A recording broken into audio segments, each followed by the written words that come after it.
in my back pocket. So I enjoy doing that. So I wanted to do that for my birthday. And then, hey, Rock, and then I brought my niece with me, so it was both of us. And man, we ate California for lunch. I promise you, we did. And so she's now on a whole nother journey, but she is right here in Philadelphia, and she just recently got herself a penthouse apartment. Wow. So I am going to see her in the penthouse. I said, I don't need to do nothing over there but make content. And she is the content creator queen. I mean, queen of it. And just now I saw a video that she did, and the video said, I thought that everything that I was asking for, that I was waiting on it, but really it was waiting on me. Mm-hmm. She said, I had to become, she said, Mm-hmm. I don't know how she put it, but it was so eloquent the way she put it. But the gist of it was, in order for me to get the vision that I've always seen, I had to become the woman who can hold the vision. It was never about getting it, it was becoming it. I'm like, oh, that's a word. Becoming the person that can hold your vision. That is a, like, you do have to become it. You do have to become the person that can hold the vision. You're asking for a lot of things. Even as I sit where I sit now, I'm saying to myself, "Ooh, girl, you have to be intentional about planning, planning out the needs and what you buy and when bills are going to be paid so that things are paid on time." And I'm like, "Oh, I don't want to do that." I said, "I wonder when people do that." And then what came up in my mind was, people probably sit down and they probably have a ledger and they probably look at what's coming in versus what's coming out and all that. You have to do that. I'm having this conversation with myself because I'm not that. I've never been that. I pay my bills in my head. I keep track in my head. And every once in a while, I will put something on a calendar and say, oh, okay, I know that's coming. But no, now everything has to go on the calendar. Everything, you have to know everything from your $10 subscription to Calendly to your $100 subscription to whatever thing you're using. So everything has to go. I cannot be surprised by anything. Like, I have something called Opus Clip. Opus Clip is a thing where you can put long form content in, and it turns it into clipped up content with the captions, with the caption and with the captions that go over the picture that say your words. And then also it creates a caption for your social media, right? Thank you so much, Shiny. And so I bought that a year ago. I used it 2 or 3 times. But just the other day, it says, thank you for your payment, $113. I'm like, wait a minute, what? You just paid for another year. And I'm like, oh my God, I did not know that was coming. I can't have, I don't know when a bill is coming. We can't have that. Not in the new things that we are building. We say, and God did a new thing. We are doing a new thing. So as a new thing, we must become the person that can handle the new thing. So what is the new thing? And for me, it's always been about knowing my numbers, knowing what I have to pay. And so I said, oh, now something like that could really have set you off if it wasn't a little bit of extra money in there. So we can't do that. So it's my intention to get myself a budget book, something that I can keep track of every penny. Because the other thing that happened was I found a second, it's called vibro acoustic modalities, vibration and sound and light, red light, green light, blue light, white light. and these lights do all kinds of healing things. I'm like, okay, I'm switching the bed from the Opus bed to now this vibro sound bed with the acoustics and the light.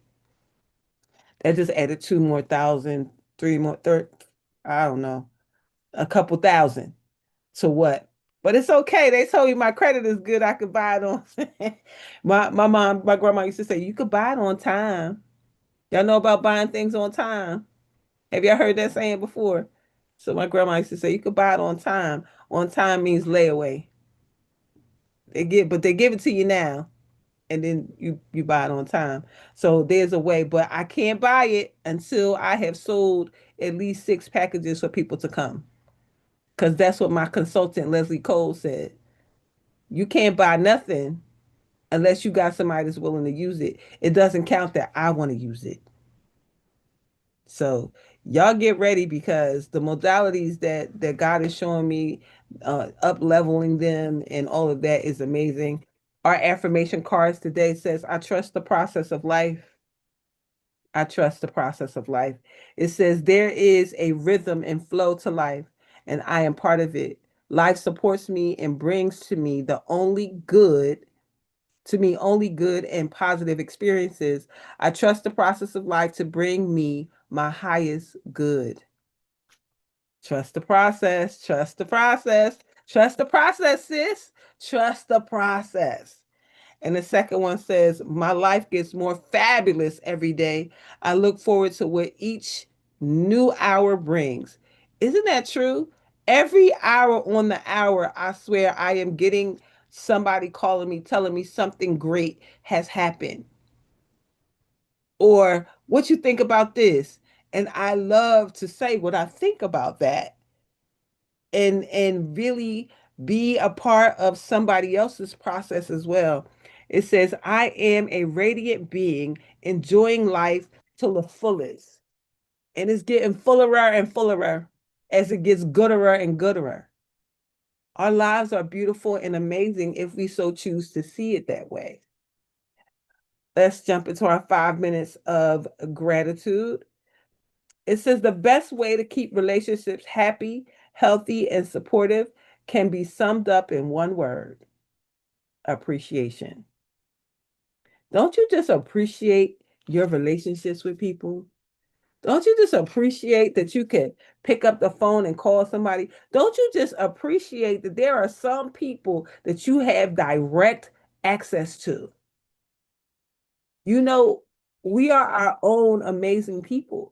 The fact that I could pick up the phone and call Shanette or call Sherry or call Tori or Bridget or Dr. Tawana, Leslie. I mean, we are some super dope amazing people.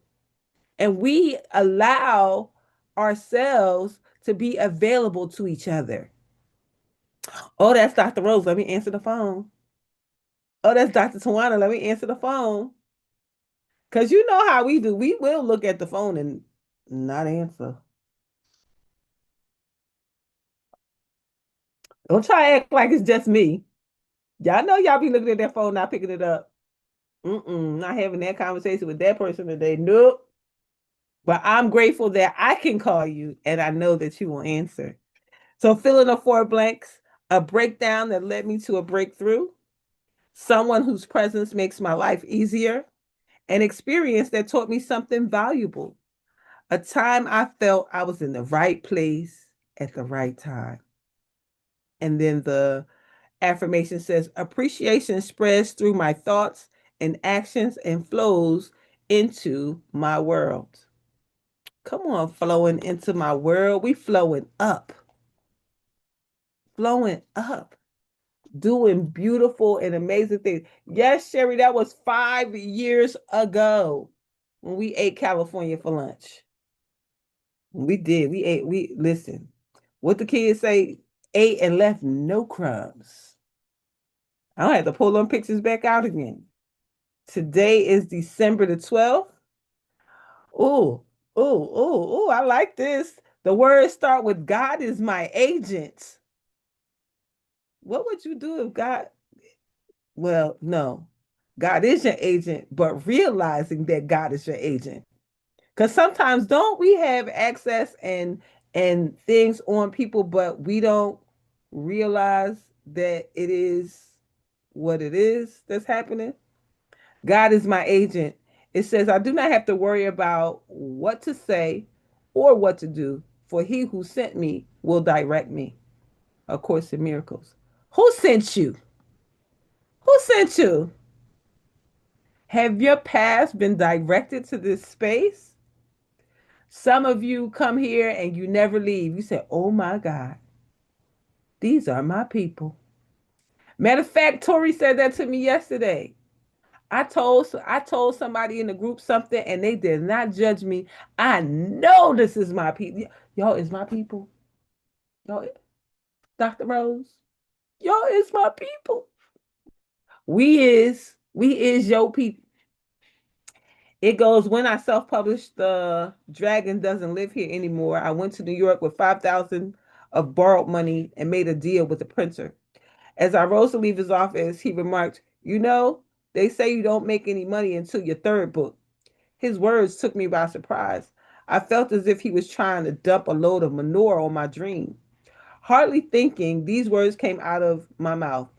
That's what they may say. But what they may not know is that my agent is God. The printer looked at me puzzled, and I went on my way. The book became an instant success. My investment was returned, and it went on to be quite profitable even long before my second book was published. When my work proceeds from spirit, the universe will take care of you. When your work proceeds from spirit, the universe will take care of you. The laws of right livelihood far supersede the norms and expectations of those who are in business simply to make money. Don't work for a living, create for a life. If your idea or product is the result of prayer, intention, and dedication to true service, you will prosper in miraculous ways. The Lord is my shepherd, I shall not want. You do not need to fight to champion your cause. Instead, let God open the doors for you. This does not mean that you do nothing and sit around and wait for the money to pour in. If a result is to come through your efforts, Spirit will tell you what to do. You do not need to fret, struggle, scheme, or sweat for good. The same God that gave you the idea will help it succeed. I turn my work, my relationships, and my life over to you to guide, knowing that your love and wisdom will prosper me in wondrous ways. I take care of God's business and God takes care of mine. Ain't even nothing else to say. It really is nothing else to say to that. I think, Tori, this is what you and I spoke about yesterday. You don't need to fight to champion your cause.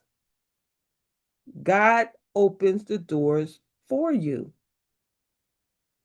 And as long as you are putting forth effort, putting forth a little effort, Spirit will tell you what to do. You don't need to fret. You don't need to struggle. You don't need to scheme and sweat for your good. The same God that gave you the idea will help it succeed. I'm saying to that sits with me so well because I was supposed to be a model. That's what I said I was going to be when I was growing up. I'm in a whole nother space, working as a in the holistic space, bringing holistic modalities. Listen, I do have an agent just recently, and he like, tell me who you want to work with so I could go get the contract.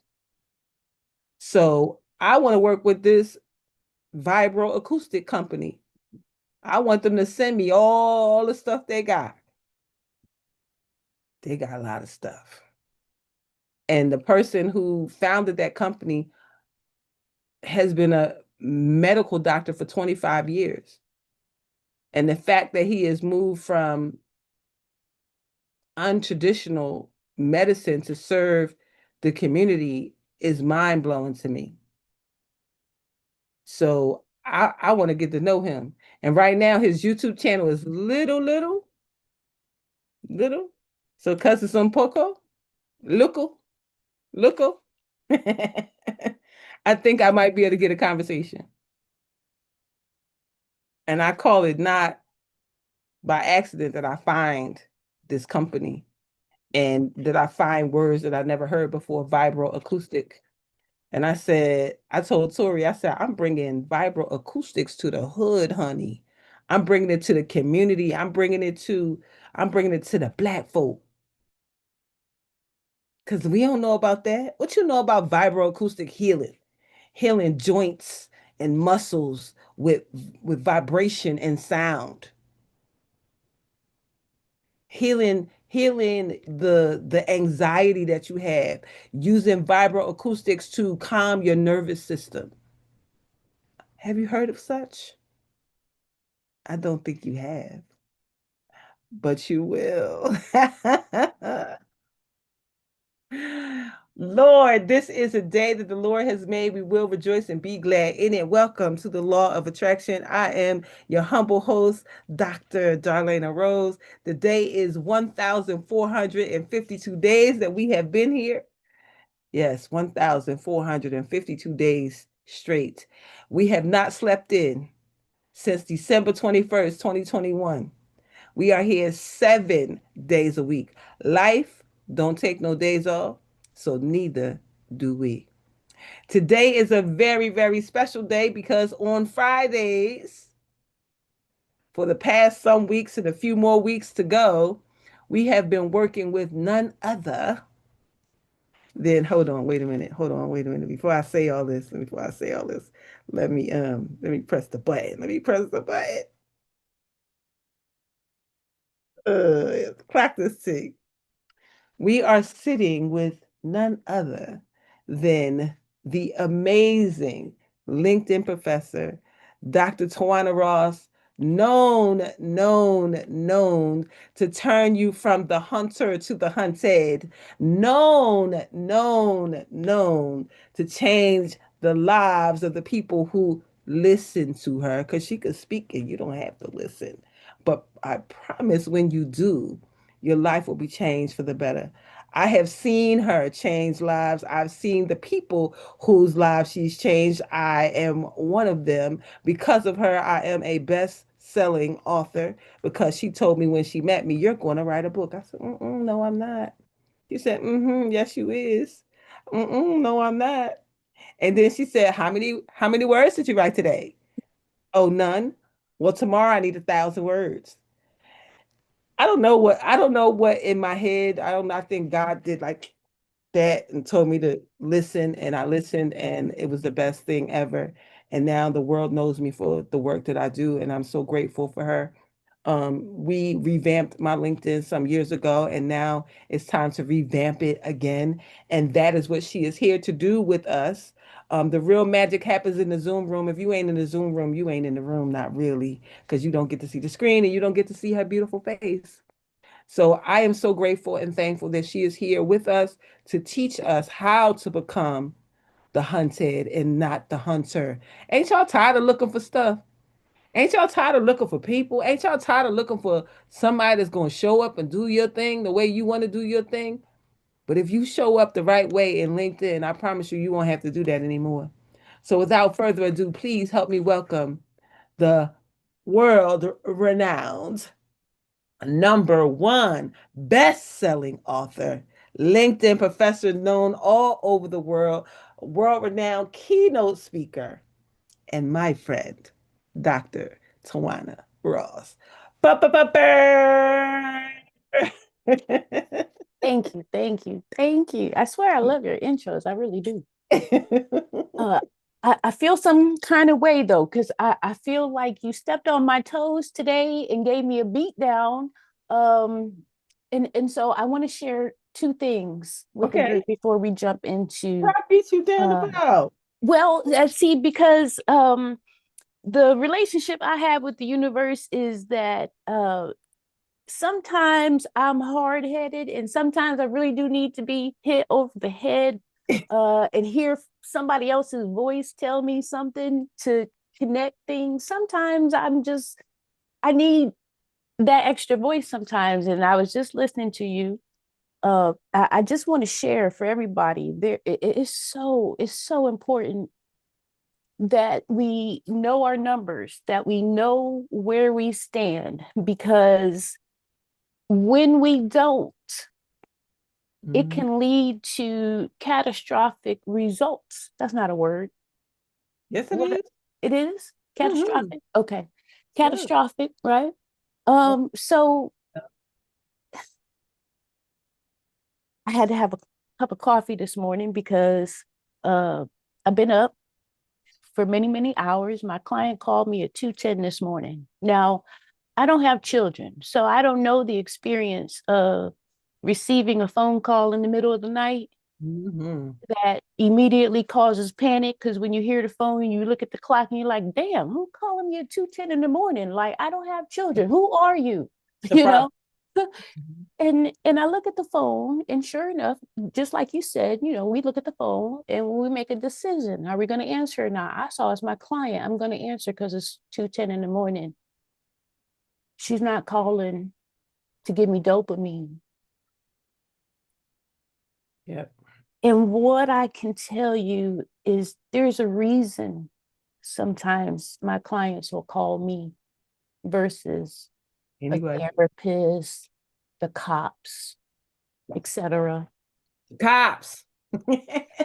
In this situation, my client can't call the cops. She's married to the chief of police. Ooh. And it broke my heart on Mm. so many levels to hear that. Oh my God, yes. I Yeah. never knew that one little detail. I knew about her husband. I knew about their relationship and whatnot. I never knew that he was the chief of police. So when she called me and I listened and I suggested and asked, do you want me to call the police? She said, no, The blue wall. it's the blue wall. I said, look, I got you. I'm on the phone. I boot up my computer. I said, I got you. I'm going to send you this $5,000 right now. And you're going to get the hell out right now. And you call me as soon as you get somewhere. And I'm going to stay on the phone with you till you receive this, because I need you to get out. Y'all, I'm telling you, this is why you need to know your shit, y'all. I go to log in and I go to send her this money.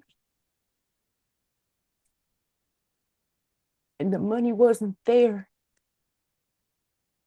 The money wasn't there. This is not a problem I have. So I'm on the phone with her. I'm in panic mode, sheer panic mode, because I've been where she is. Panic mode.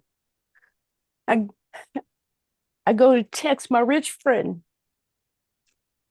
my partner in life, not my bestie that I told you about. This is a partner. We made a verbal decision many, many years ago that we would be partners. We never signed any papers and shit like that. We just decided Mhm. we're going to go to bat for each other. And she's always been there. I've always been there for her. I send her a text. It's 2:22 in the morning. 222. I looked at the clock. That's how I knew it was 2:22. And in that moment, I said, let me reach out. Send her a text. I sent her the picture that my client sent me while I was speaking with her. I said, can you help right now? Her response,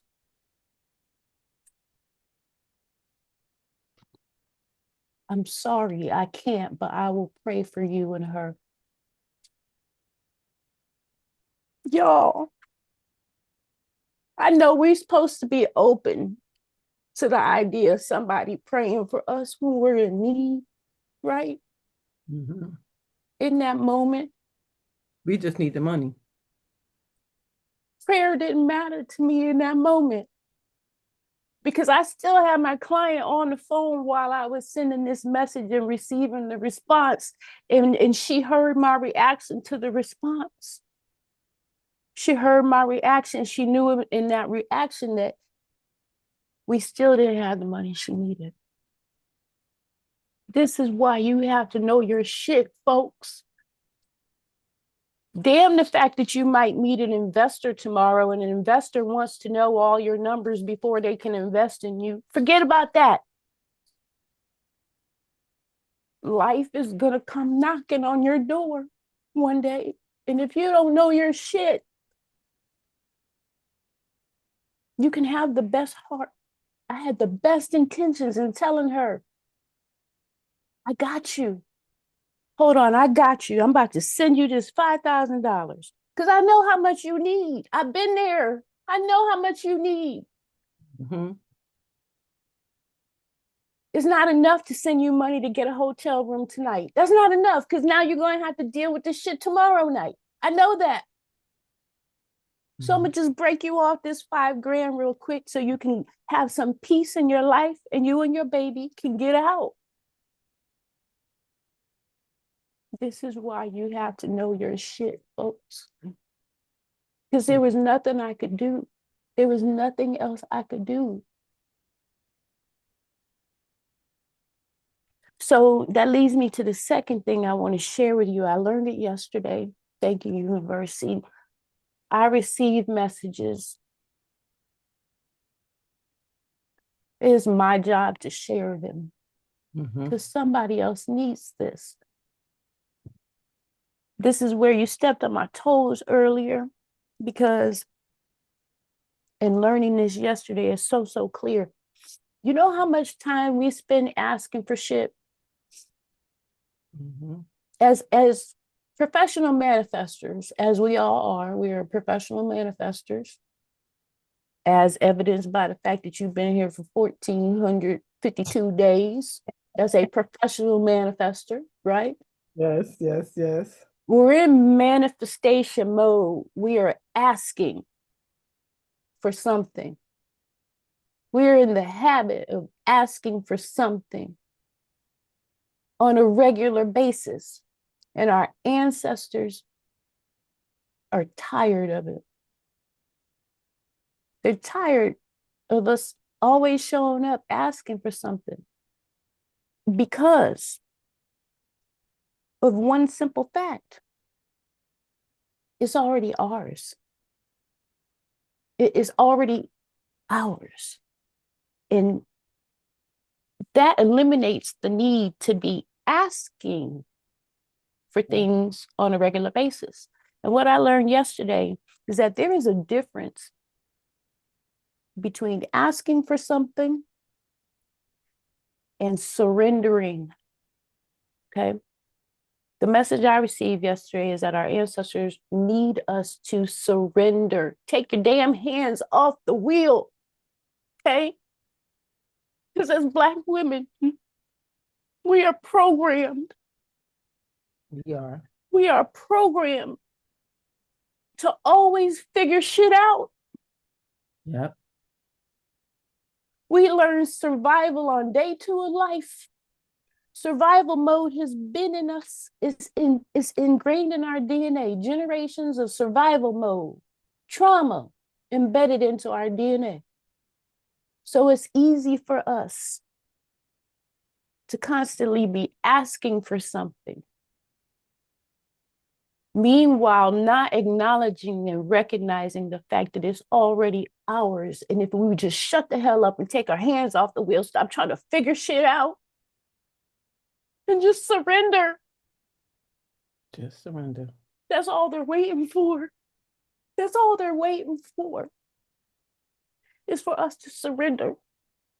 And I swear this is also timely. This is how I know this is the universe talking to me, and this is my toes being stepped on today. Because at 2:32 this morning, I had to surrender. That's right. I had to take my hands off the wheel and admit and acknowledge I don't have it. I thought I had it to give to you. I don't have it. I have no other choice than to surrender. Here's what happens when you surrender: you give permission. You give permission to our spirit guides, our angels, our ancestors, everybody encamped around us, source, whoever you refer to, Ra, God, all the above. When we surrender, we give them permission to execute on the plan that they had all along, which got delayed because we kept stepping in trying to figure shit out and run the show.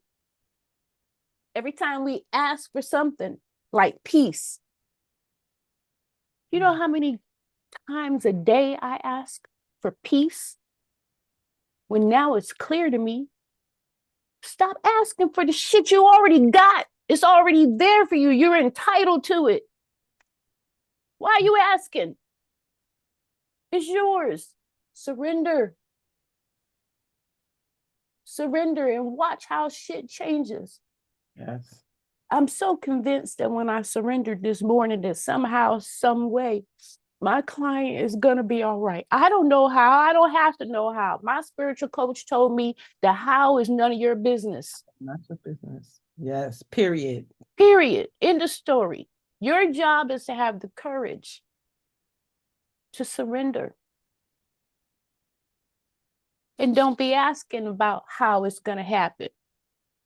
Have the faith and know that it's going to happen. So I submit to y'all today that if you simply look at your life and recognize the difference between asking for things versus surrendering, I bet you it will shift your life. I bet you. I bet you. Okay. Ooh. Let me go ahead on and share my screen because yeah, Baby, I'm gonna tell you one thing. There is a shift happening right now. Wealth is being moved around. And those of us who are making ourselves available for it, oh, it's on and popping. it's on and popping. And I Cause surrender all we all. got to do is show up, Yeah. Darlena. Show Yeah. up. Yeah. At the Show right surrender place, at the right place at the at the right time. We right say time, it with the every right day people, with the right people doing the right the thing right for the right things. reason. We say it every day. And Dr. Tawana, you're only confirming what we've been talking about all week long. All week we've been talking about All this. week. Everything you Yes. saying is just confirmation of what we have been on this all week long because number one, we just said it. We came here, Shanette typed it, we came here preloaded with everything that we need to move in this earth realm. Somebody lied to us and we went for the lie. We out here, especially as you said, black women, we out here with these superwoman capes on and these invisible planes trying to make miracles happen. And ain't nobody told you to get your lasso and figure nothing out. Ain't Right. nobody told you that. Nobody told you that. Stop. Mhm. Stop it. Stop this right now. Because the more you fight it, the more it shows up. The more you fight it, the more it shows up because you are giving your energy over to something that don't even deserve it. Surrender to the divine power that is on the inside of you. And this is why people this don't I'm gonna say this people despise prayer because people don't put it in a proper perspective. Prayer is not in time of emergencies for emergency that's how we gonna do is pray. The Bible tells us to watch and pray. We supposed to be doing that anyway. So if you're watching and you're praying beforehand, you ought to be aware of what's going on. But some of us ain't on the wall. We ain't doing what we was told to do. So when shit happened, we don't know what the hell, what the hell, what the hell, because we ain't did what we was supposed to be doing from the jump. If you get in position and you surrender to the divine will, you will be prepared every time. But until you get into position, guess what happens? Frustration. You trying to figure it out. Anxiety, depression. All these things come. The lies. The lies. The lies show up, and guess what? You start to conform, and nothing gets through. Nothing gets through. It's like a wall. You're running up against a wall, full force, with nothing. You have a form of godliness. This is why the church ain't got no power. You got a form of godliness and no power. God is telling folks, look, stop putting my name in that. I Right. ain't got nothing to do with that. Stop putting my name in that. Because I ain't got nothing to do with that, what you talking about. Because my God is powerful. Mm-hmm. My God makes ways out of no way. I don't know what your God doing, but I can't give you nothing but what I know. And Mm-hmm. what I know, I can give you.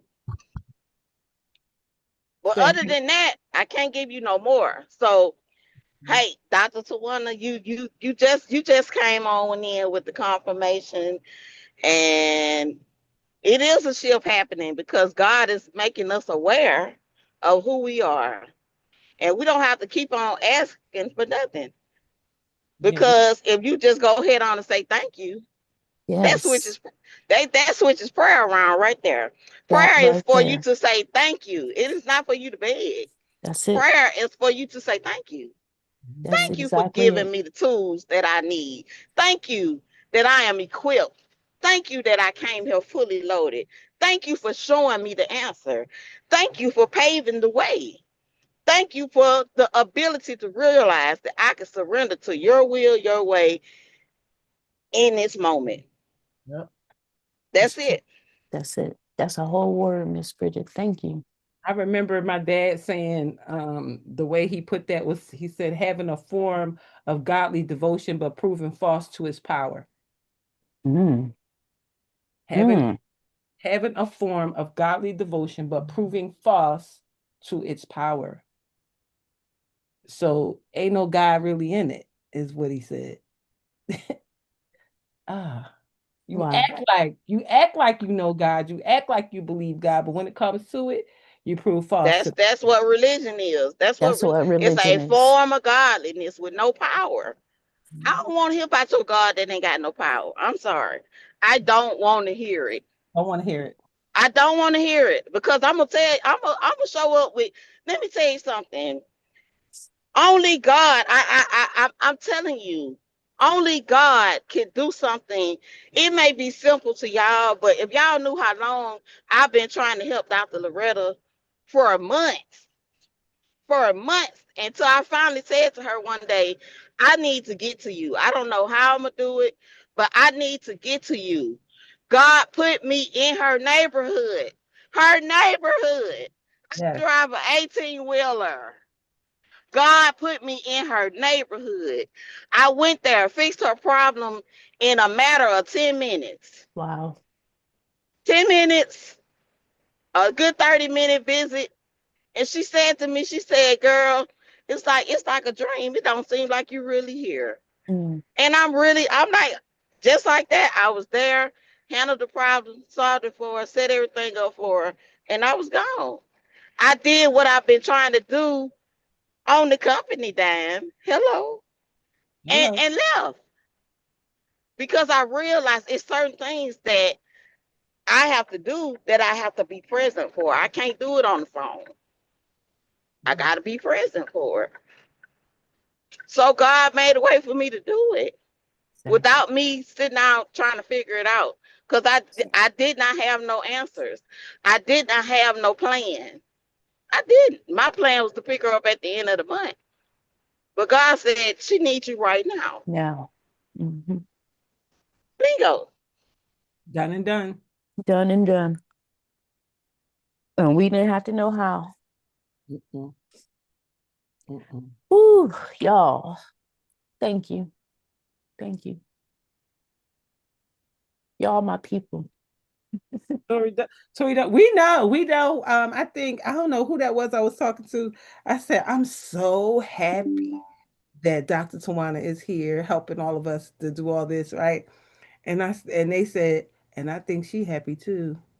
Mhm. I think she's getting something out of being here with us as well. So Absolutely. I definitely see Absolutely. that. I definitely see that. And we are so Mhm. happy that you have decided to serve in the way that you have decided to serve and that you are being served in the same capacity. They say that. Yeah. Show up and Yeah. serve, show up to serve, and you will be served every You single time. will be served. It is definitely a mutually beneficial relationship. I love it. It really is. I so look forward to Fridays, and I'm invested. I'm truly invested. So yes. All right. So class is now in session.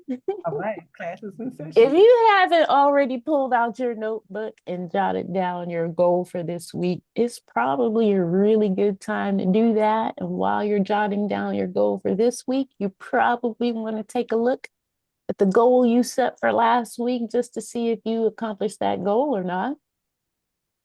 Last week, you had the opportunity to set up your company page. Hello? Okay. I Yes. got it. Is I that got it. Miss Leslie? Oh, Yes, she it did. is. Yeah, she ain't know she was unmuted. I muted her. Okay, gotcha. So you set up your company page. Let me just pause real fast because this is the last opportunity for questions on your company page. Is there anything that I need to answer before we leave that section behind in terms of you setting up your company page? If you got a question, you could either put it in the chat or come off mute, but otherwise, we'll keep it rolling and I will assume that you set that page up and you're good to go.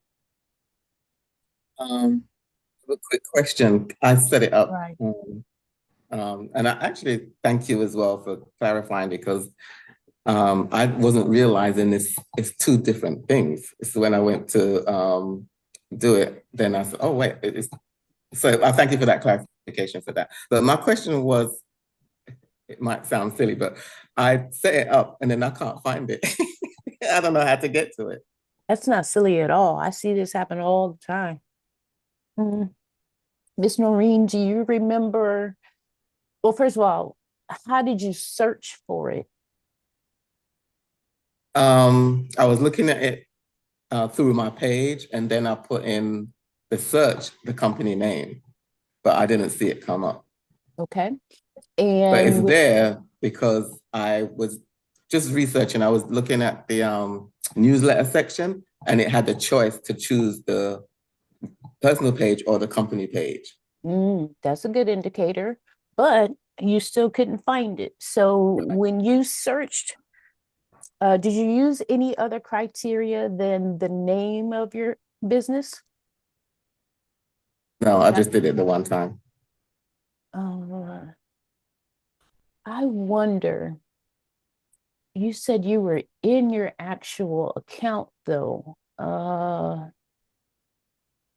I wonder if you do a search, can somebody boot up LinkedIn real fast and let's see if I do a search for it's Henry, right? Noreen Henry. Yeah.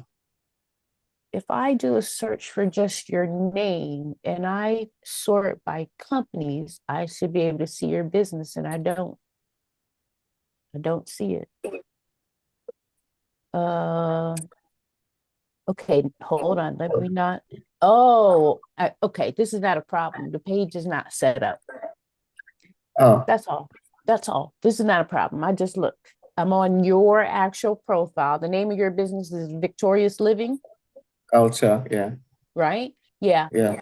This is not a problem. You started to set up the page, and then there's some step that didn't complete the process because the page itself is not active, meaning there's no Okay. logo on your profile. for your Oh, business. because I put the logo in. Okay, interesting. That's Okay. why I say somewhere in that process, there's a step that didn't complete.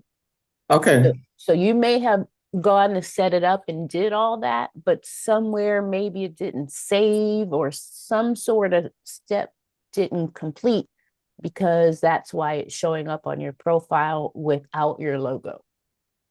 So Okay. the actual page is not set up yet.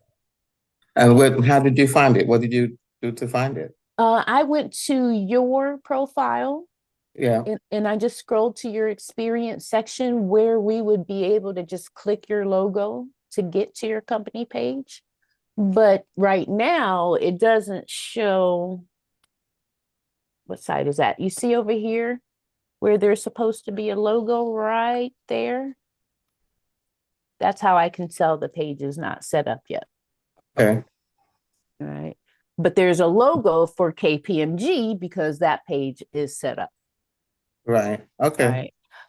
I tell you what, Miss Noreen, because this is not a problem. This is just an exploration. We got to go on a hunt here and find out what step wasn't completed. But if you reach out to me today or tomorrow, I can hop on Zoom with you and we can do some clicking around and figure that out. Okay. Thank you very much. You're so welcome. I see Miss Sherry's hand up too. Good morning, Grand Rising. She outside. Where you going? You She's on outside. on mute. Yep, she outside. How can you tell she's outside? She's on mute. Mhm. Oh, no, I was on mute. I had unmuted and started doing some things, and then I realized it. Okay. Anyway, so Grand Rising, and it's just so rewarding to be in this space with all of you, healthy women of spirit and color. I on my business page, it asked me for an industry, but then there was no drop down, and I wasn't clear on what industry I should put. Do I put design? Do I put fashion? It wouldn't accept bridal, so I don't know what I don't know what I was doing wrong. And then also I've been Go ahead. trying to verify so maybe it's two different animals because I've been trying to verify, but I was also not able to do that. So Clarification here for me. When you were going to verify, were you doing that on your personal profile? Yes, I was. Okay. And for your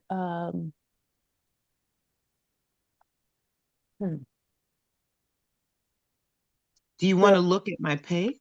that would really help. That would help tremendously. Can we do Yeah, that? you can. Okay. I actually have it open because I'm talking You to you want to on my share phone. your screen? Oh no, you said you're on your phone. No, I'll Right, pull I'm it on up. my phone, and I purposely have them separate so that it wouldn't interfere with going on my page. I added photos, but I had sort of a challenge redoing it so that the photos were in the strongest order. I wanted to, honestly, I wanted to get something up so that I could just go back and play with it, but I wanted to move forward. Gotcha. Okay. And it's Hobson, right? Yes, Hobson. I normally see you right away. Oh, it's Is it because your because I picture have is it? gone. Your picture is gone. Miss What picture? Sherry. Okay, there it is. Ooh, Oh, child, hey. I was about to have, I'm about to have a ooh, fit too, because I'm yeah, looking at my picture. yeah, that was not cool. Let me go ahead and share my screen so everybody else can see. When I did the search, and of course, there's a drop down with other Sherry's, and I normally see yours immediately, so I don't even need to look at the drop down. But it's normally I see your picture. That's how I know. And this time, it just said your name and your headline, but the picture was grayed out as though there wasn't a picture. So once I loaded it, there's that beautiful face. Okay. Thank you. So what tell me where to go. Okay, I don't know where to go myself right now because I was working on finishing the business profile and then I asked the question, so I closed it. So I don't know either. Let's see, suggested for you. So what would I open to know? Let's see, business page, recommendations. See, I don't even know how to navigate this. Let's walk backwards. Okay, Uh, because there were two things that you asked about. One was the verify, and that's why I asked, were you here when you right. were going to verify? Because that applies to your profile. Verify means you put in your ID, so they verified your ID. So it's like having a blue check on Twitter or Facebook or Okay, wherever else they got the blue check marks. It's the same thing. okay. But for your business page, I I want see to, the box that says for business. So should I go there? well, that's why I want to walk backwards. What Okay. is it that we actually need to get to Hmm. is probably my question. Because I noticed just now that the business page itself still needs to be created. So it might be that your question is early anyway, because we got to set up your page. I'm not sure though. So right after class or even during class, I started last week setting it up, but I was having issues with my keyboard Mhm. and that's resolved now. However, um, when I was on the business page, there was no industry I could select. That's what's got me.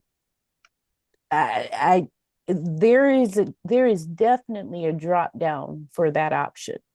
And Okay. so when you were saying you were typing something in, it wouldn't take it. That would be helpful to see, because if it was allowing you to type versus choose from a drop down, I'm not sure where you were. Okay.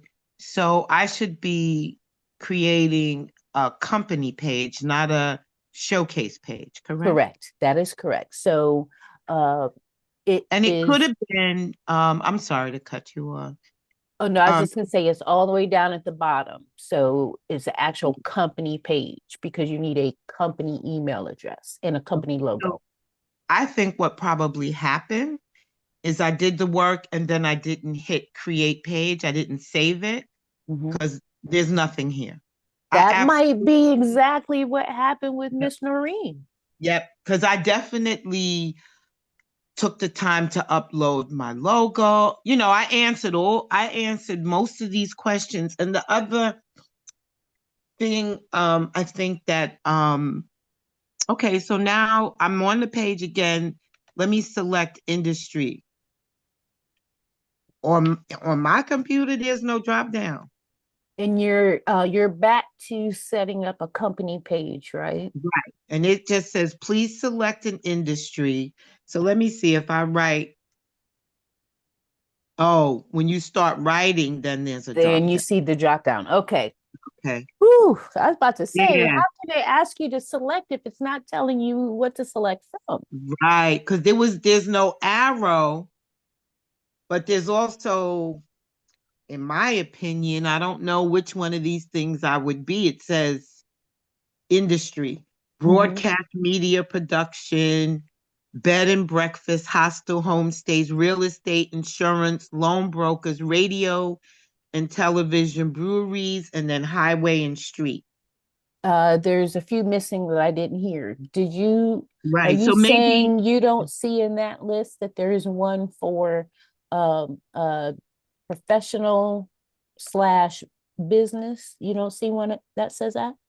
no, I don't. But Professional services? maybe, what happened? I started typing in Oh, that's interesting. That's part of what happened. Okay. I had started typing in bridal, and so the drop down started giving me Yeah, selections that began with B. correct. So now I see, now that I put what you said, not I put PR. Now I'm getting professional training and coaching, media, personal care, product manufacturing. Maybe that's me. I think there's also, I could have sworn there was a fashion category. Well, maybe if I start with F, let's Yeah. be careful what we get. Maybe play around with that because I could have sworn there was a fashion and a design or something So like there's that. a retail apparel and fashion. That's it. Okay, so That's it. I'll And if choose. I were doing your account for you, it would definitely be the fashion industry.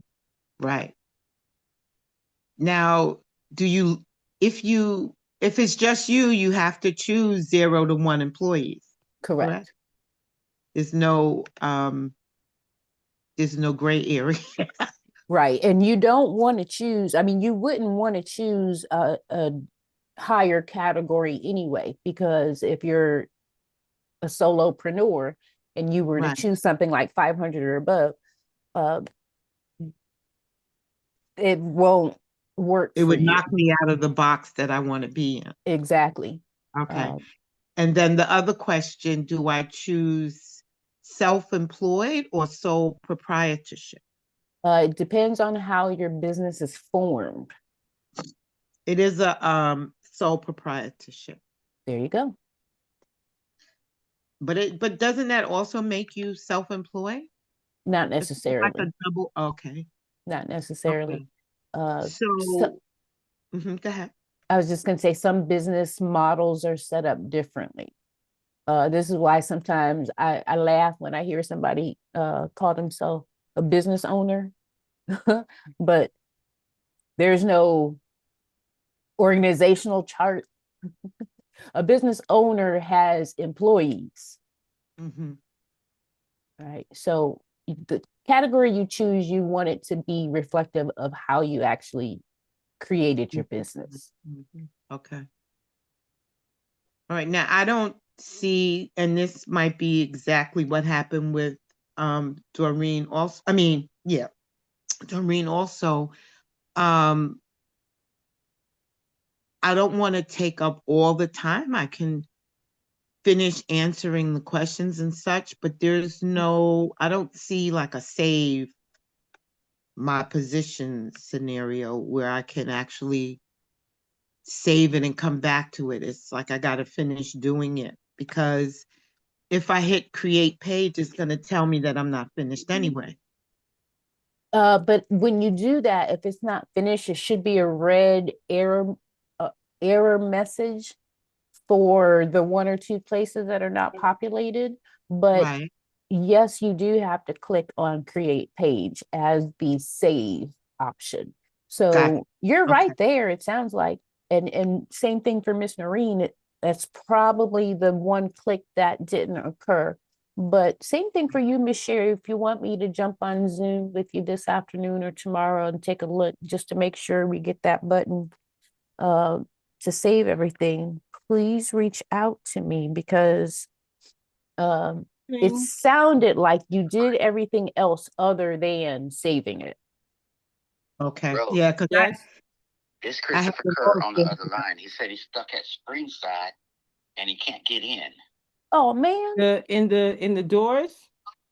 Yeah, I can't get in the doors. I saw a lockbox. I don't know Yeah, if it's or not. the lockbox is 0417, but you can get indoors by using Everybody pound knows zero one now, two three. Darlaina. You No, got to. I think I'm just playing. I was just gonna You told the world your code, girl. I put everything but 123. Yeah, Okay. yeah, she should go on mute with 0123. us for a Yeah, minute. but you realize. 0123. I thought she Okay. was saying But that there's on like there's like purpose. these No, townhomes back there. And I don't Yeah, have a you need the way 5 for to the mute townhomes. her. Yeah, girl. that's what I was about to say. I The don't five But need we her. not don't there. have her address 5 at is not least, there. you Who know. took the 5 now? Yeah. Yeah. Yeah. Darlaina, That's why I was stuck you in. can't hear us. The Okay. five was Okay. gone. So you did part of it. That's the job information. There's normally a way I can mute somebody. That's Yeah, the but you're not the buildings. host. She Thank, the host. thank Nona. Thank That's you, not the Nona. home. That's the buildings. We And okay. on the other side, Oh, they okay, also okay. have townhomes. We But we some of them protecting you need that to file for. yeah, Yeah. so House of Roses. the ones that are right House. next to the dumpster, it's Yeah, we like ain't trying to have two nobody doors go or into the three doors. healing I think house it's at Roses. two townhomes that you need I the know that's fob right. for.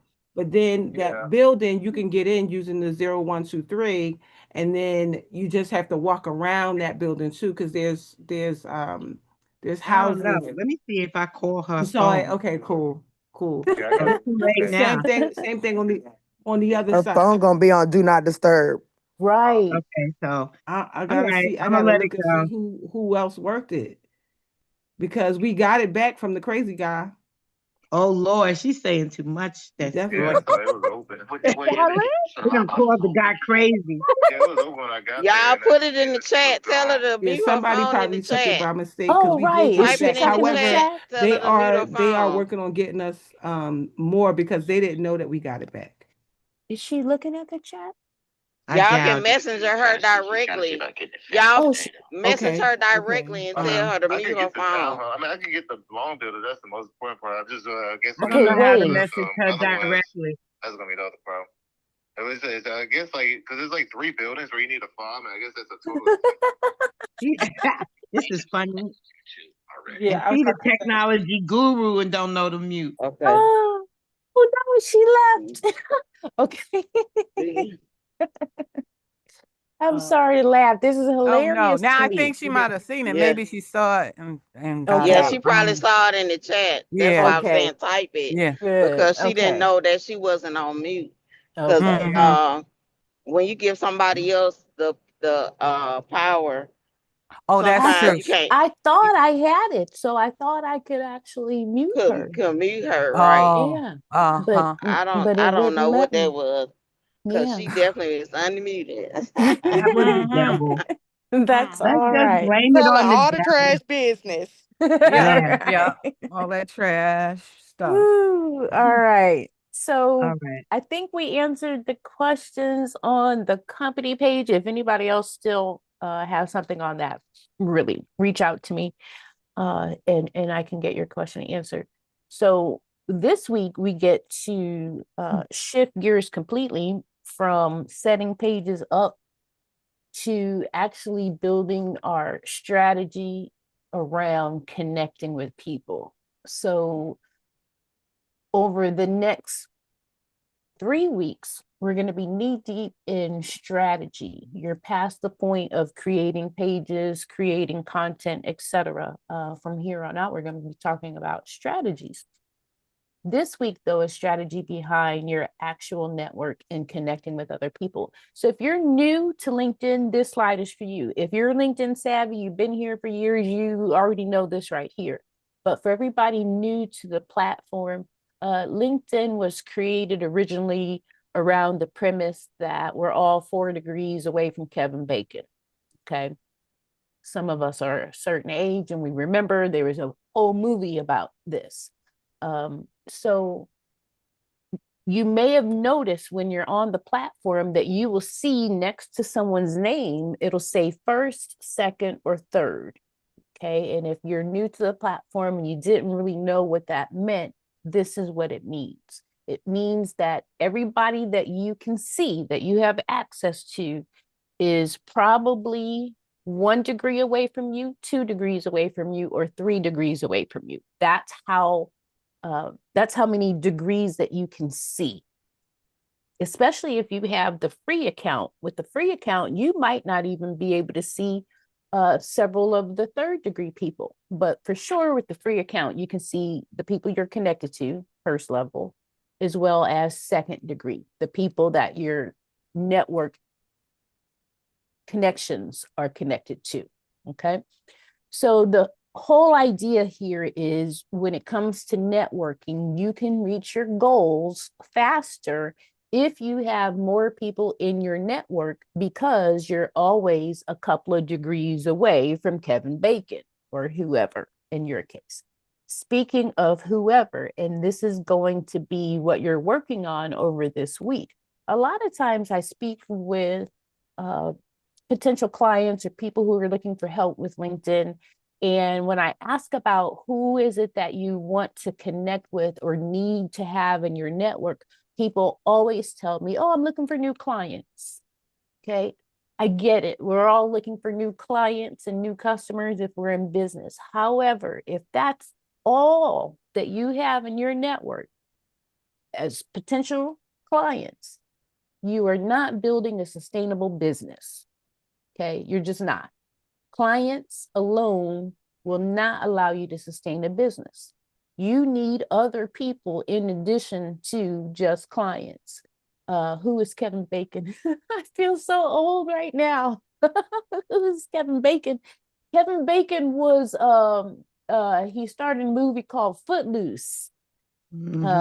And Footloose was a dance movie in the 80s or so, something like that.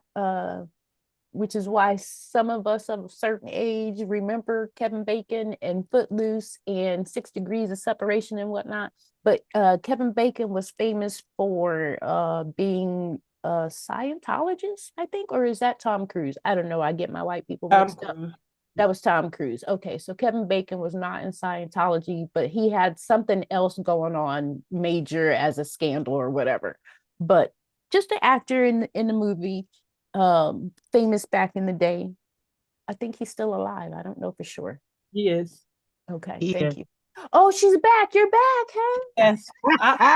So what happened? I don't know what I missed. So You didn't mute. You was talking. We heard all the codes and the locations, and I was like, "Tell her to mute. Tell her to mute." Calling them Next folks to the rude. Sitting here dumpster. waving. We're sitting here waving. We're yelling. oh, Yeah. The sorry. code.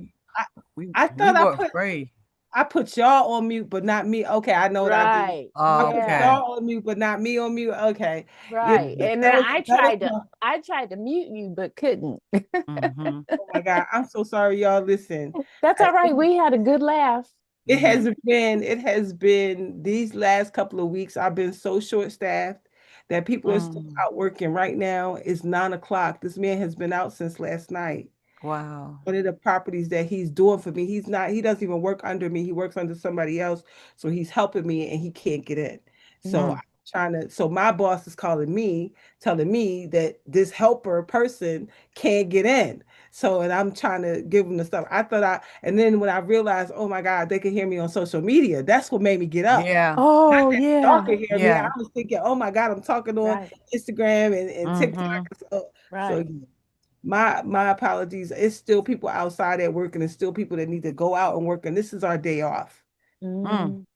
So Oh, it's wow. already starting off crazy. But my apologies. But yeah, that's That is all right. that's a day in the 5 minute life of Mhm. That is all of a right. trash company. Multitasking. Mhm. Absolutely. Businesswoman, boss lady. Right. Oh my Doing all Hey, the doing your things. all the thing. things. All Oh right. Mhm. my God.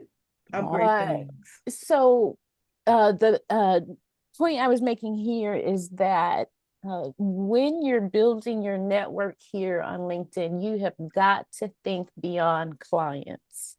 Okay. Mhm. Because you need more than clients to survive and build a business. Therefore, if you're just taking a look at this and you see these are just random titles of people that you need to be connected to, all of you, for any purpose. Okay. Some of you have told me that you want to do more paid speaking. Okay. Well, you want to be a paid speaker, you had better be connecting with event planners, hotel managers, people who are the executive assistants to the presidents and whatnot. You've got to have people like that in your circle in order to get to the level you want to get to. And it is more than just clients. Okay. So, understanding that will help you when it comes to building this strategy for your connections on LinkedIn. So, let's talk about the size of your network. Okay. There are benefits to having a large network. Okay. And by large network, I'm going to use LinkedIn's definition here. So by large network, we're not talking millions per se. We're saying 500 plus, because that is the level that LinkedIn identifies as you having a large network. Okay. It's why when you're on someone's profile who does have a large network, you cannot see how many people are in their network because it just says 500 plus. Okay. So we're using that level to define large network. Okay. So, of course, there are benefits to having a large network. The larger your network, the more people you have in your network, the more connections, the more networking you can do, the more connecting other people to other opportunities that you can do. So, yeah, that's a benefit. Opportunities come about when you have people in your network. The larger your network, the more people, the more opportunities. And my favorite, don't forget that LinkedIn and Google are best friends. Okay, LinkedIn and Google are best friends. So when you have a sizable network on LinkedIn, automatically you appear higher in search results, not just on LinkedIn, but also on Google. Okay, so yeah, there are benefits to having a large network. That said, I also want you to be aware, though, that it's not all good. Okay. So certain things to be aware of. And this is where my approach to using LinkedIn is quite different than my peers, because my peers are encouraging you to have supersized networks, meaning tens of thousands, hundreds of thousands, millions of people in your network and or following you. That's what my peers are encouraging you to build. Okay, I know this because they encourage me to build this. Right. So this is how I know caution is necessary. The relationships you build on LinkedIn are quite different, or should be quite different, than the relationships you build on other social media platforms. Therefore, actually building relationships is important. So if you've got 100,000 followers, you better believe you're not connecting with all these people. You got a lot of surface level connections out here, most of which probably don't know who you are and you don't know who they are. That's what happens when you have a supersized network. You can't say, oh, yeah, you need to know the manager at the Hyatt downtown. I'm connected to John. You can't do that when you've got a supersized network. Okay. So caution there that when you're on LinkedIn and you're looking for these opportunities, scratch that, not looking, you want to be sought after for opportunities. You're not going to be sought after if you're not building quality relationships. Okay. Your feed, this is one of my favorites, because when someone tells me they don't hang out on LinkedIn because they think it's boring, right? They're scrolling through their timeline and it's boring. Okay, that's your fault. That's your fault. Okay, because you're the gatekeeper of your network. So if you look at your timeline every day and you're just scrolling, it's just not moving you. Like you don't feel pulled and inspired to do better. That's on you, because you've got people in your network that you're connected to who are sharing content on the platform that's not moving you. Okay. That means those are not your people. But you wouldn't know that if you're into growing a hyper, supersized network. Okay. So if you don't like what you see on your timeline, one of the ways you switch that up is to be very picky about who you let into your network, because who you let into your network should lead to quality relationships that you get excited about seeing when you're scrolling through your timeline. But if you've got the wrong people in your network, your feed is not working for you, and you're probably frustrated with all the BS you see every day. Okay. And then lastly, if you've got a supersized network, you have to understand that the more people you have in your network, the more visibility you've got. So when things happen, people will know about it because the larger your network, the more we see what's happening, especially if people are sharing something that happened, that can really damage your whole reputation and your personal brand. So again, having a large network, great benefits to it when it comes to actually building mutually beneficial relationships. Sure. Having quality connections, though, is what I encourage you to consider, which by default means that you're probably not in the arena of growing your network to having millions of people that you're connected to and not actually in relationship with. Okay. Let me pause here because I know that was a whole lot to throw at you with the benefits and the caution around having large networks. Does that make sense though? Yeah. Okay, you're nodding. Okay. Absolutely. Yeah. All right. This is I'm a fan of building organic relationships on LinkedIn because when someone calls me and they say something like, "Hey, can you refer me to so and so that does such and such?" I want to be confident in who I'm referring, right? And to do that, I go to my network, I do a search for whoever it is they say they're looking for. So, maybe they want a producer. I go do a search for all the producers.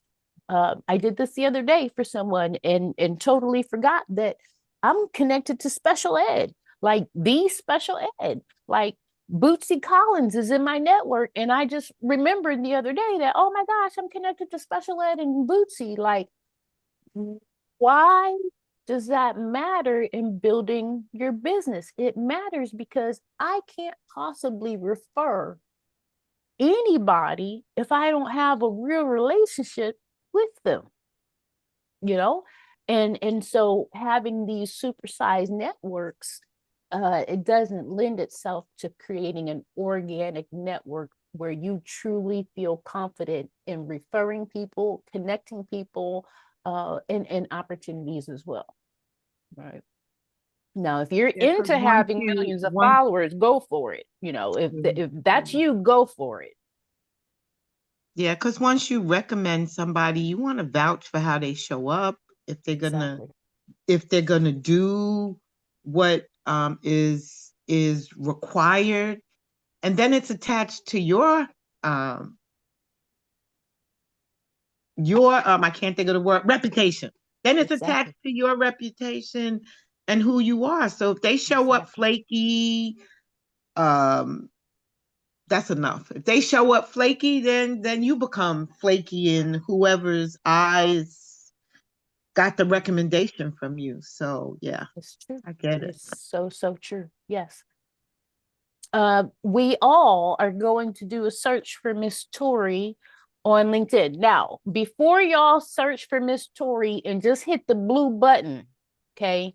Before you do that, hold on, because this is part of your homework. I need you right now to look at your screen, okay? Because this slide right here, I'm going to spend a moment right here because I need you all to retrain your brains. Page 8 all the way together. That's all right. It's a work in progress, right? But we can still be connecting with you regardless of your page not being all the way together, Miss Tori. We will join your network. Okay, but before y'all hit the button to join her network, okay? Because let me pull it up so you can actually see the button I'm talking about. I need you to break this habit on every level. Tori Newbin. Okay, we see her. Go ahead, girl. You better go ahead with your bad self. Okay, let me show you the button I'm talking about. Okay. If you're on someone's profile, okay, and you see those three dots over on the right-hand side, the menu button is the 3 dots, the etc. When you hit the 3 dots, you get a drop down, right? Most of you immediately hit the connect button. Oh, yeah. The connect option. Okay. I need you to stop doing that. Mm-hmm. Quick, fast, in a hurry. Don't worry. Flavor vision ain't blurry. Now I'm really showing my age. You want us to Okay. go to Tori's page? What's her last name? Nubin, Nubin. Tori Nubin. Now, if you're doing this on your computer, I see some of you are doing this on I your am. computer. It's a little bit different because on the desktop version, you'll see the blue button at the top to connect, but you'll still see the menu option, which is the drop down.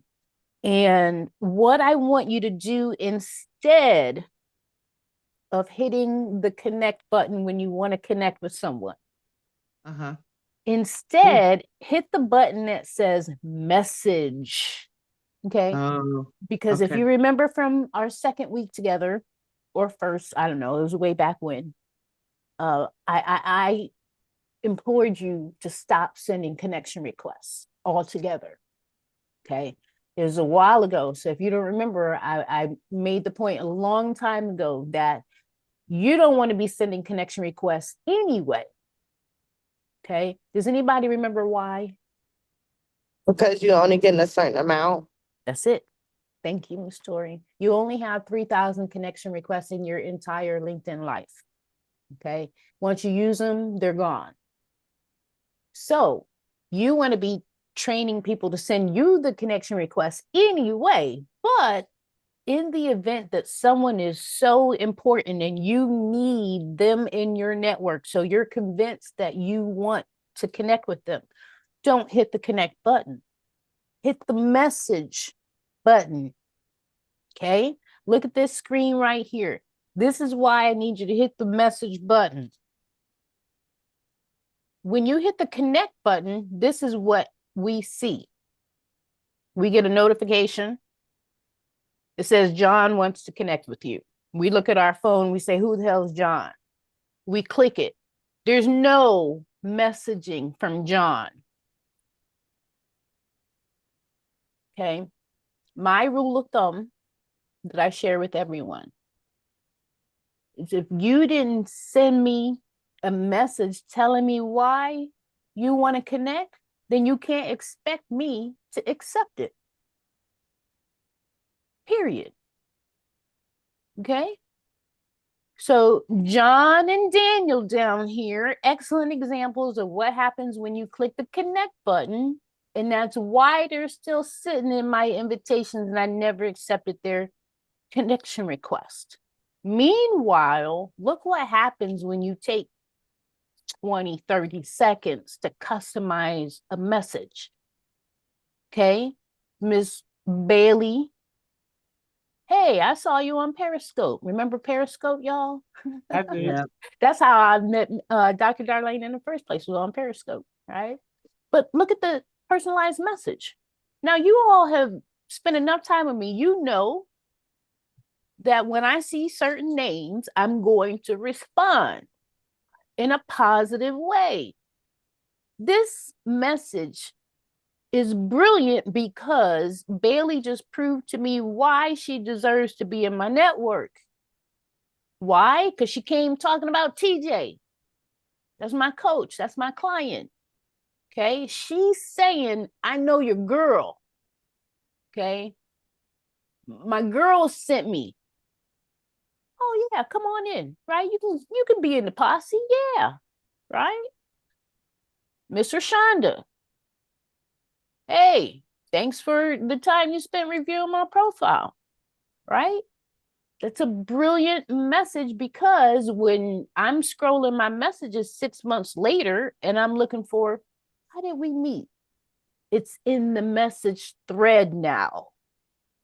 Okay. When you hit the connect button, there's no message thread.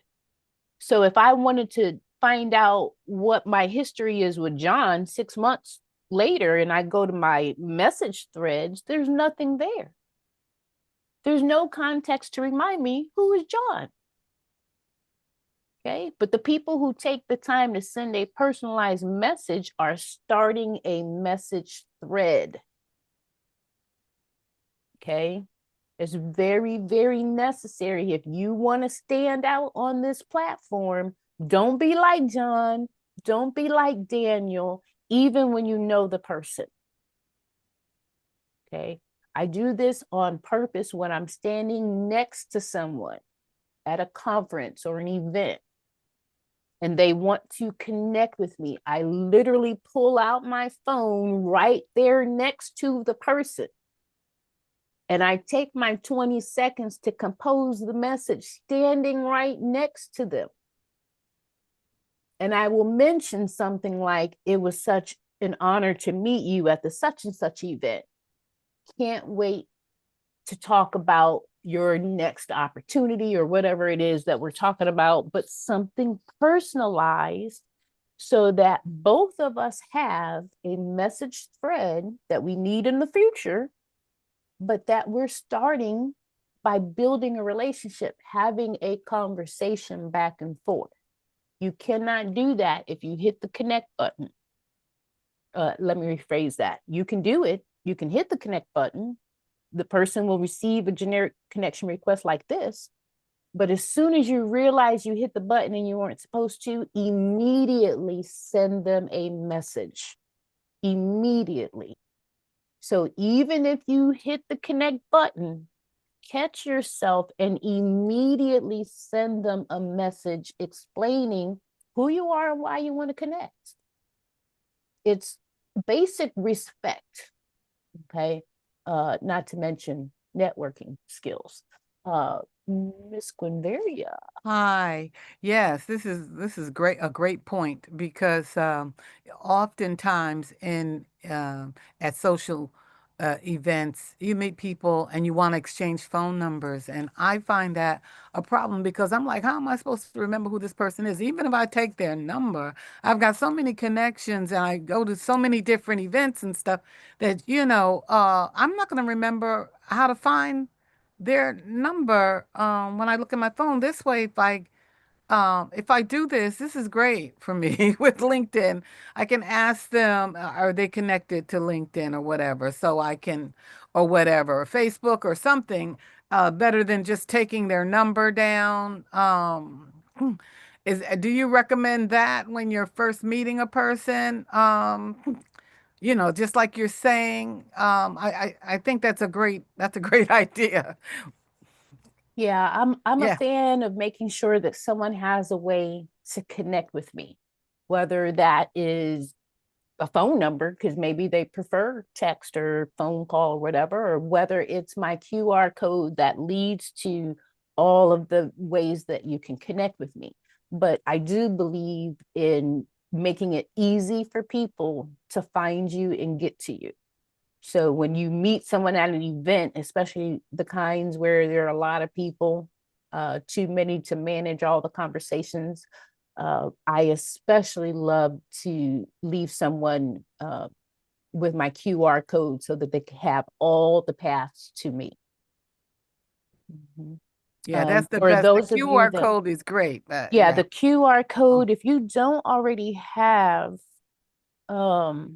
your QR codes, an excellent resource that I use. There are actually two. Man, if I could give you this gift here, I think I could show it to you. Well, maybe not. It would take me a little while. It's two things that I use in particular: the QR code plus something that's called a skin. So the QR code, the resource that I use for that is called Dot Cards. So the website, I believe, is DOT. Somebody could put this in the chat.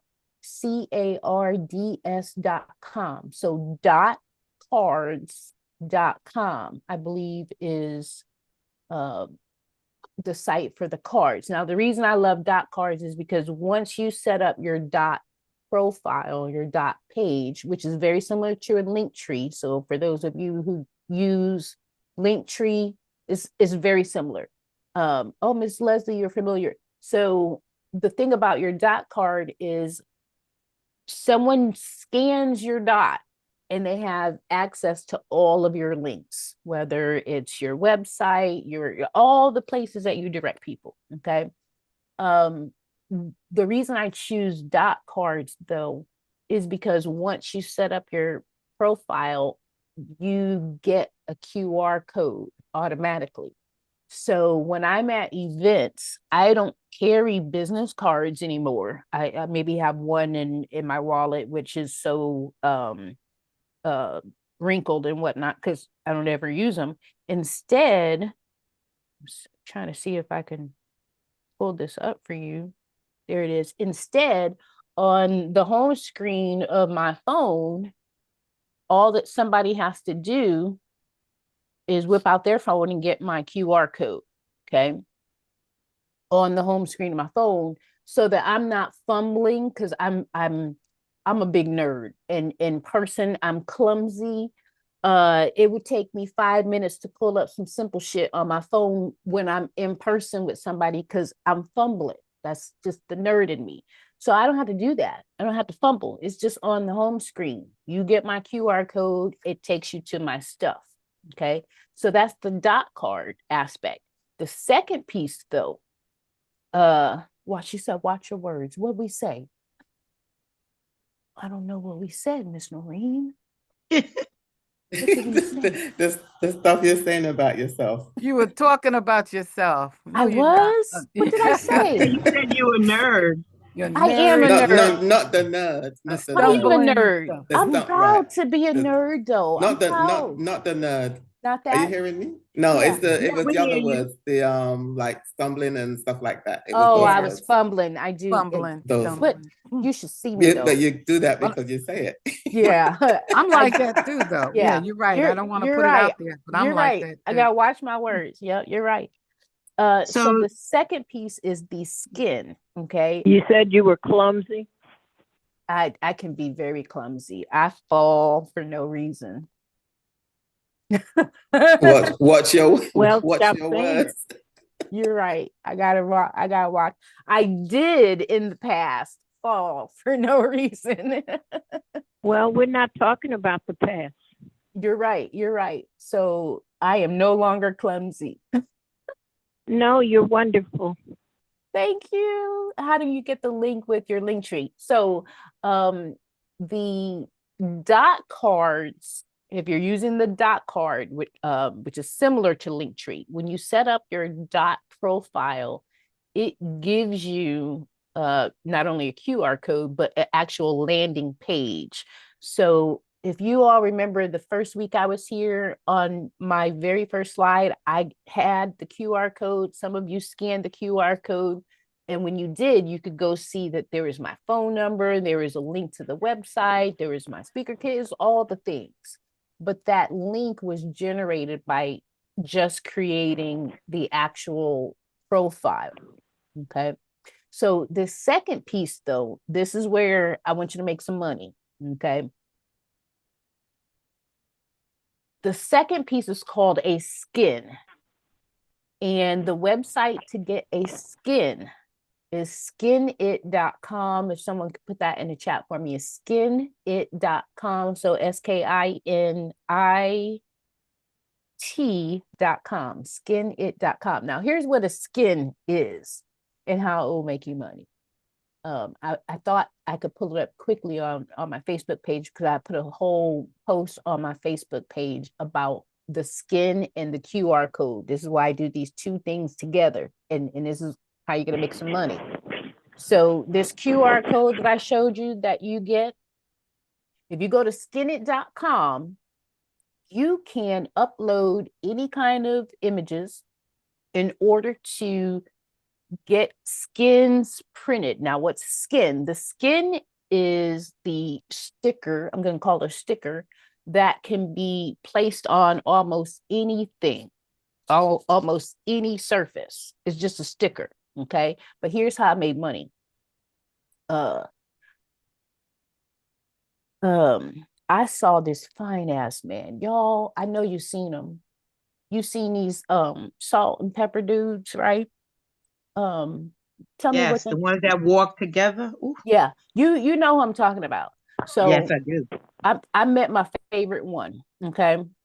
So in January 2 years ago, my girlfriend sent me the video. It was the first time me seeing these silver fox dudes. I'd never seen them before.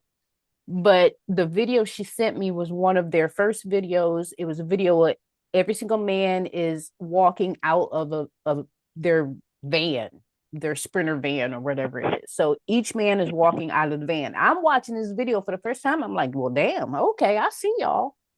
But I mean, I'll be honest with you, by the third or fourth, I was like, okay, yeah, I mean, you look good, but like I'm bored. Okay.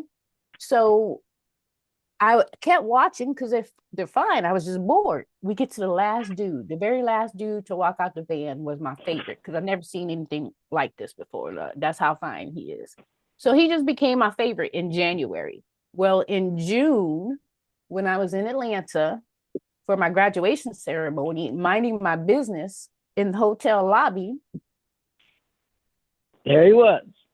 there was that fine man. Not only was it him, I'm telling you, it was all 80 of these.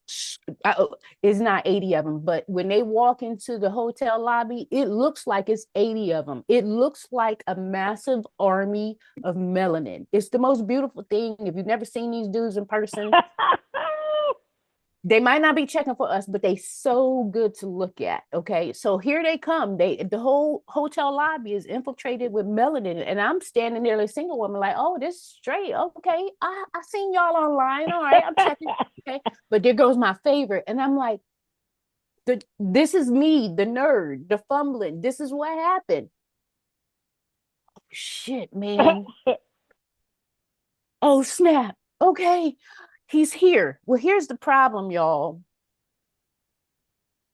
That night where the salt and pepper men come into the lobby, I'm in Atlanta. I scheduled a meet and greet that night because I was going to be in Atlanta. I know my people in Atlanta always want to hook up with me whenever I'm there, but I can't see all y'all because I'm here for graduation. Y'all come see me. So I scheduled a meet and greet / date. I was on a date, which my therapist said does not count as a date because it was a meet and greet that I just invited a guy to. That's not considered a date. So I failed my assignment because I was supposed to be proactively dating. But anyway, I'm at this meet and greet with my clients, my coaches, my mentors, all of which, there's 8 of them, all of which were graduating the next day. Okay. All of them receiving their doctorate the next day. These were my nominees. I had 12 nominees. 9 of them were selected. 8 of them were graduated. So I'm in the hotel lobby with my 8 nominees who flew in from all over the country, plus the dude I'm on a date with. Okay. Now, you know how a hotel lobby is set up with the bar, right? So I'm here at the table with my people, the guy I'm on a date with, and there goes old boy, like literally behind the guy that I'm on a date with. So I'm supposed to be focusing on old boy right here, right? Who was never going to get my attention anyway, because dude got 5 kids. I don't date men with kids. So, I mean, it checked the box because I thought I was going to get credit for going on a date, but I didn't. So, whatever. But I'm supposed to be focusing on him. I can't because just behind him is old boy. And old boy, as I found out later, was a security guard for a living, is a security guard for a living. So he is trained in being fixated on a subject. Let me tell y'all, that dude that I hadn't met yet is fine as fuck, sat there looking at me all night. Dude was fixated on me. I'm supposed to be focused on Jeff and my people. I'm mesmerized by old boy. So get this. End of the night comes, I go on about my way, thinking everybody will see you tomorrow at graduation. The next morning comes, I go downstairs 6:30 in the morning because I'm a smoker. I got to go outside and get my smoke on first thing in the morning, but there's no makeup. I'm in a oversized sweatshirt, doesn't even fit. I mean, it didn't even check the mirror. Just got up. We got to go downstairs and have a smoke. Guess who's in the lobby by himself? Oh, OMG. Y'all, I mustered all of the courage I could. Because when I see a man by himself, then it's like a different swag that comes. Maybe that's the Sasha Fierce in me. I don't know. But I saw him by himself and I was like, oh shit. Well, I got to wait 5 minutes for my Starbucks order. Let me go holler at a boy. I go introduce myself while I'm walking over there. I got my cell phone. I'm pulling up Facebook on my way to walking to him because I want this man to see the post that I made on Facebook About him? about him being my Yeah, go favorite. girl. I wanted him to see the proof that this happened in January. I've been checking you all this time, yo. Okay. Do you know he spent 5 minutes in a one-on-one conversation with me? And the most important thing that I saw was the fact that this fine ass man had a luggage set, and on his luggage was his face. His luggage was advertising. Each piece of his luggage had his face. I was like, well, damn, that's dope. So the very next day, took my QR code and got on skinit.com and I ordered skins, two of them, one for the back of my laptop. And you can't see this because I'm on my laptop, but every time I boot my laptop up somewhere, Starbucks just works perfectly. All they see on my laptop is the skin on it that says in big bold letters, Dr. Tawana is a QR code, and from hunter to hunted is my tagline. That's all that's on my laptop. So every time I boot up my laptop, no matter where I am, people are scanning the QR code. And that's exactly what happened when I received the skins in the mail. I went on a trip that weekend. That very next day, I made $700 the very next day by being stuck in line at the airport. Because while I was stuck in line at the airport, some lady scanned my QR code. I didn't even talk to her. She scanned the QR code. She went and bought whatever it was. It was one session. That's what it was. She bought a session, but I didn't know it until we actually met for the session a couple of weeks later. And I asked her how she found me. She said, "Oh, I scanned your suitcase."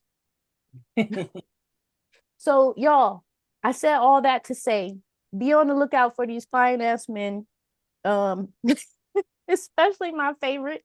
But when you meet them, oh, I'm telling you, his name is Eustace, and y'all, it just doesn't make sense.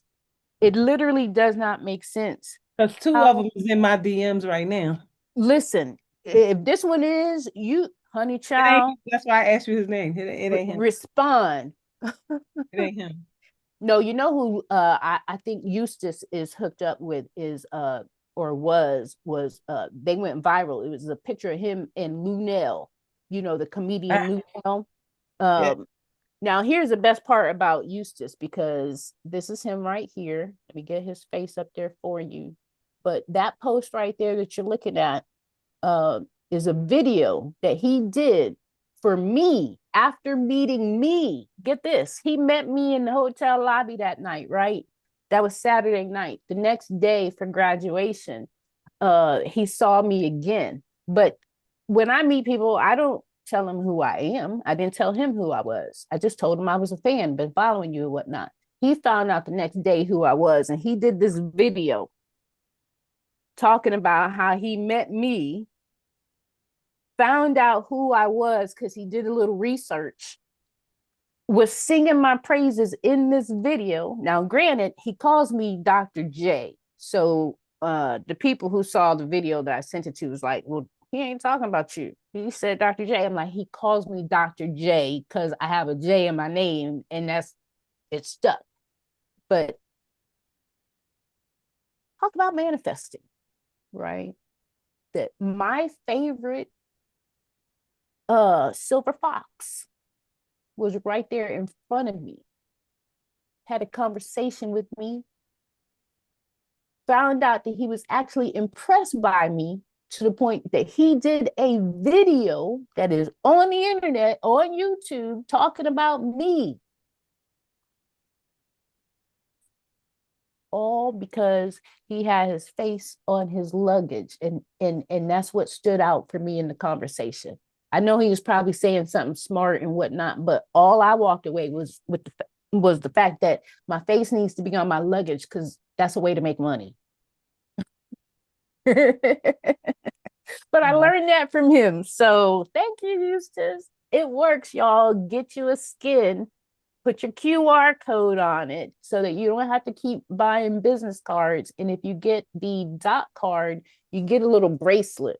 I'm not wearing it today, I got my copper on, but you get a little bracelet that someone can just scan your bracelet and it goes to your QR code page. Okay, those two things together are a great way for you to not only get your face out there, but to utilize resources for people to connect with you.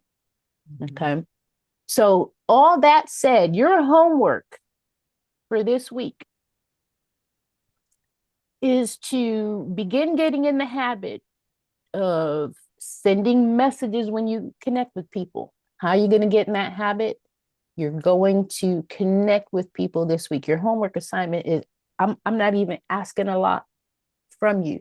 What I need you to do though is begin with creating a list.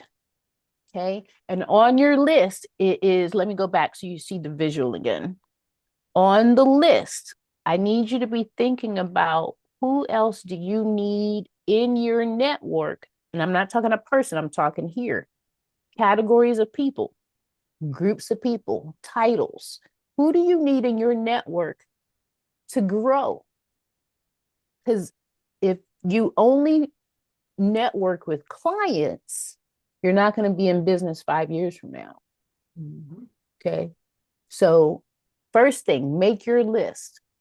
The real ask that I have of you this week is pick 5 people. That's all I'm asking is 5 people. That's like one person a day. And I want you to be intentional about the 5 people you choose and begin to connect without hitting the connect button, but by sending a message. Now, what I hope you walk away with in doing this exercise is I hope you walk away with simple verbiage that you can use when you're sending a connection request or receiving one. The only way you're going to build this habit is to actually do it. So you're going to see what happens when you send a connection request with a message, but you should also be noticing what do you send when you receive a connection request? Okay. Some of you receive connection requests and you don't do anything. John sends you a connection request, you look at it, you accept John, and nothing happens. Yeah. Right? So homework this week of connecting with 5 new people is going to force you to consider what message you send and also what happens when someone sends you a connection request. How do you respond? Look, Tori and I, I sent Tori because you said don't hit connect. So I sent Tori a message inviting her on my show. And she immediately responded. And I don't know if she has an autoresponder, but it didn't take her No, long. that's me, boo. So look, now I'm stumped. I was like, okay, now what do I write her ass back? So this is a good lesson. But being I know who she is, I'm just gonna send her these dates and we're gonna set this up so she can be a guest. But we were already practicing while you were telling us to do this. So that was Good. pretty cool. But she was ready. She Yeah. was on it. Notice though, if everyone picked up how she phrased all that, you just heard that Miss Tori responded quickly. Okay. That matters, people. That really matters. That when someone sends you a connection request and you've looked at their profile, you've checked all the things, and you've made the decision that yes, I want this person in my network, responding quickly matters to people, right? And responding with an actual message matters to people. I see Miss Sherry's hand Yeah. up. And Can you hear me? We can. Yeah, okay. Yeah. I forgot one of the other issues that came up on the business page was my unique LinkedIn URL. Yeah. How do you find your unique URL? Great question. Let me go back to sharing my screen and Yes, because I had trouble with that yesterday. The girl kept telling me, "You sent me my login," because I was trying to add my link tree on the website, and she kept saying, "This is your login," and I'm like, "Huh?" Right. if you Because that's sent the your only thing now login, that's the only thing now that's missing from my business page. My And the my link tree is screen. something, I don't know if you went over that with us, Miss Dr. Tawana, but that link tree is very important too, that Tori was referring to. Yeah, any of those portals are extremely important I meant because LinkedIn. I'm sorry, y'all. I thought you meant Linktree. No, So I meant we did LinkedIn. talk about Linktree today, so it's okay. I thought you meant Linktree. I sure did. Okay, now how can how can I show you this? We'll just go to profile. Yeah, if you put in your actual login information, that's going to be different. The URL that they're talking about is up here at the very top of the Ah, page. Okay. Wait a minute. oh, that's good. Where at the top of the that Mm-hmm. part. hmm So you Now, put LinkedIn, and then when your name comes up, you look at what that RL is. uh, URL.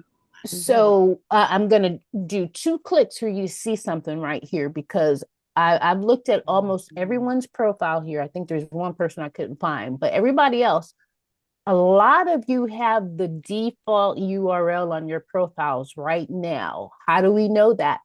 Because this URL has not been customized. If you look at the top of your page right now, what you're going to see is linkedin.com /in/ your name with an alphanumeric sequence behind it and some dashes. Okay. If you see that alphanumeric sequence behind your name, it means that you never customize your URL. So if you look in the chat right now, Miss Tori just put her URL in the chat. Look at her URL in the chat. It's customized.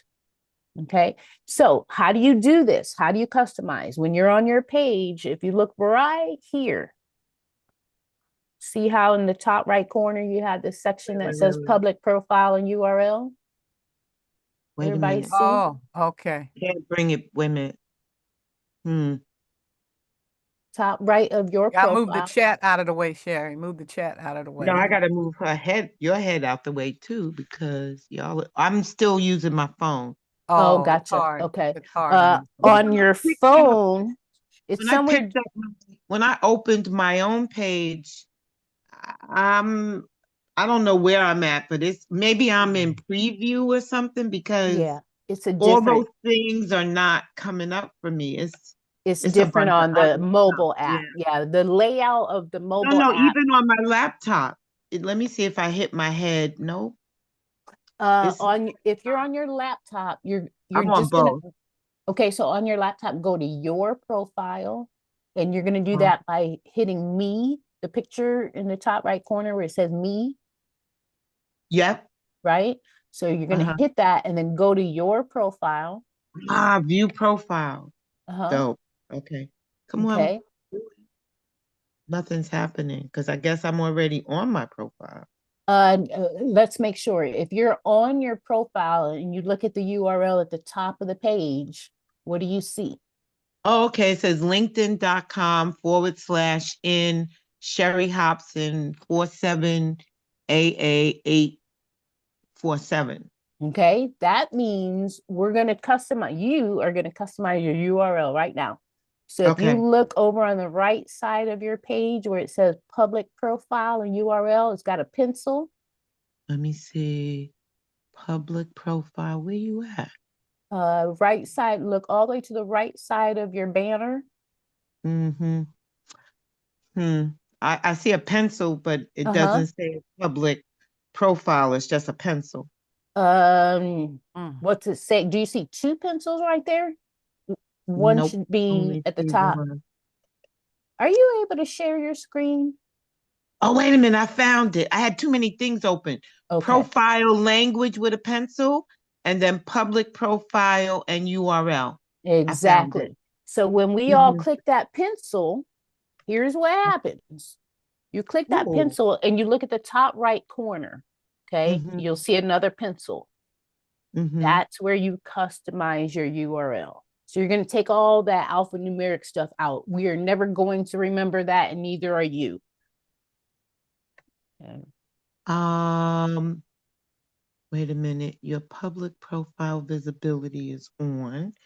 Um, it says edit visibility or edit content. This is your public profile. And then edit your custom URL. I have to Exactly. hit that again. Hit the pencil. The pencil. Okay. Mhm. And now, Once you hit the pencil, that's when you can edit the actual URL. all right. So I want to get rid of the numbers. You probably want to get rid of that. What I always recommend is whatever your moniker is, put that in, because your moniker is your name that you want us to know. So my moniker is the LinkedIn professor. My URL used to say the LinkedIn professor. All right. So whatever can help us know that it's your brand, not your name, give us that. And the reason we don't want your name is because there is a gazillion Sherrys, Sherry Hobsons. There's a lot of them. Mm-hmm. That's why you have the alphanumeric characters. Hmm. All right. But you do want us to call you by your moniker. Hmm. So something that triggers our brain to know that that's your brand. Okay. Okay. Hmm. Trying to send a message to Miss Tori is probably not going to work if you're not connected. Are you already connected, Miss Noreen?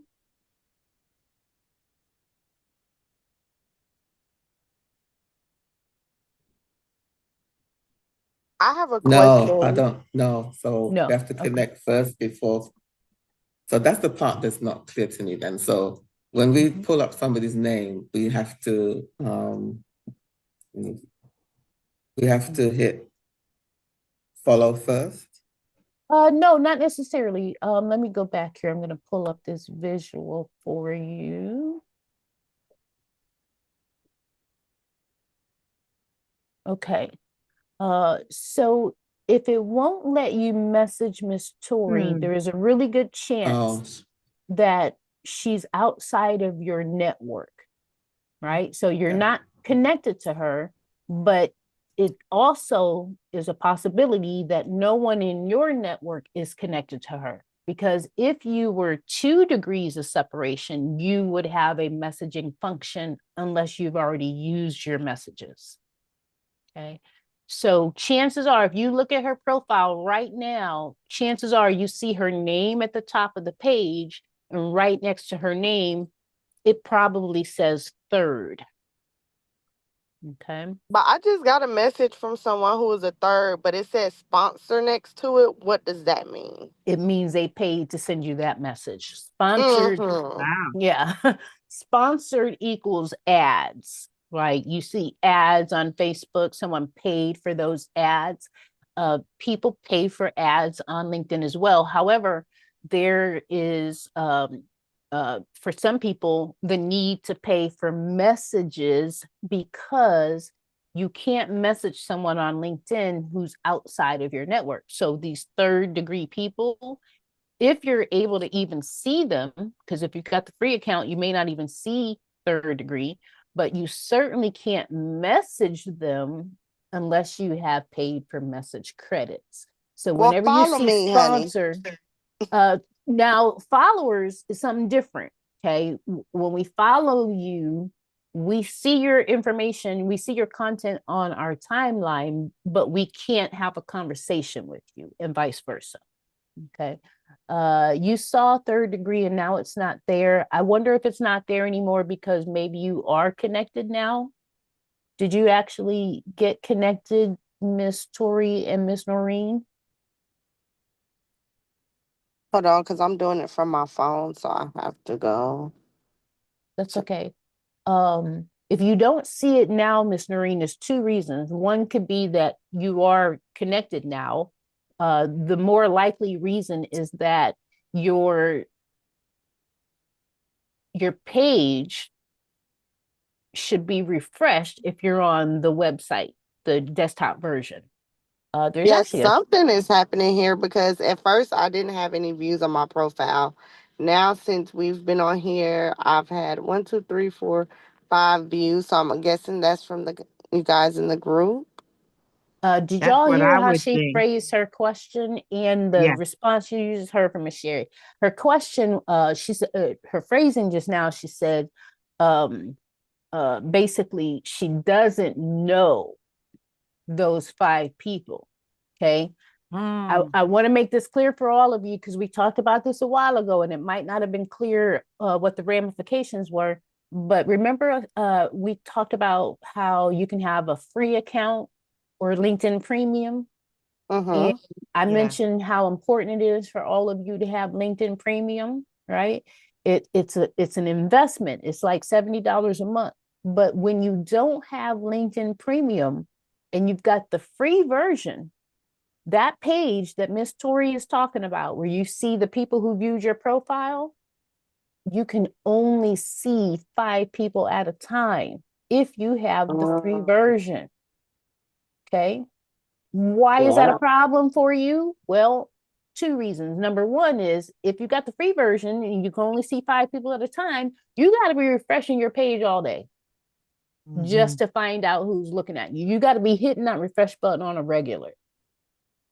The real reason, the second and real reason that I encourage people to get premium other than reputation damage control is because there's one feature in particular that you get with premium, which is that page where you go to view who's looked at your profile. You all know the page because LinkedIn says it's the one page that people spend more time on than any other page on the platform. So I know you know the page, right? That page, when you have premium, shows you 3 months, 90 days worth of who's viewed your profile. Okay, let me compare this for you. You got the free account, you can only see 5 people. You're hitting refresh all day. You're getting carpal tunnel from hitting refresh all day.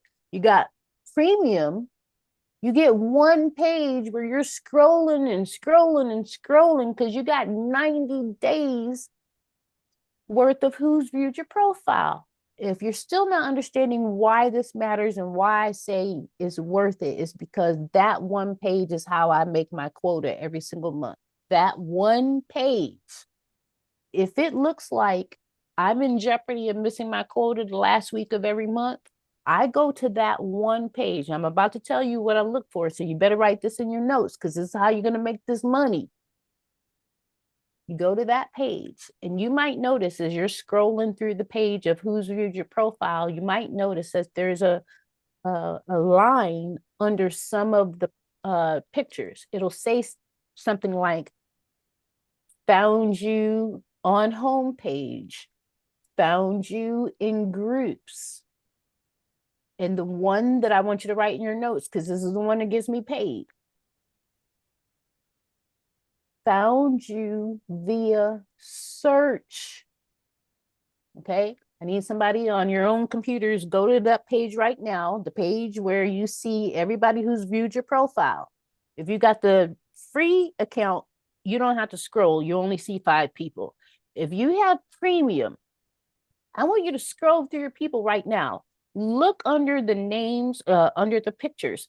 See, it's not going to be on every single one, but I want you to scroll just so you can see what's there. And you will see how it will tag some of these pictures on the page and it will say, found you via search.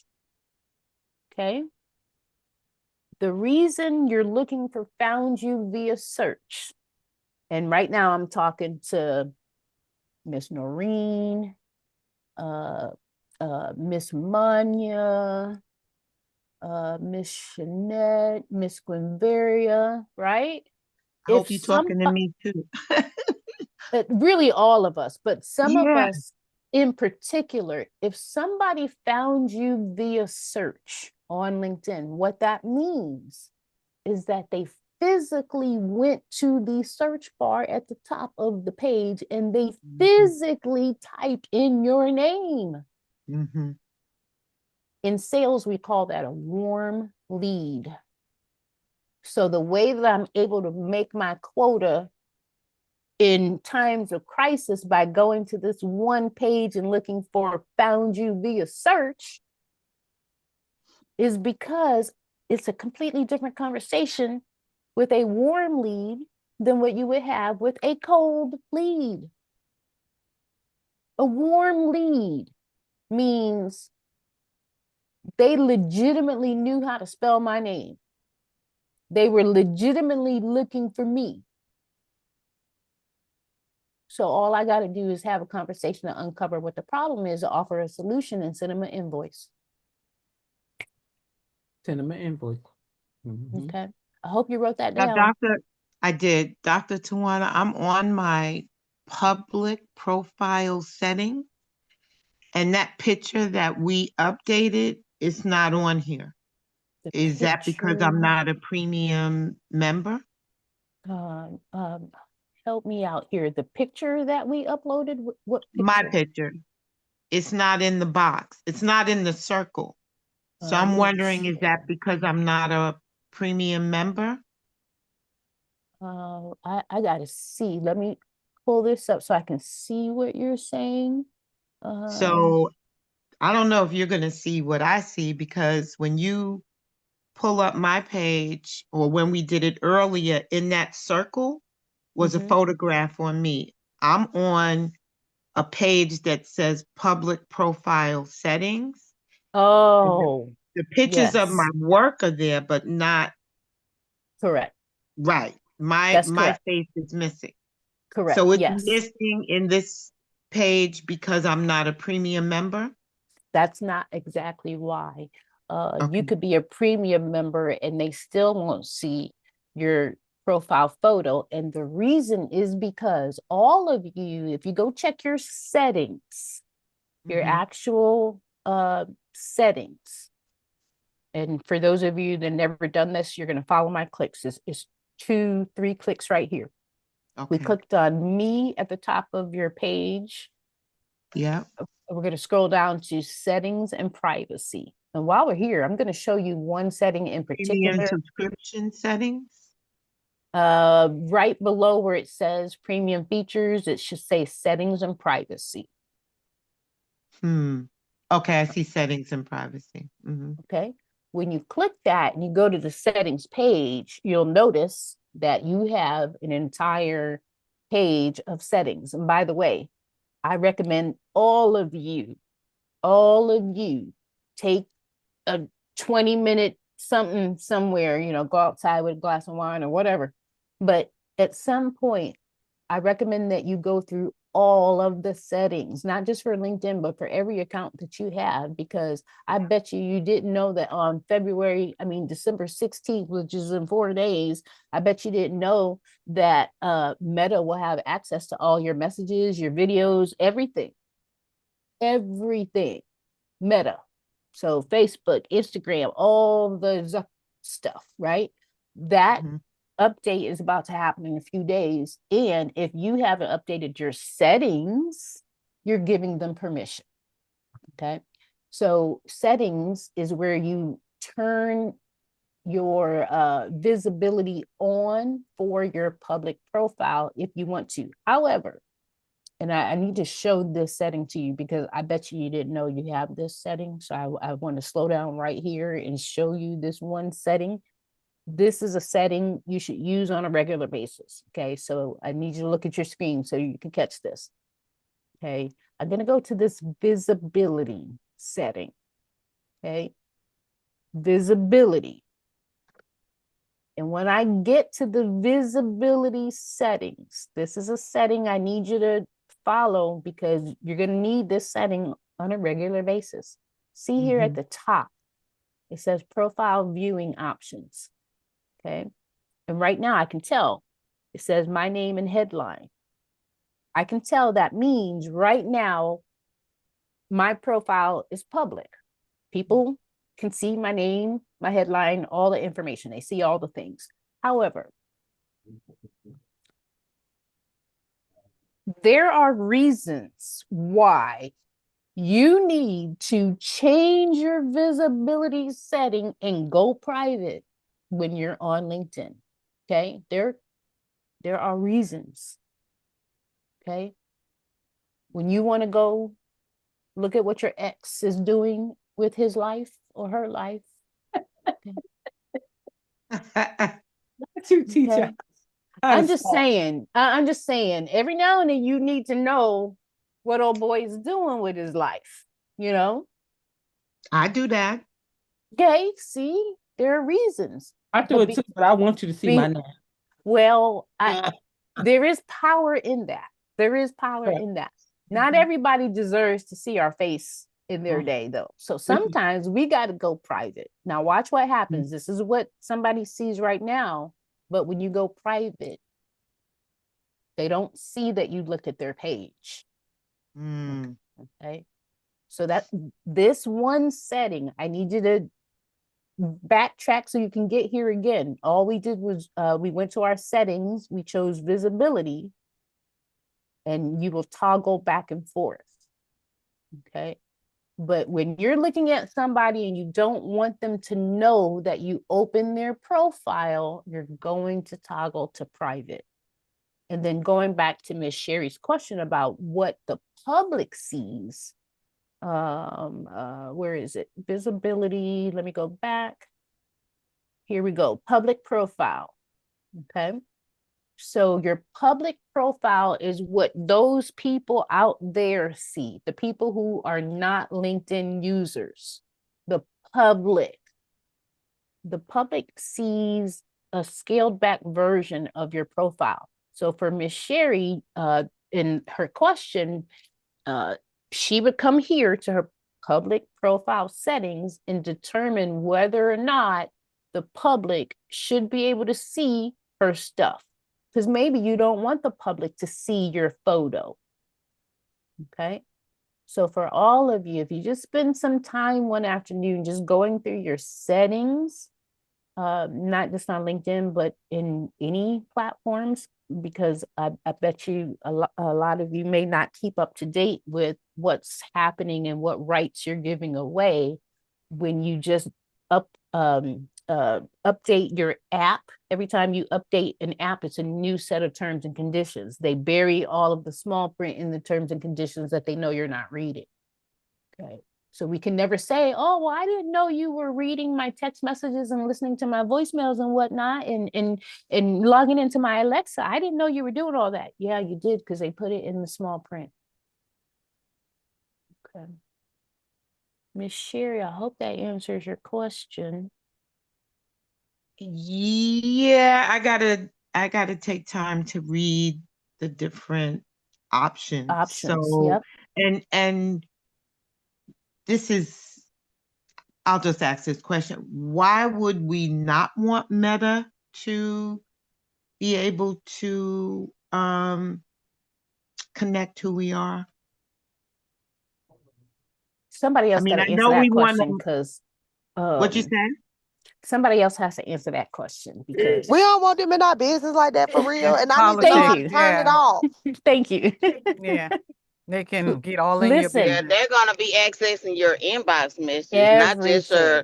not just your what you're putting on your page, but if Your somebody sends you a messenger message. Hold on. Everybody can't talk at the same time, please. I'm sorry. No, go ahead. Somebody else was talking to you.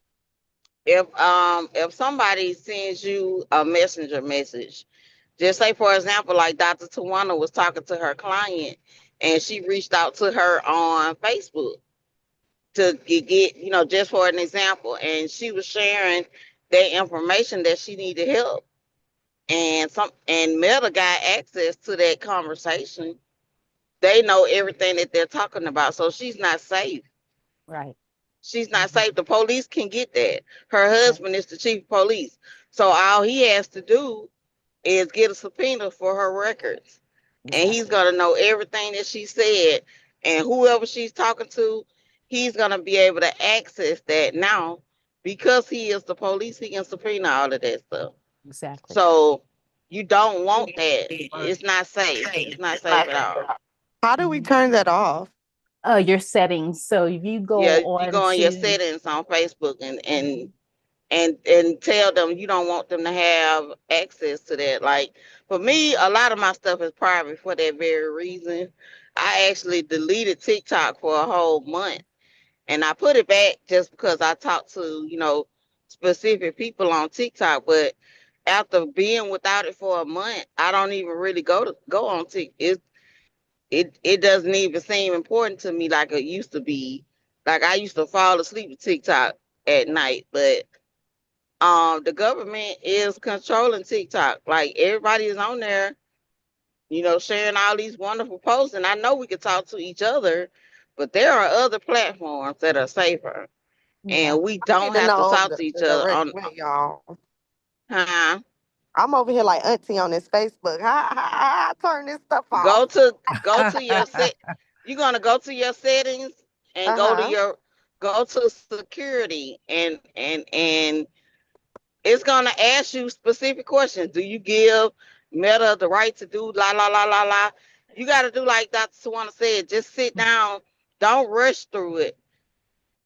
Go through every set. If you don't know which one it is, click on all of them until you figure out where it's at.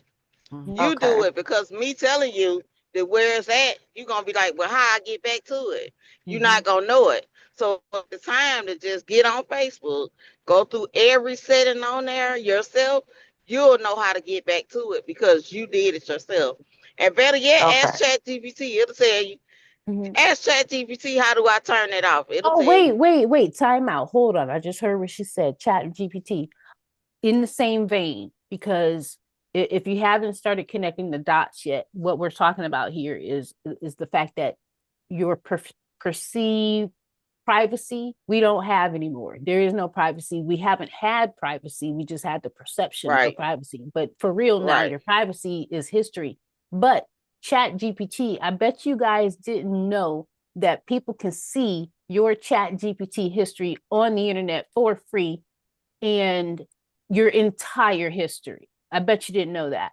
And Yeah, I heard that too. That's why I had the premium Chat GPT just to try it out, and it's just so much. I'm a technology nerd too, Dr. Tawana, but it's so much that's on the back end of AI that's not good, right. and some of it is good. That's what kept me on the fence of even wanting to learn it. But I'm learning it more because of you want to know your enemy. You want to know what they Absolutely. doing, You do. and you want to know how to use this stuff because anything you don't know how to use is being used against you. So I'm learning it for that reason, but also you have to know how to proceed with whatever kind of privacy you can have because the government can get to all of this. If you're doing it on the phone, the government can access everything you do on the Everything. phone.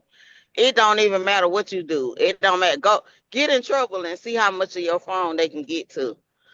All of Go to that. court and see just how much like it's so many people that's in prison right now hung up because they thought they were talking privately on their phone and the DA just went on over and got them a good subpoena and subpoenaed your phone records and voila magic in court Yeah. your whole phone conversation your text messages everything can be accessed by the government. So if you're living in the United States, your conversation, all of it is how do you think, okay, just like what we're talking about now, I double dog dare anybody.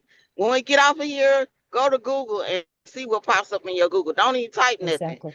Just Exactly. tap Google and see what comes in that drop down. Exactly. Everything we Exactly. talked about is gonna be in that list because Exactly. Siri is listening to us. Alexa is listening to us. Gemini is listening to us.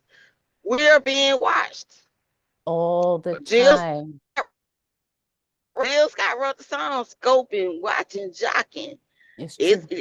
it's not new. This is old It's not new. information, but it's just we in our culture we have become so conformed to technology until it's like I was saying this week, it's the lie is wrapped up in everything that we do so tight that when you start to unravel the lie, you see just how they're in your business without being, without you even knowing it, just on something simple as doing a Google search. That Google Mm-hmm. search is being recorded. Like for me, I'm a truck driver. I can go on Google and Google will tell me everywhere I went for the past year. Yeah. Google will tell me you was here in this month, you was there in that month, but I turned off the setting to where other people can see it. We had to do that with Instagram. Instagram was starting to tell people where you was at Mm-hmm. and giving them directions to where you was at on Instagram. You had to Right. turn that off. Yeah, this is not new, everybody. This has been around for a very, very long time. You do have to know though, Meta is the government. Like that is the government. The United States government created Meta. So when people talk about the CIA and how their information was found when they thought something was private, well, it's because we're all operating on this big blue ball here, and it's owned by them. So it's part of the plan. You can't beat yourself up for what you did not know. Now that you know, though, you can be protected because as of the 16th, we as business owners have got to make adjustments because the fact that none of our calls, messages, etc., are private anymore, that will make it easier for people to sue you. Okay, so you've got to take this stuff seriously and do something like go to your settings. If you're looking on Meta for the setting in particular to turn all of this off, the setting itself is labeled advertising something. So when you are in the setting menu, the option that you're looking for says something about advertising. And then once you get into that menu, you'll start to see that there are options that you can turn off. But seriously, I recommend that you just spend some time one afternoon going through your settings because I guarantee you don't know how much information you're giving up because these tools are set to default be public. The default is for everything to be public until you turn it off. Okay, so a lot of you are in situations where your information is out there in the public and you didn't even know. Okay, hence your chat GPT history. Y'all, please understand anybody can see your chat GPT history, the entire history online for free. That is not safe. Okay. I hope all that made sense. I know that was a whole lot to throw at you and it's eye-opening if it's new for you, but it's a rabbit hole that I do encourage you to at least look at because this is not new. This is not new. Our grandparents were part of these trials or whatever they call them. You know, you can do a search on your own and look at what MK Ultra is from the 40s. You know, if you were on welfare like I was in Philly in the 70s, you probably already know now that if you were on welfare back then or now, right? People who are on SNAP benefits and whatnot, these are the people that the government experiments all their trials on. Okay. And there's nothing that certain people can do about it because it was set up this way on purpose. Yes, the Truman Show is for real, y'all. Every single movie you see, every single movie, is looks like entertainment, but I'm telling you, you gotta wake up. The stuff they're telling you is everywhere. They're telling you the truth. We just don't necessarily recognize it as such because we're being entertained, right? I see Miss Noreen's hand up. Oh, you're on mute, Miss Noreen. Oh, here's a question. They put it in the Um, movies and shows. Yes. Yeah, we have to read between the lines. I hear stuff all the time that I didn't hear years ago, but watching stuff now, I pick it up. I see it all the Yes. time. But my question is to do with the profile viewing option that you showed us to in LinkedIn. So if you change it to private mode, do people that have premium, they can still see it? Mm-mm. Oh, so nobody can see. Okay. Nobody can until you toggle it back on. So if you were to Okay. go in and you toggle to private mode right now, you're in private mode right now. But as soon as you're done checking out your ex or whoever, Then turn your put it back. visibility back on, because nobody can see you when you're private, including the people in your network. Thank you. Right. On the contrary, too, because maybe it didn't make sense yet, but when you are intentionally looking at certain people, for example, let's say you're prospecting, you're looking for ideal clients, right? Um, I always double check to make sure my visibility is on before going to look at ideal clients. Okay, because there's a game that we play here on LinkedIn based on this who's viewed your profile thing. When people look at that page and they see that you open their profile, chances are they're going to go open your profile. Chances are there's that back and forth, right? So when you're looking for actual ideal people that you want to connect with, I do this when I'm looking at celebrities for prospecting. I make sure the visibility is turned on because I need them to see my face on the page of people that viewed their profile. Okay, so it works both ways. There's a reason to be in private, and there's also a reason to be public. Miss Gwenveria is back. Yes, thank you so much.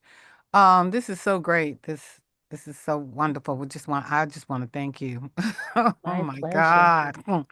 Um, and thank you, Darlena, for introducing and sharing Dr. Tawana with us. Let me just say that. I I'm know. just gonna call her only on today, only on Friday. I'll talk to her. Okay, okay, right? She's Because not I need your information. I need your number because I wasn't here last time. Please, that's one thing. Um, and I'll that's put great that in the today. chat. Um, question for me. I have uh, I have a nonprofit, I have a for-profit, I have a very, I'm active in the church, blah, blah, blah. So I have a very busy personal life. Should I have three different LinkedIn accounts? I mean, No. Mm-mm. okay. So everything One, should be tied into that one LinkedIn yes. account. Wow. One LinkedIn account, all the layers of you. Okay. Right? So when we land on your page, you think of your LinkedIn account as a landing page. Remember, we were just Uh-huh. talking about landing pages a little while Yes. ago? Think of your LinkedIn page Mm. as a landing page. When we land on that page, we should be able to know all the parts of your personal brand, whether that's your nonprofit, your for profit, your softball league, the casino trips on the weekends, the fine salt and pepper dudes that we see on all the things we should be able to see just by looking at your one page. Thank you. Thank you so much. And do you have an idea of how much premium is? Then that's Mhm. good. I don't have to buy premium for all these accounts. It's $69 a month is what I saw, but Yep. you know, Okay. your 70 bucks first a month. month is free, but then it's going to cost. Your first month is free, and during that month, if you Mm, are intentional, you will get that money back and then some, enough to pay for premium for the next 2 years. I know that's right. Right? I mean, do the math, right? Mm-hmm. Um, in your world, you take, what is your base rate for someone to have access to you, right? So if somebody schedules a session with me right now, they go to my website, they're going to pay $750 just to meet with me, right? Well, that $750, if I'm applying it to my LinkedIn premium, I'm straight, I'm set, and I'm going to make that money back in that one session. This is business, y'all. I know that when we're shopping from our own wallets as a consumer, We have a totally different vantage point. I get that. I do. I think sometimes as business owners, we forget that we are in business. So when we see something like a gap, hey, you know what? I really need just $5,000 to get my client today. I don't have it. I'm not supposed to have it because I'm a business owner. There's a difference between making money and having money. So if I don't have it right now, guess what I do have? I have the ability to go make it.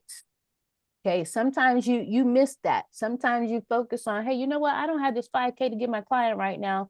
Damn, there's nothing I can do. Are y'all kidding me?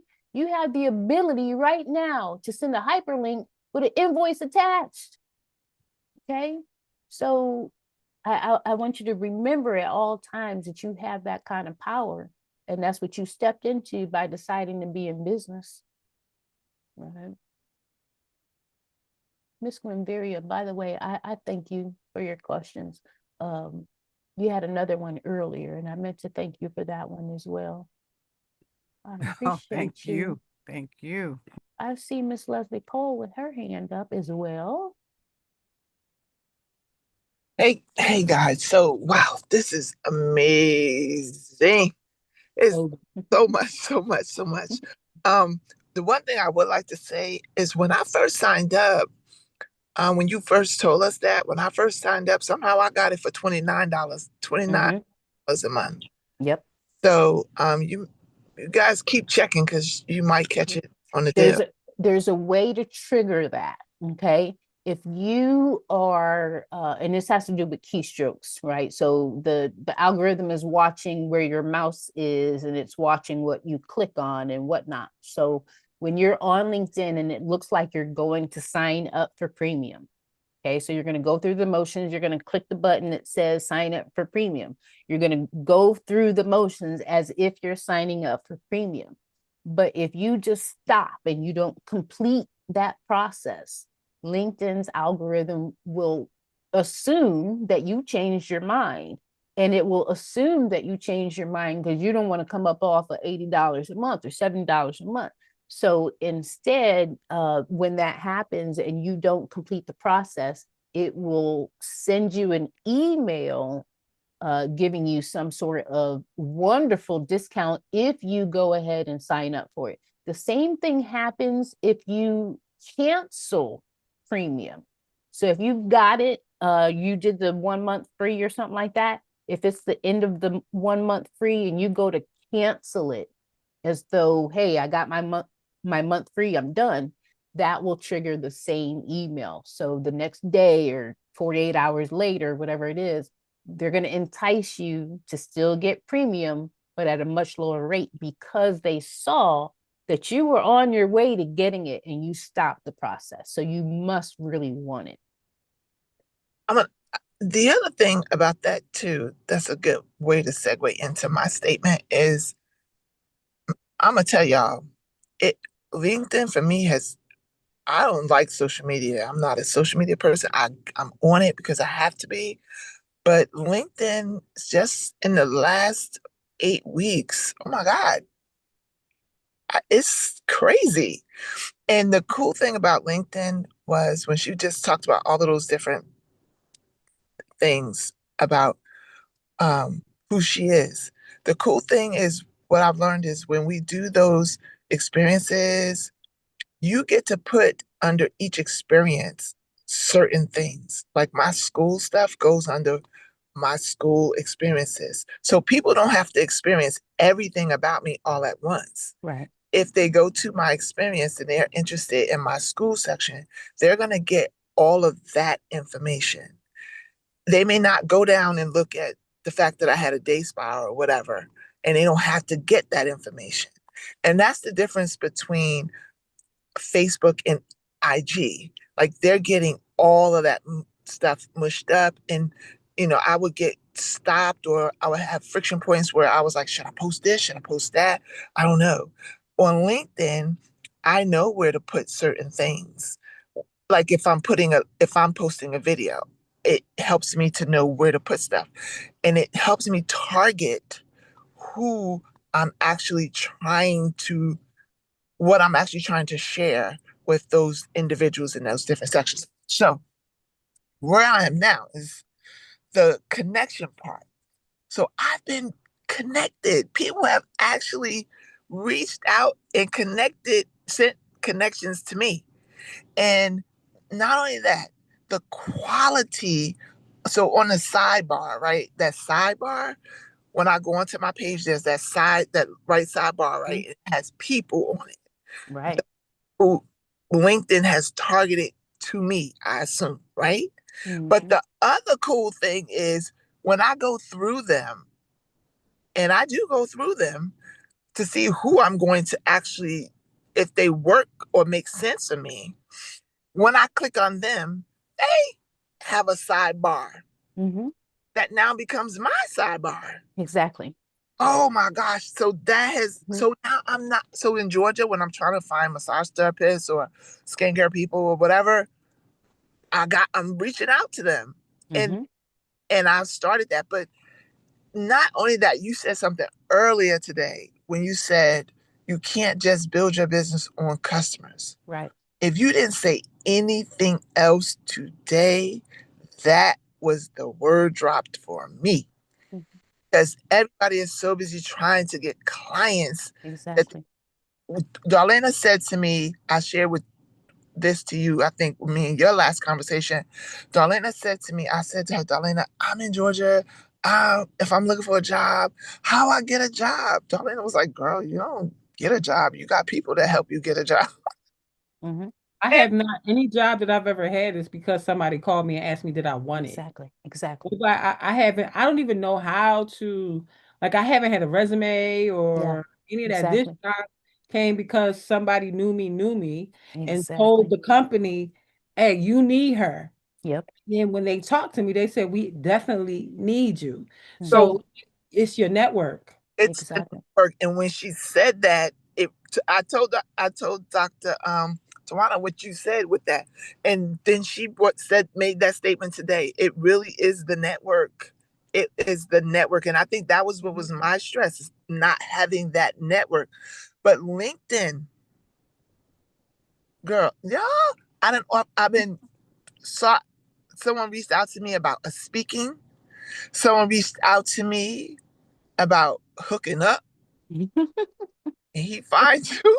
He right here in Oh, Georgia. hooking up. Okay. Yes. A dating service? Oh, wait a Yes. minute. I Hold want to up. do a series on LinkedIn and dating. I need somebody to be a host with me or something. I seriously want to do speed dating on LinkedIn. At that last week, and then it happened. It happened this week. Then I reached out by someone from the United States. Um, she works for the United States of America doing something, and I reached out to her. She had a thing yesterday, but I didn't get it. She found me, but it didn't give me enough time because I was already on a job, so I couldn't participate. But I reached out to her and said I couldn't attend. Can you please send me the replay? So, man, the conversation, the connection is really real. It's Yeah, worth the money you spend in premium because I exactly. never engaged this much through social media with literally adults having real conversation and Yeah. that connection. So now I don't feel like, honestly, and I hate starting a conversation where I don't feel like, because I tend to not use my feelings when I'm making business decisions. But I assess my feelings, right? Mm-hmm. So, but I feel like with LinkedIn, you're really not working something. Like a guy is just now, right now, popping up on my thing on LinkedIn while I'm speaking to LinkedIn is really, I'm telling you, a little bit of stuff that you have us doing. I don't even understand all of it. I just did what you told us to do. I'm still trying to figure out like the posting part, like what I'm supposed to be posting and how to be strategic about that. So that's really where I guess all of this comes down to is, so I'm posting, right? I made a post that got me, people DM me so much, right? And then they came from there onto what the platform that they were most comfortable on. So there clearly a lot of people aren't comfortable on LinkedIn, although Mm-hmm. they found me there. But they came Mm-hmm. off LinkedIn and they went into Facebook and they went to where they're comfortable. So Exactly. got DMs from there. So my thing is this, okay. I'm not being carried away by the hype of people reaching out, right? Mm-hmm. What I know about me is I'm going to be strategic, and I want to, when my posting now,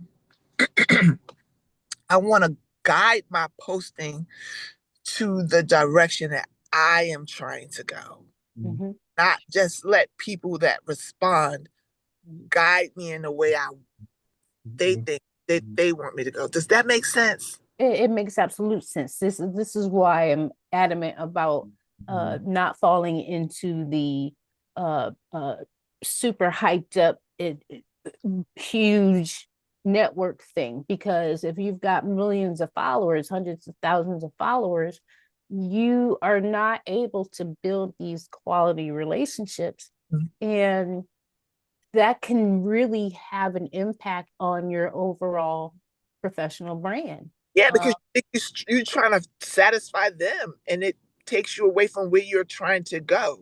yeah, because a lot of the folks that you see on social media, I call them the Facebook famous. A lot of my Facebook famous clients are not making money from that. Let me rephrase, because Meta does pay people. Content creators do receive checks sometimes. What my Facebook clients consistently show me, though, is the checks that they're getting from Meta compared to the amount of time and energy that they put into getting these millions of followers. The Yes. math ain't mathing. It just does not make sense. It doesn't. So I feel that if you can save your ad dollars instead of spending money on ads to reach people who are not buying from you, why do that? Spend that money, invest that money on LinkedIn, get premium, and begin to shift the power structure so that you legit are no longer looking for opportunities. People are coming to you because you are sought after. Can I interject right here? Please. Darlena will tell you all the time. My biggest thing is I'm not a big video person. You Like, don't have to be. and when I tell you I haven't put a video on there, Yeah, and you don't have to be. all happened in the last month, and I Mm-hmm. haven't posted one video. Yeah, I would implore all of you to understand you don't have to post at all on LinkedIn. We will talk about your actual engagement strategy next Yeah, week. So what it will look like for all of you to begin showing up on the platform. We do start to get into that next week. But I mean, if I'm being straight up with you, uh, most of my clients, most of them who are newer on LinkedIn, like 3 years or under, I tell them don't post here. Don't post on LinkedIn, because when you post here on LinkedIn, guess who sees it? The people in your network. And if you haven't been strategic about growing your network with the right people, and you haven't mapped out a strategy about what your messaging is when you show up in the first place, then you'll just be out here randomly posting shit. that's exactly what I was afraid. That's exactly what I was concerned. That's why I asked that question, because you have to be strategic about that, because what you're posting is going to your network, and it has to be relevant to the network, and it has to be what's going to come back to you from your network. Yes. And Yeah. It's got to but ooze your brand. So it doesn't even mean that you have to be filtered here. It doesn't mean that. It means you want to be strategic about the content that you're posting if you're posting publicly. Now, I want to go back to something else you just said, because here's the answer for a lot of you. And this is why I encourage some clients to not post on their timelines publicly. It's because some of us don't want to be seen. Okay. Some of us don't want our stuff to be public. So I encourage you to find the groups, the communities. We talked about this a couple of weeks ago with joining groups, right? Like-minded people. When you plop down in these groups with your people, that's when you can do all the things that we don't want to do publicly. So if you're in a community like this, let's say we had the $11 million club on LinkedIn as an actual group. If we were in that group, we could all click a button and be live in the group, protected, not public, but private in our own space. And that's why I encourage so many of you to exist before going out to the masses. And I say that because if you had the choice between posting something publicly for the world to see, or publishing or posting something within a private community, I bet you want the safety of the private community, because the world out there, I mean, these are just bullies. Let's just call it what it is. These are 45-year-old bullies all day sitting online, commenting on all your stuff. That's what's happening right now on social media. If you don't want to be a part of that, you don't have to be. You can be in your protected space with like-minded people having quality conversations, i.e., hanging out on LinkedIn. Okay. But protect yourself as long as possible, because the internet is not your friend. But Okay. Even can I say this? go The way ahead. the way you told me, you said all when I asked the question last time, you said put all of it out there. So tell me if this is correct thinking part.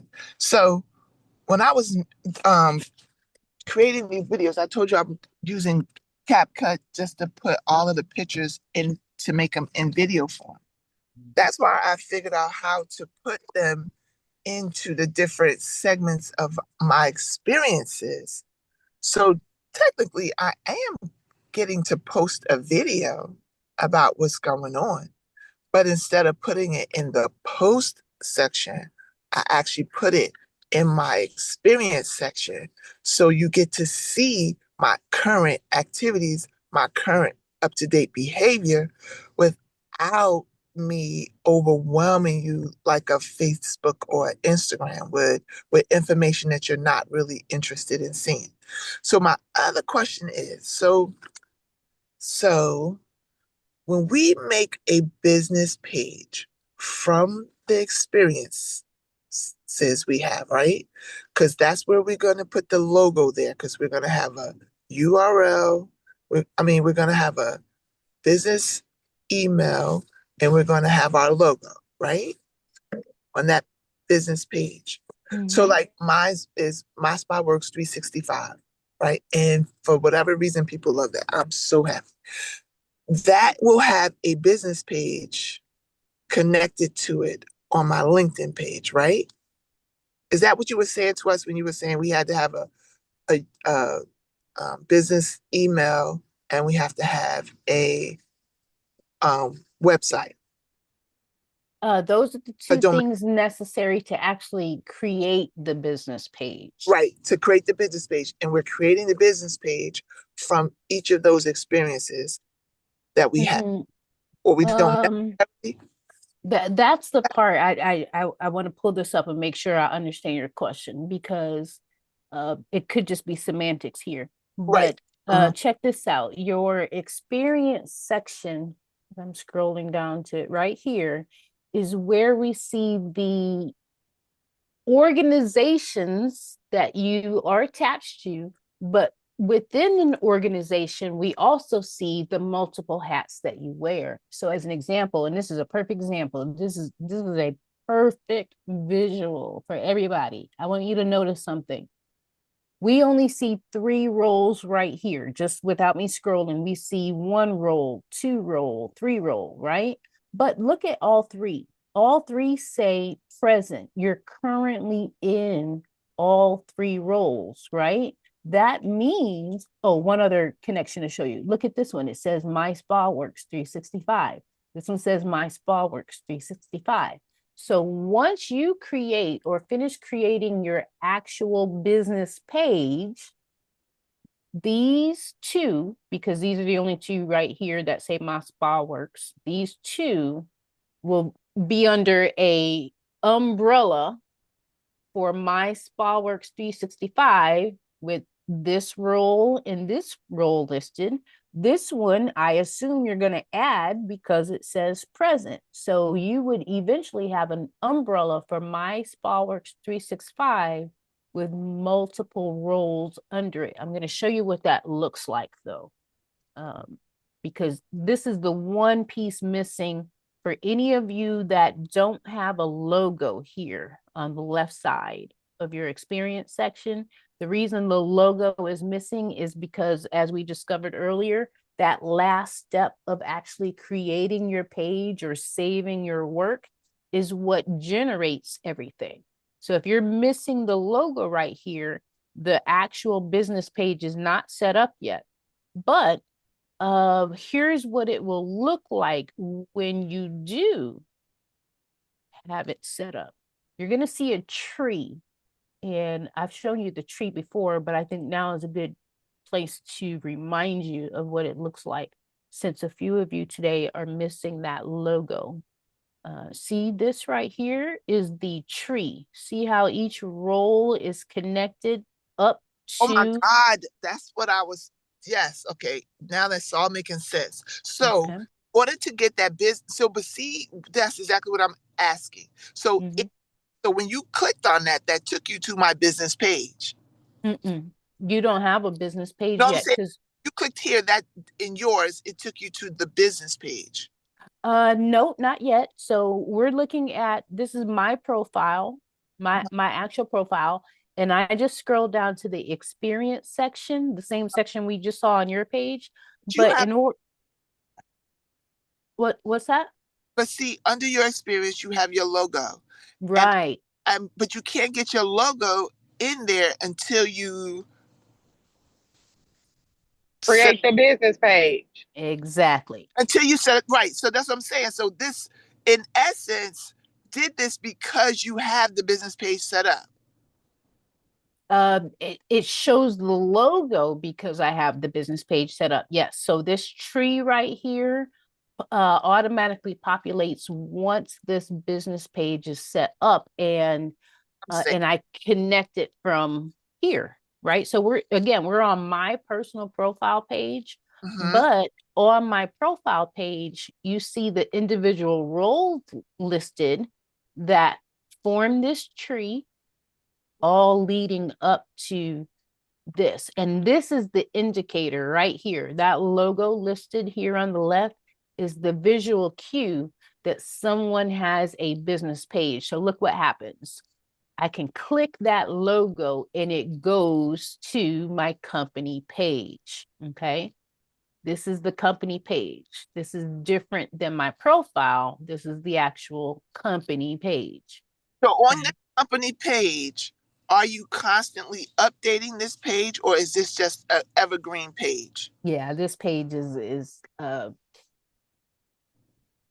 this page for me has not been updated this year at all. And that's not even a showstopper. It's not much of a priority because as you look at the content here, this is the old yellow pages. Remember back in the day we had the yellow pages? Deep. That's all this is what somebody would find if they search for you in the yellow pages, right? And you got your ad in the phone book. That's all this is. So whereas the real engagement will happen on your page, your profile. right. So when they come to find out about those different entities about what you do, they may click this business page. They get this evergreen information, this overview of who you are. They may not be interested in the other parts of who you are, but they're interested in this part of who you are. So this is where you communicate with them. This is where you, right here is what you're showing us, is where we get to put those videos. So for me, that is my posting. Because when I put current information on my experiences, to me it acts as an update or a right now kind of thing to what I'm doing. And I think I hear what you're saying. So I just want to clarify because really this can be semantics. so I'm not just posting it all the time. But yeah, you're talking about two different things. You're talking about posting as in sharing content. This is not posting. This is simply showing media that is relevant to that section. These are two separate things. What you're talking about in us seeing what's relevant to what you're doing right now, uh, a lot of that could be posting, an actual post, meaning actual activity. But at the same time, a lot of what you're describing is simply media, right? The videos that you mentioned, that's media. That's not necessarily something that has to be a post, but you can add media here. You can put your videos here, your pictures here. And just so you see the visual, this is the difference. Okay.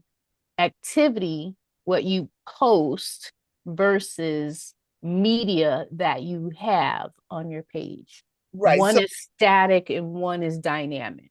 right. So and instead of it being dynamic, it makes because if you put it on there as a post anyway, it becomes static because if they scroll past it, it okay. I think real I got deep a better answer for you. because I'm thinking to be honest, my mindset is thinking algorithm. So instead of putting a video post on there, I would put the video post under the particular experience. So like I'm getting ready to do a workshop with some students that is gonna go under my teaching part. I wouldn't put that under My Spot Works because My Spot Works is really reaching out to a different audience. I could put that on my LinkedIn as a post, but I would prefer to put it in under the heading where it would go for the people that come in to connect with me will see it better there. But my concern is post, when we put a video in, like if I put a video in anywhere, will that change the algorithm putting it in my experiences, or does it make a difference to put it in through the post? If that makes Both and all of the above. okay, And so then um, that I, makes I I just realized based on your example, there could be a better place for you, which is right here in your featured section. So the media section that we just talked about, that's in your experience down uh-huh, here. So every section of your experience, you can add media, right? uh-huh. And to your point, this is real static, right? This is real, I mean, it's just the visuals, nothing exciting there, just visuals, right?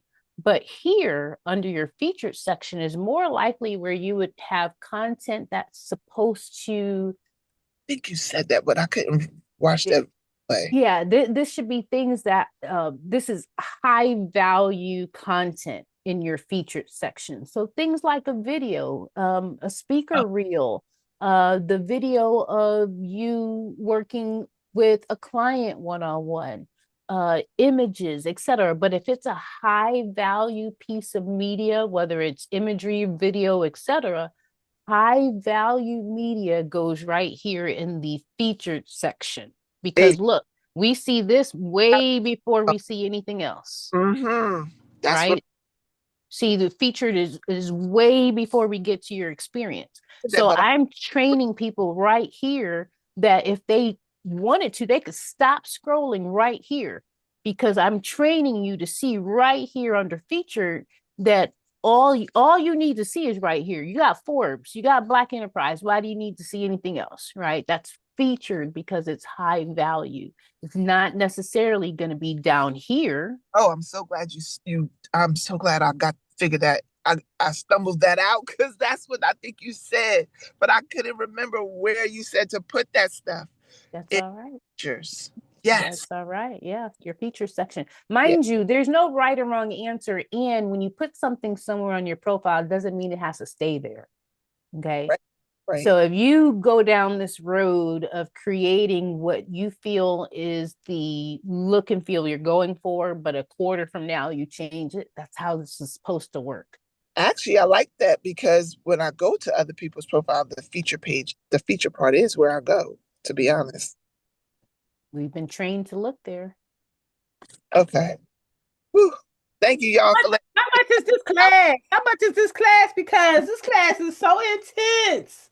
Like Look, you know what, y'all? my There mind was is no so there blown. We came into Listen, class. We're 8 weeks into this class, and no, there was no fee for this class. So what I beg all of you is I don't even have to beg. You're already doing it. Okay, you have to understand, for a teacher to give away what they know in this way, you have to know that we only do this if you actually do the work. Okay. The I keep coming here on Fridays because you keep doing the work. Okay. If you weren't doing the work, I would have tapped out a long time ago. This is some slides. Here goes some slides. You cover this yourself, right? But really, I thank all of you, because I know that LinkedIn is daunting for people. I understand that it's intimidating for people. So if I can be here and teach you in this way, versus running the risk of you leaving this platform altogether because it's too much to figure out, I can't take that risk. You all have businesses. You all are here to make an impact. And if this is the one thing that I can teach you that can help you get where you're going, I'm showing up for it. I keep telling y'all, this changed my life, this platform. So of course I'm going to share what I've learned with you. And that's one of the biggest, best gifts I can give you, is to teach you what I learned. Right. I see Miss Tori's hand up.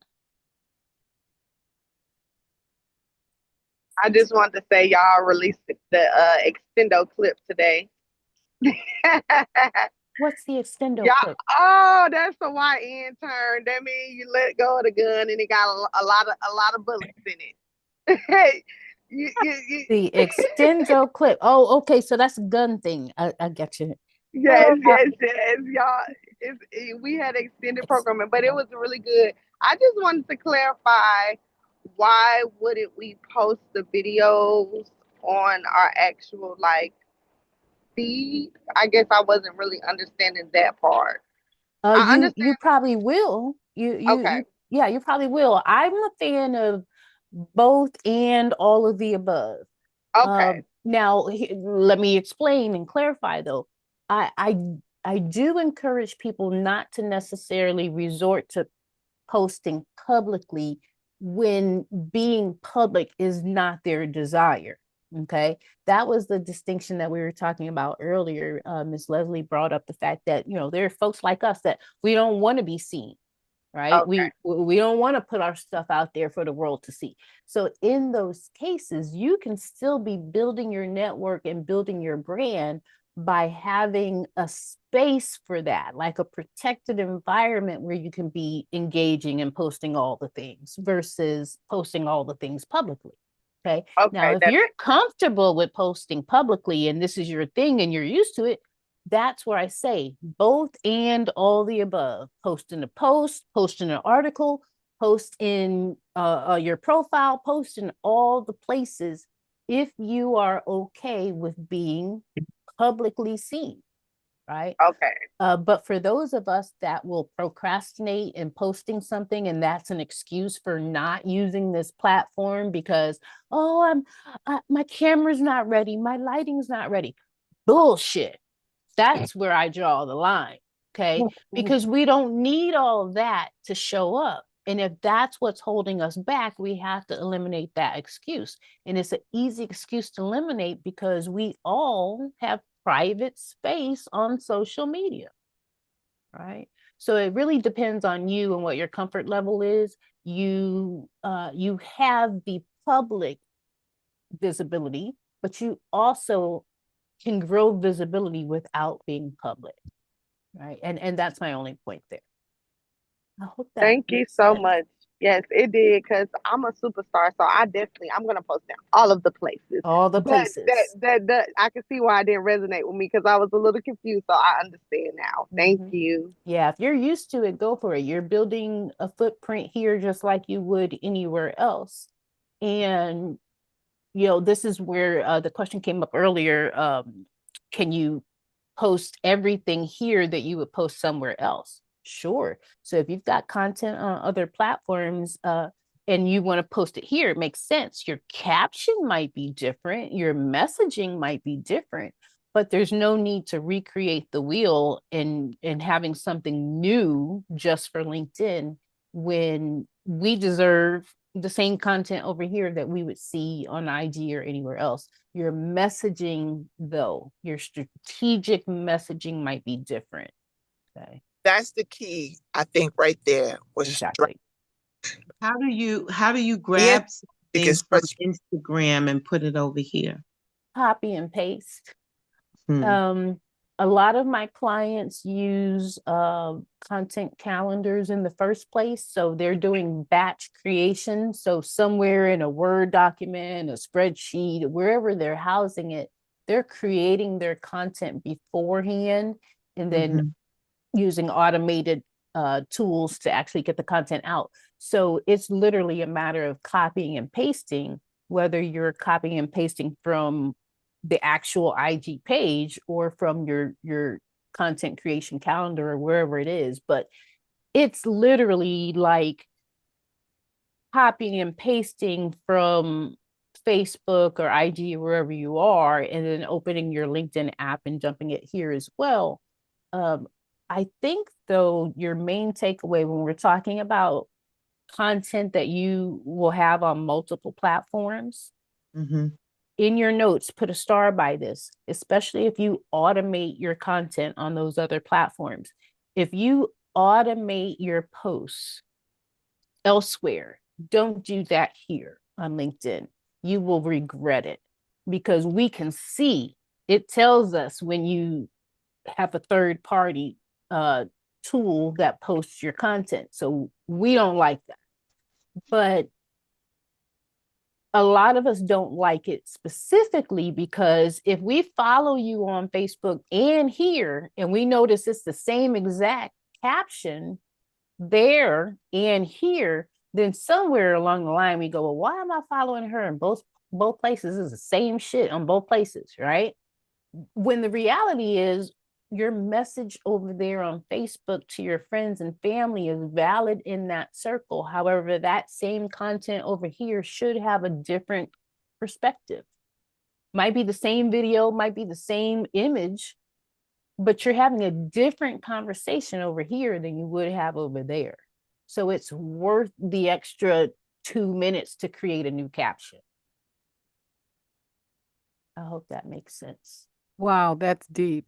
Okay. That yeah, made sense. That actually strategy. made sense. Thank you. Yes, yes, because that Yeah. was exactly what I was going to ask as you were explaining. So you mean we can post the same thing, but change the caption so that it does have it's a different conversation to a different group of people. It means different Exactly. things. Okay, gotcha. Exactly.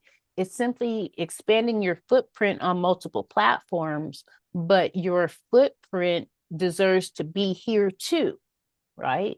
So the people who are using this platform deserve to see you as well. It's just that what you told us on Facebook, for example, I introduced you to Silver Fox earlier. I showed you Silver Fox, right? I still got him up because he's so damn fine. I can't close I just gotta keep it up, right? But my post on Facebook says he's the only man allowed to call me Dr. J. And no, I'm not telling you why. It's our little secret. Here's a shout out from my Silver Fox friend. Okay, that's my Facebook caption. If I take this same video, his YouTube link, and I post it on LinkedIn, my caption on LinkedIn is going to be something like, when you meet people in person who follow you online and they actually go out of their way to produce a video testimonial of their experience, it does something for your personal brand. Okay, same video clip, same fine ass dude, different message because of who I'm talking to on LinkedIn and the kind of conversations I want to have on LinkedIn. Oh my God, that was amazing. I'm glad that helped. I'm glad that helped. Y'all, That I had to thank you all. You not only do you come here every Friday, all of you, I notice every single Friday that you stay And mind you, we go beyond what you would normally show up for from a timing perspective, because I bet you none of you blocked off 3 hours of your Friday morning. I Nope. bet you didn't. But when I I show did. up here, you are still here. Every single Friday, you are still here the whole time. I mean, maybe like one person has to go to work or something, but you all consistently show up and stay and you do the work. And I have to just thank you, because as a teacher, we can't teach without students. And Jeremiah is here on TikTok. Jeremiah, Okay, but does he have a beard though? Okay. is this helpful? Is this helpful for you, Jeremiah? Have you changed your LinkedIn? Are you leaned in to changing your LinkedIn? So yeah, so good. So good, so good, so good, so good, so good. Listen, You know, um, we really have way more control than we even know. And this is the way you take back control. well, can I add to it? Is control.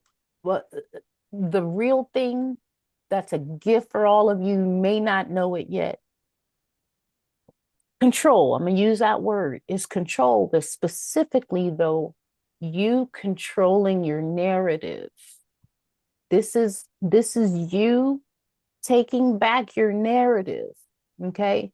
Because if you remember 8 weeks ago, 9 weeks ago, when we got here for the first time and you opened your profile, some of you are looking at your profile for the first time in a long time, and I guarantee you what you saw several weeks ago compared to what you see now are two different brands. Yeah. Completely different brands.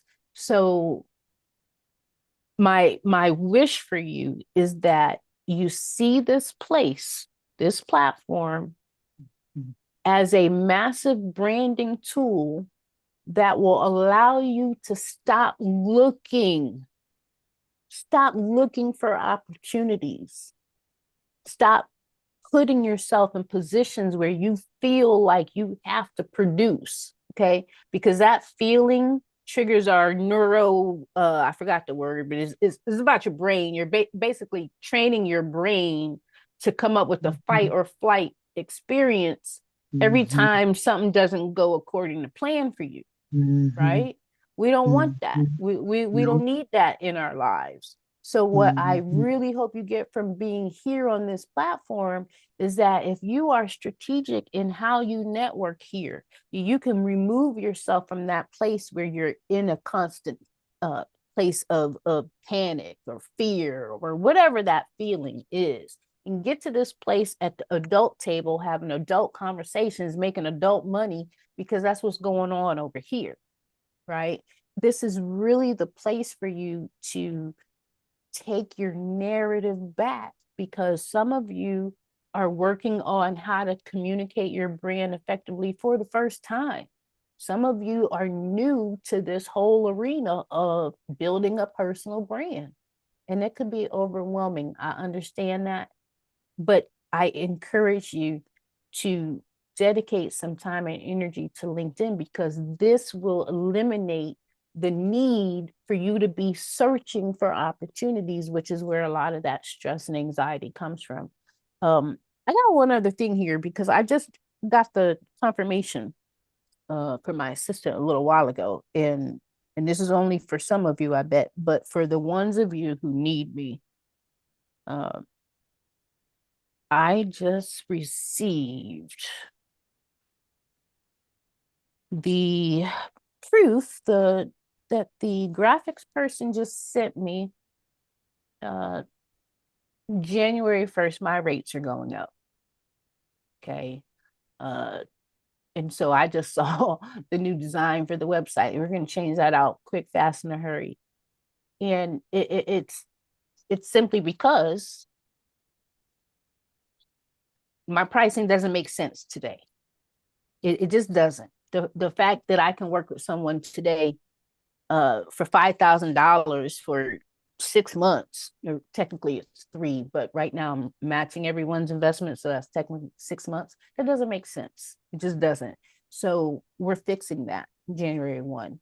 I encourage any of you that need my help get to me before then. I mean, you guys are special. I'm not telling anybody about my price hikes.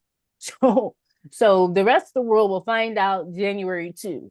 I'm telling you now because I actually care about you, because you my people. If I can help any of you before the end of the year, please let me know, because there's no reason to pay more for the same shit just for a couple of weeks, right?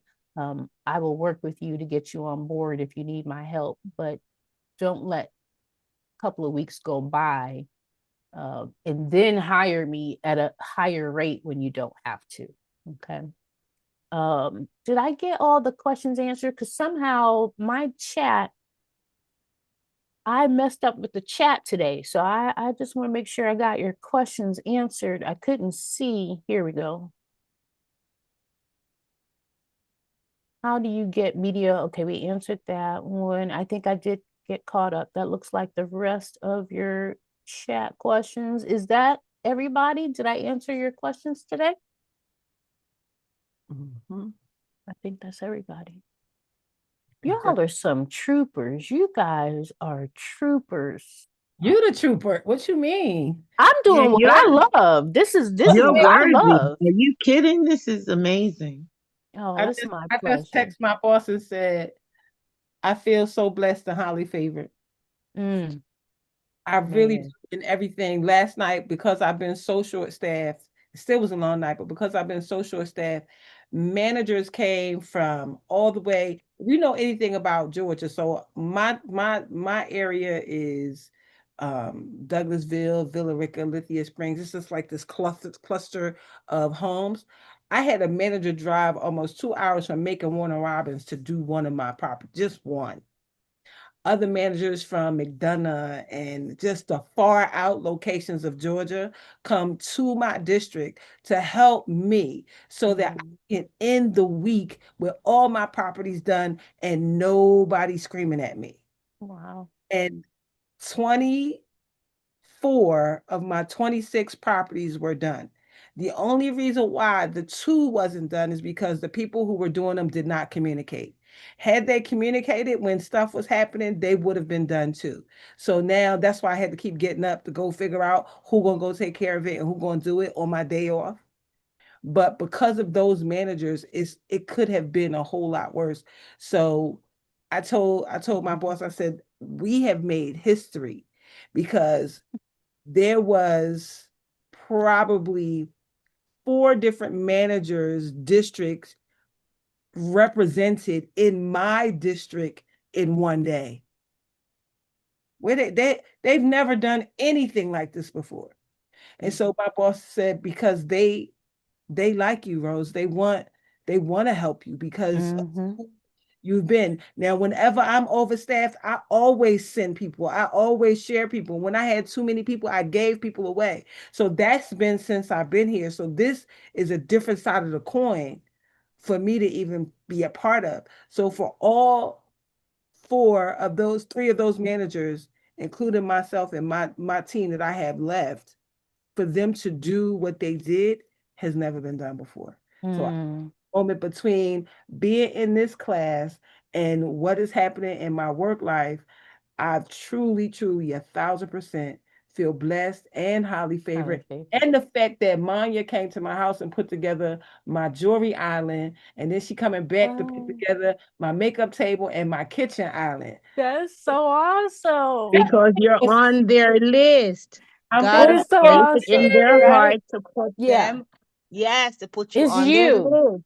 Did you see, did you catch the lowest common denominator there, Dr. Darlena? The lowest common denominator is you. All of us Yes. show up for you. Okay? This is you. Remember how this started?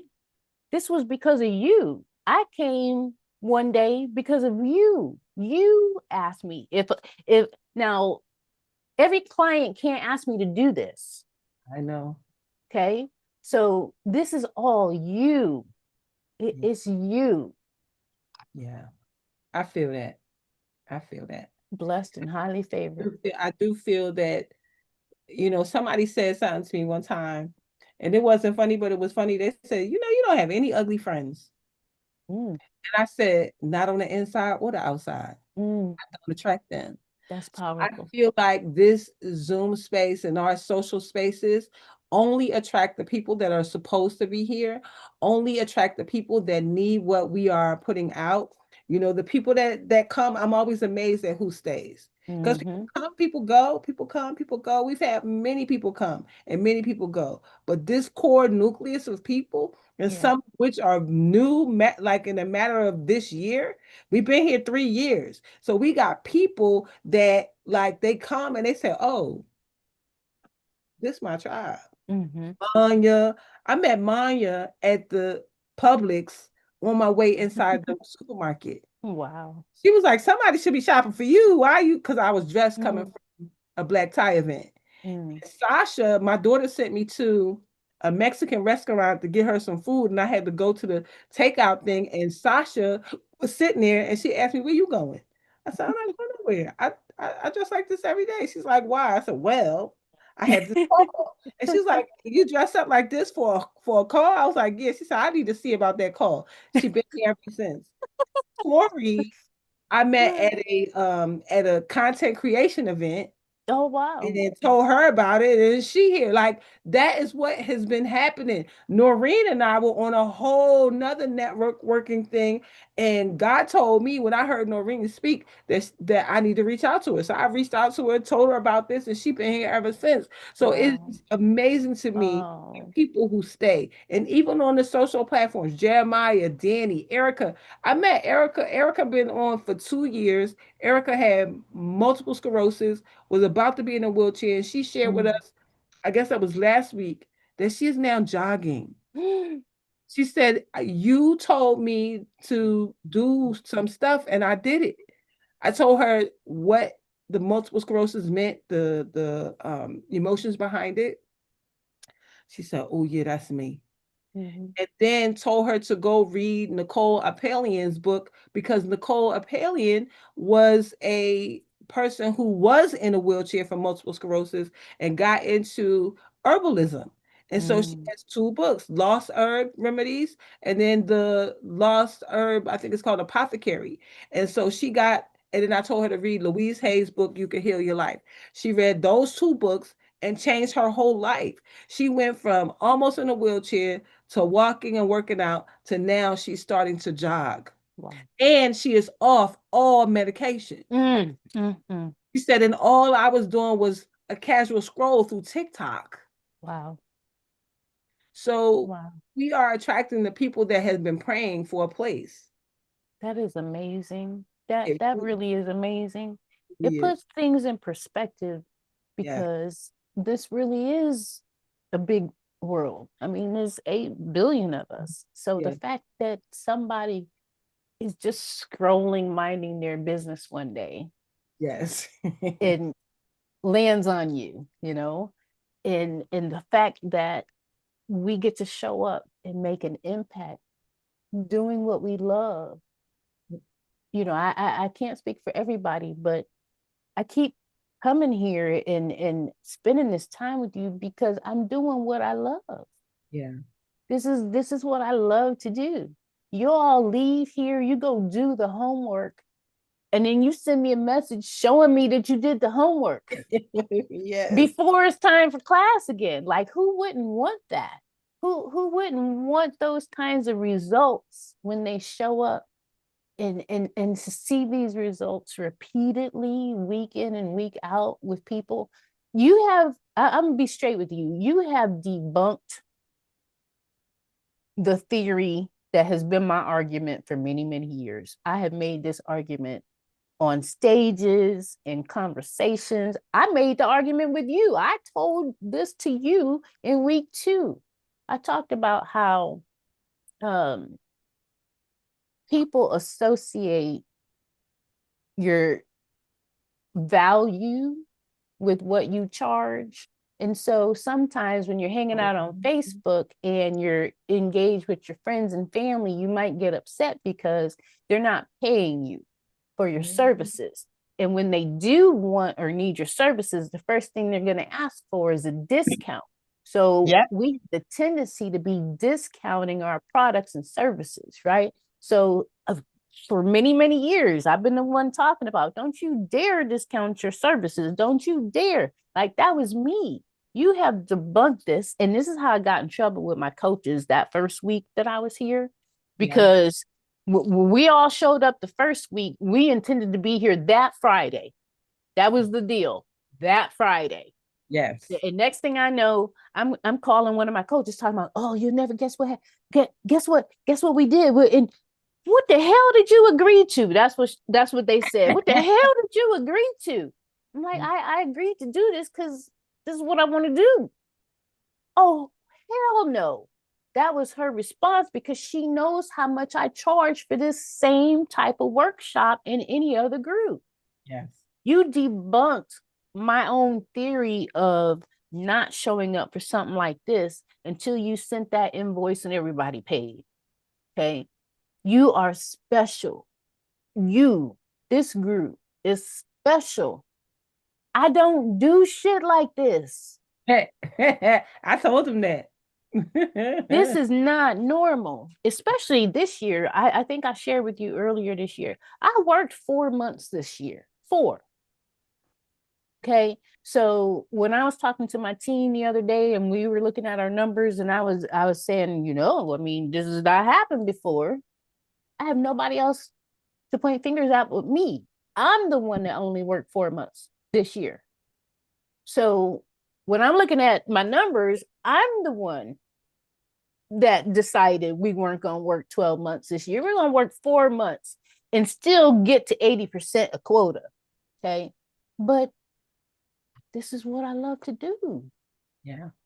This is what I love to do. And I'm blessed and highly favored right there with you, because for some reason, universe saw fit to allow me to do what I love to do and make a living at it. And I promise you, there've been days, y'all seen, there've been times in my life where I didn't know how everything was going to come together.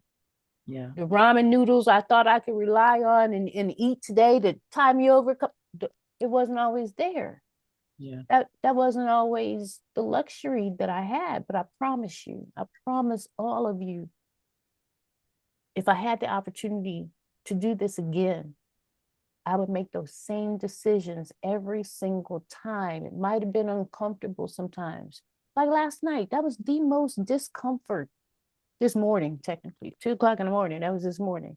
It's very uncomfortable. It's very uncomfortable to know that somebody is in a situation and you can't help them out. Like, that's really uncomfortable. Yeah. But I also know that there's a reason. There's a reason that I'm not able to jump the way I normally would. There's a lesson right here. There's a reason. And it's for that person too. Like, you don't know what that is about for them. Maybe they're not supposed to be rescued by you right now. Right. I'm pretty Maybe, sure that's what it is, because yeah, that's there's maybe energy that shouldn't attach to me. yeah, Right. that's maybe something that she has to really lean in, because sometimes we can make a way for somebody and they don't even do it. It's true. Or maybe I've she's seen not it. ready. She might It's not be true. ready. That's true. I think in the moment, because you feel that pain, that Yes. even recognizing that that's possible, that even recognizing that, hey, you can't save everybody, Yep. and maybe this one is not yours to save. It's still it's Don't that make it feel good. it's Still don't that tugging, right? The tugging. make But it feel good. somebody just brought me back. We've got to get better at surrendering. Yes. We really have to get better at that, because You the know, alternative is disease. that's happening right now in my own life.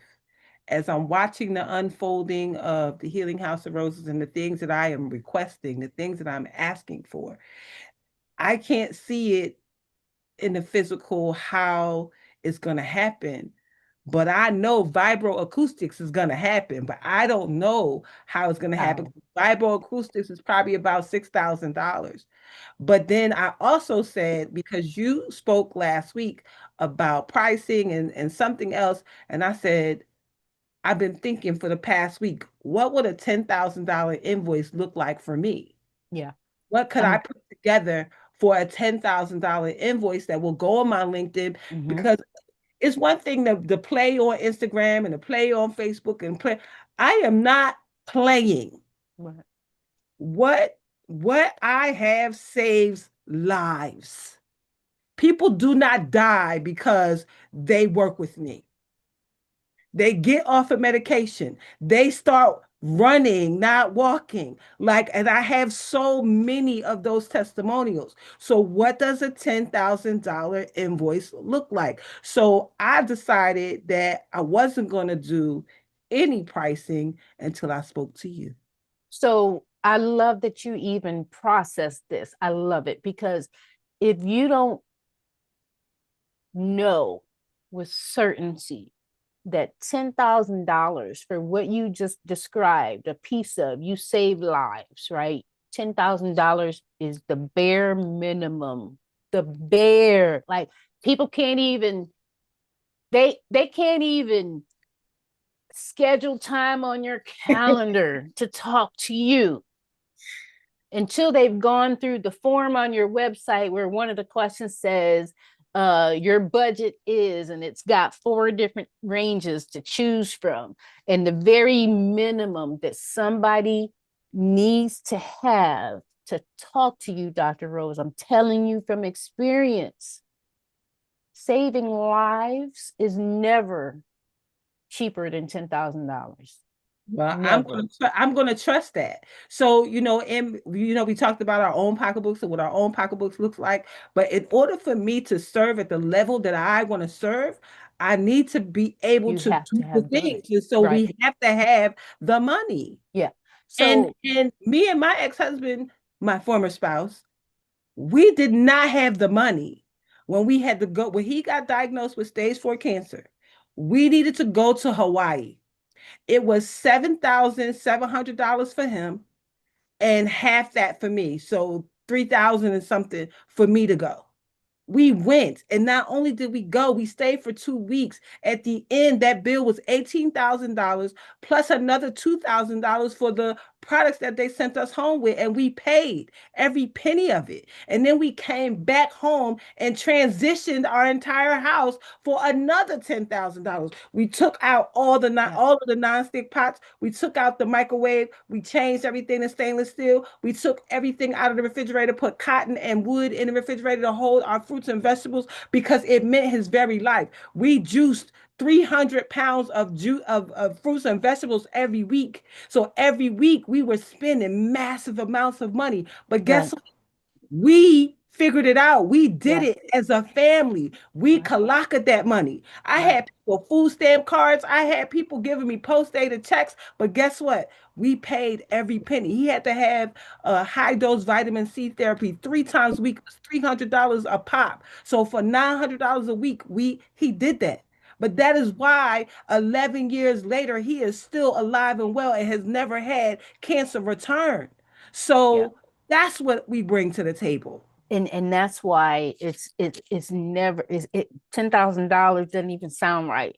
So I want you to do something because I know we had this same exact conversation years ago. Yes, I believe it now. And back then $10,000 seemed asinine. I remember we had this conversation. It was very difficult for you to wrap your brain around a $10,000 client. Okay.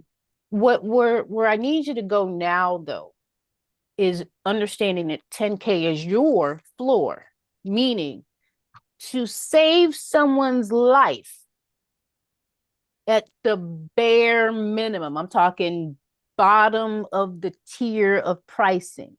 Okay. It's going to be like your McDonald's versus your, we got MJ Steakhouse here. Okay. This is the bottom, the floor. $10,000 is the minimum. But I'm gonna be straight with you. I heard you describe what you do differently today. And there's something very important that you said, and this is how I know that $10,000 is a floor now. You're talking about saving lives. This isn't what you do isn't just coach people. This isn't just a regular old coaching relationship. Okay. The results that you provide for people are literally life changing and life saving. Therefore, I need you to go somewhere different for your top tier pricing, because yesterday your top tier would have been 10K. We're not doing that anymore. Now 10K is your floor. What I need you to write down in your notes, or do in your Word document, wherever you're doing this, come up with the bullet points necessary to be able to offer a $30,000 VIP tier. Okay. Because you gotta take that 10K and make that the floor. That's the bare minimum for someone to even work with you. You're gonna save their life. It's $10,000, which doesn't make sense because they need to be at 30K to get their life saved. Guess how much they're paying for one round of chemo and radiation? One dose is $10,000. Exactly. So you see what I'm saying? Your 10K, we can't have that conversation anymore. That's literally the bare minimum that somebody has to invest in themselves to get on Dr. Darlaina Rose's calendar. And if they want their life saved with all the bells and whistles that she provides and all the extras that can be added, that's the 30K VIP level. Okay. So for all of you working on pricing, there's one piece of your math that I bet you're leaving out. And this is for all of you, so that now, because this is the same message for all of you, 10K is your base. 10K is the bare minimum now. Okay. How are you going to get there? You're going to look at your bank statements, your monthly statements, or like me, your calendar, because this is all on your calendar. All of those automated payments that you receive every single month that cover these business tools that we're using, right? Canva, Calendly, all the things that you're paying for to support your business. Those business tools, I guarantee you, everybody here, I will put money on it. All of you, none of you are passing those charges on to people. I bet you Nope. none of you have your business tools and resources built into your pricing. And that's why your pricing, like me, is somewhere in that 5K range, right? You're charging 5K because you're doing the math thinking, oh, well, I have to spend X amount of hours with them. Then, yeah, it would be $5,000 to do that X amount of times. Stop charging for your time. Listen to what you just heard Dr. Darlaina talk about. She explained the results that she provides. The result is saving somebody's life. You cannot charge $10,000 to save someone's life. Okay, so your math will automatically be a different equation when you take whatever it is to book your time, right? So the actual dollar amount that your time represents, but adding in the math for the results that you provide, as well as the math for the business tools that you use to provide those results. Okay. How many of you have like a client portal? You got a client portal with your CRM tool, so you let your clients log into this portal. They can see all the things, but you're not charging your client for access to the portal. Yet the portal's charging you. Mm-hmm. Okay. The math is not mathing. So when you sit down and look at your new pricing for January, you got to look at where is your money going to support these clients. Those are business expenses. If you are not passing on business expenses to the people using those business tools, you're probably not in business. You got a hobby that you get paid for. Mm-hmm. Okay. Pricing from now on, I need all of you to change your floor. Okay. At the bare minimum of your tiered pricing, somebody just coming in off the street at the bare minimum who doesn't have the 30K to make an investment in themselves, that's fine. We're not sitting on 30K all the time, but they better have 10K to get access to you if they want their lives changed. Does that make sense? Absolutely. And that's for And everybody. when you think about what you really want in your life, what you really want to do, what you really want to provide, we can't do it at those low levels. I remember Exactly. you hollering at me on Life Changing Alliances because I was doing consultations for $125. I And remember that. she Yeah. said, she said, and that's for today only. Yeah. That hurt to hear. Like it really hurt to hear that. Yeah. Because Yeah. I was there. I was doing that. I think so many of us come into the marketplace and we say things like, oh, we gotta compete. We have to be at a price that competes with everybody else because we're new.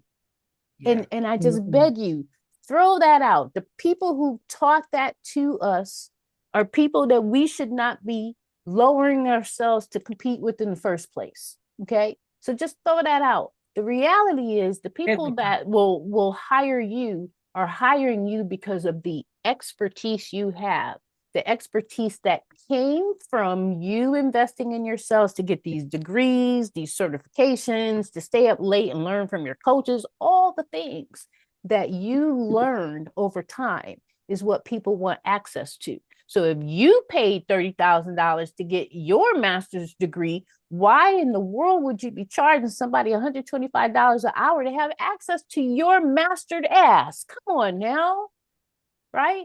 It doesn't make sense. So you got 2 weeks left, 2.5 weeks for the rest of this year.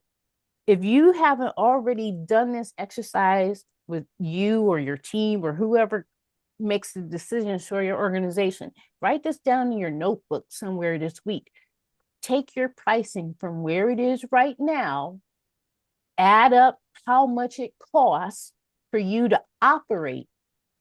Okay, as a business, you have operating expenses. If you don't know those numbers today, go do that math. Find out how much it costs you to support each individual client.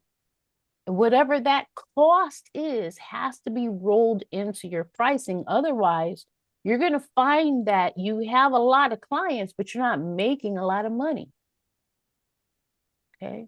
And I'm only talking from experience, folks. I just want for you not to make the mistakes that I made so that you I'm don't not, have to learn those lessons.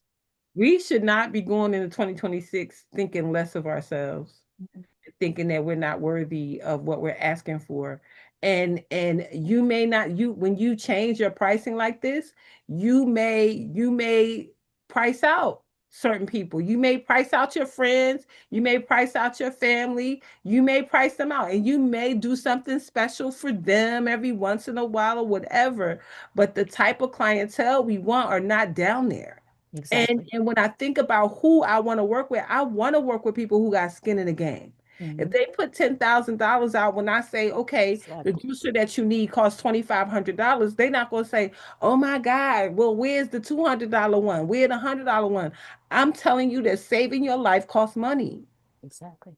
And you just got to be willing to spend it. And however you make it happen, you have to. I promise you, I had a phone tree.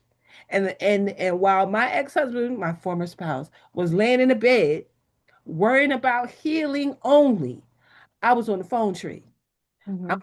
I'm calling every person I know saying, listen, this week we need another $200 for the vitamin C therapy. We um can you give us $100 of your food stamps this month so that we can, like, that's the kind of conversations I was not gonna, they say a person that's on drugs will get their drugs every day. It Uh, is so Crackhead true. will get their drugs every day. So you gonna let a crackhead outwork you? It's so Well, true. you're gonna let somebody on drugs outwork you. I'm not gonna let them outwork me because at the end of the day, it's gonna mean his life. Mhm. And Darlena, that's why your former spouse takes your call anytime, any day, Mm. any way, Yeah, Wow. because he's That's deep. alive because you were focused and committed. That's yeah, deep. yeah. So whether he remarries or you remarry, you're embedded in his soul. Listen, he was talking to one of his friends, and he was looking at used cars, and so he started sending me all these used cars, and so he was like, Lena needs a car, and whoever he was with was like, well, why the fuck you care what she need? He said, boy, because she need a car, not She even saved my life. make sure That's she get a right. job. Like, Mm. so I appreciate that because when I Mhm. tell you that work at that time was the hardest thing I ever had to do in I my bet. entire life. I That's bet. right. It Was was it? the hardest thing I ever had to do in my entire life. But I Yep, now, in retrospect, understand why God had me do it. that's right. You were chosen. Can That's can I right. just make one last point about something you just said?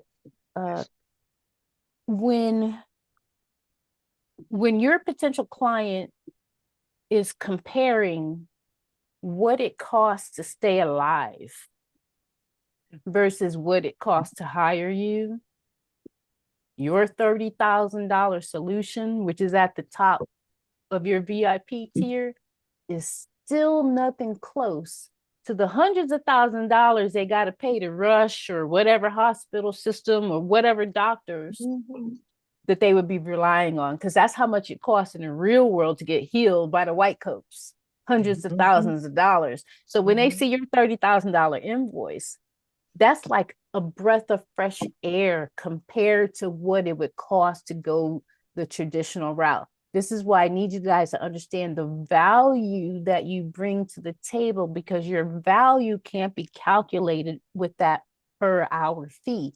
Value costs, okay, is an investment for you. Somebody just put it in, who is that? Miss Noreen just put it in the chat. This is so key. When people hire you, they are not investing in you. I need you to understand that. They are not investing in you. And you got to be using that conversation in your sales conversations with people, because you need the client to understand you're not investing in me. That's not what this invoice is for. Because if you just wanted to get on my calendar, that's a different invoice, right?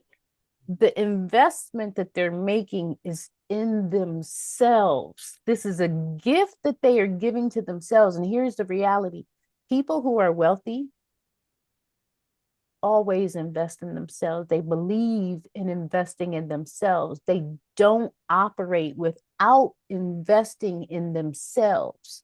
They don't say things like, what's the cheapest option you have? That's not how they roll. When people are serious about investing in themselves, they're going for the top option because they want all the bells and whistles.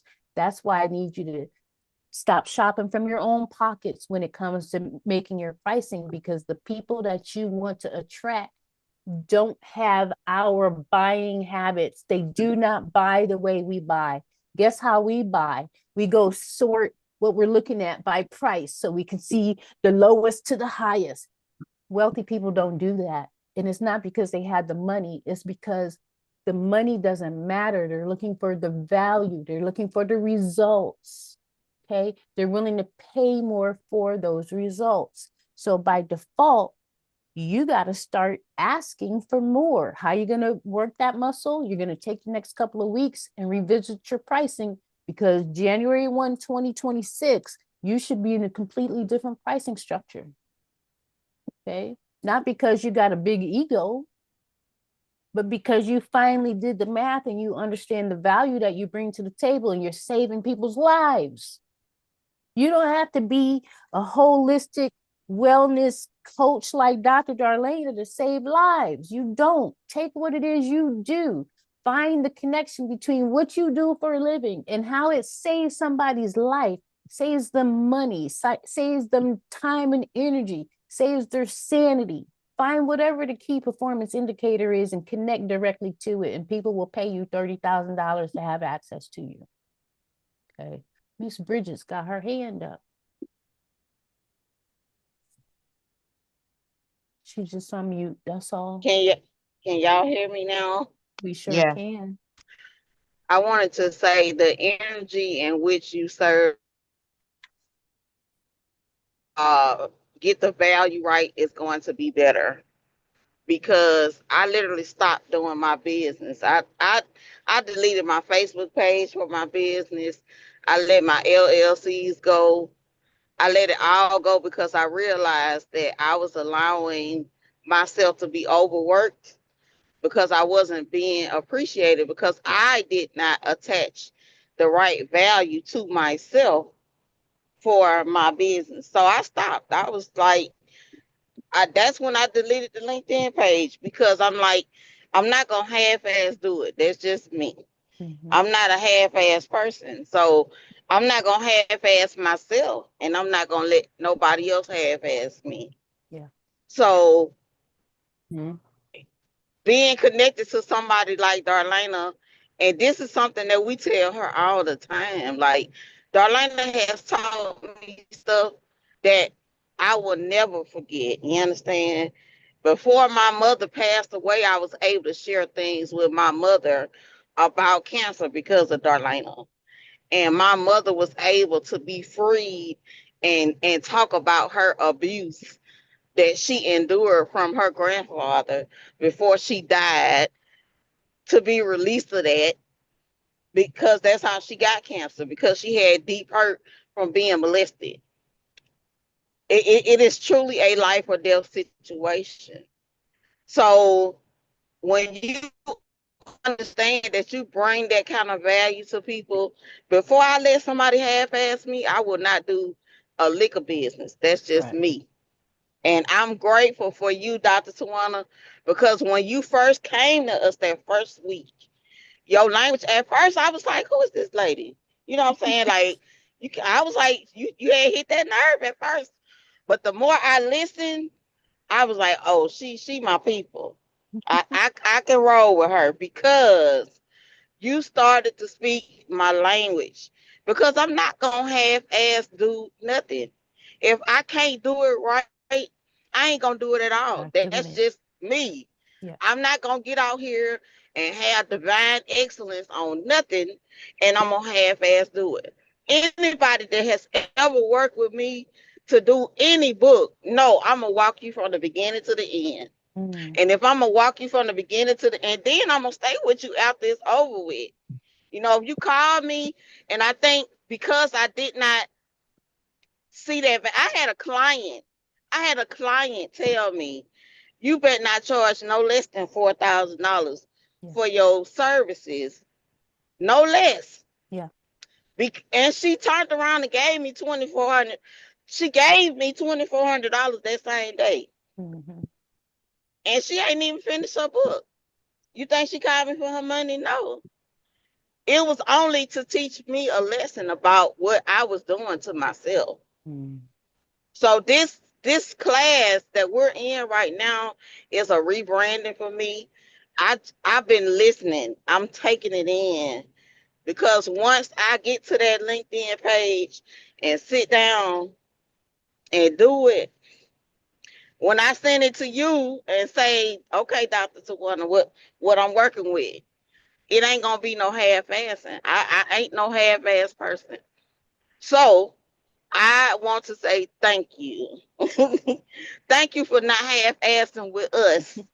So we won't half-ass with ourselves moving forward, because I just ain't gonna do it. But if I ain't gonna do it right, I'm gonna sit my ass down somewhere, and be a grandmama or something. I ain't even a half-ass grandmama. Like, no, whatever I do, I gotta, like Darlene say, you gotta play full out. You Yeah. can't be coming in here half stepping, because people pick up on that energy.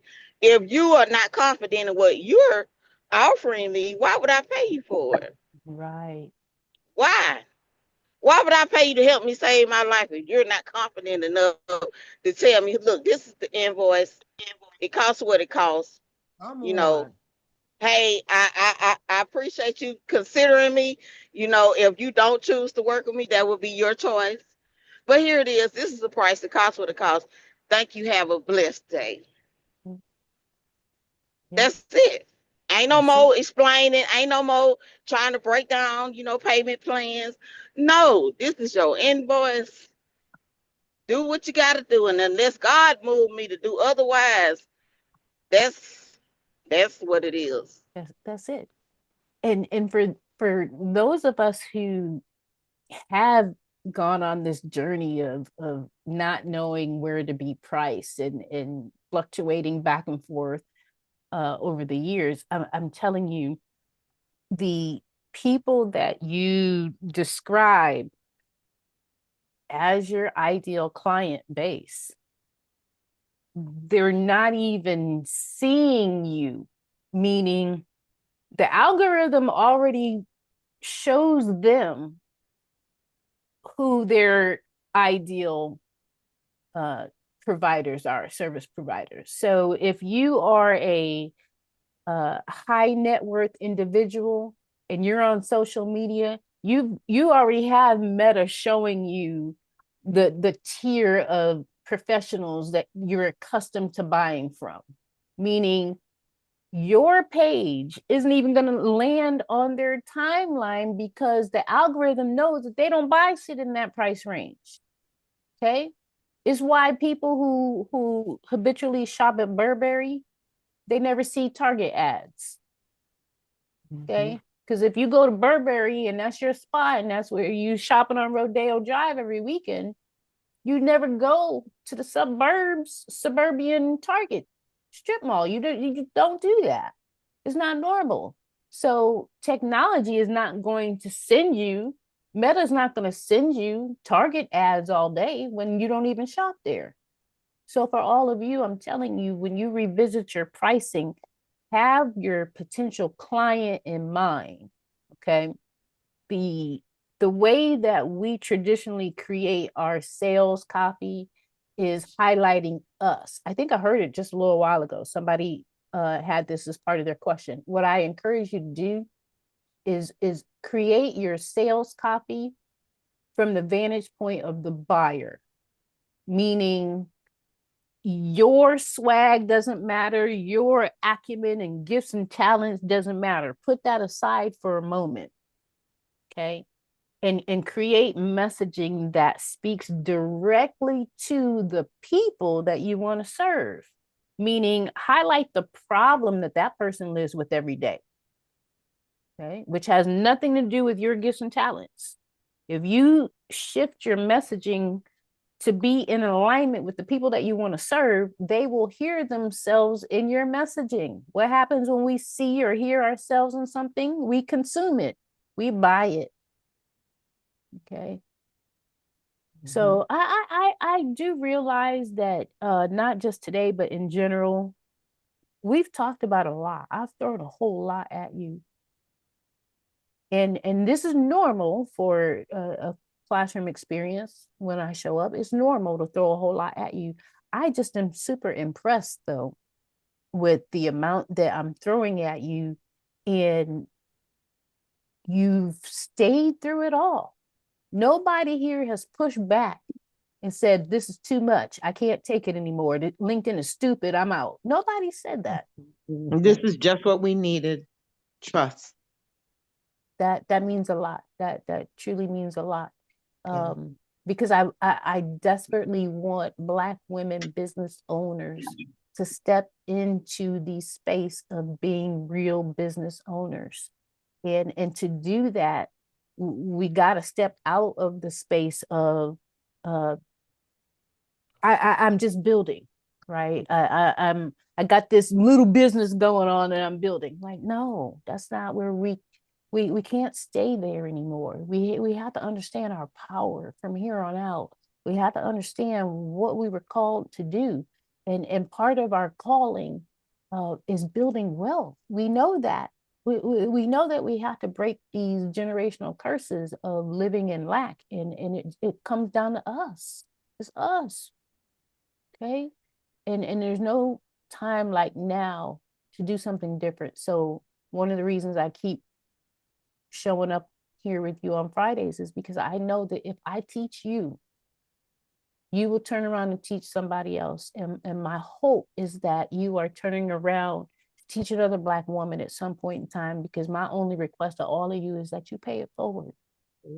If you found it valuable to receive something from me, then turn around and pay it forward. Be that for somebody else one day, so that we, Black women, Black men, the Black community can get back to building wealth. Because apparently, according to one of my coaches, we ain't doing it right now.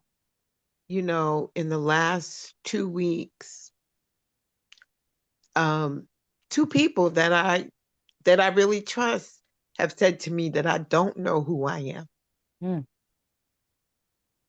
Wow. That's their opinion. And just like No, I don't mean in a negative way. Okay, okay, okay. I'm larger than Ah, I'm a big Mhm. fish. you're a big I'm a deal. big fish. I'm a big fish. Yeah. Mhm. And you know, um, We're when you putting started them the call, together. at some point when you started the call, somebody talked about just sitting down and listening. And yesterday I realized I didn't have enough money in my bank account for my insurance payment that was going to come out today. And I didn't panic. I just said, okay, God, you know, tell me what to do. And I transferred money from this account. I called my son, and I never call my son and ask for money. I called him and I said, what do you got in your Cash App? I need $30. My problem was solved. However, I still know I'm operating from a place of lack instead of just knowing how much I have. And I'm not, um, how do I want to express? I know I keep being told it. I need to get to a place where I really um operate from that abundant place. And so what you just shared with us about our businesses not being hobbies and asking for the right money. I shared here, I spoke to a coach last week and she had a $10,000 package and a $5,000 package. And I didn't go into, oh my God, I'll never afford it. I went into, okay, God, show me how to make this happen. Mhm. And if I could pay someone that I just happened to um, tap into on IG, I can find $5,000 to pay um, you, Dr. Tawana Ross. Why? Not why, but yeah, why would I just trust someone that I have no relationship with after we've spent all these weeks of really building relationship? You Mhm. know, we know, love, and trust you. We have all cried together. Yes. And not that, that's meaningful for me. I'm going to drop the Mm. mic because I just needed to really say out loud that we're all still growing. Mhm. Yeah. Yeah. Can I Mhm. say something to that? Thank you for that. Thank you. Can I add something to her? Of Miss course. Leslie.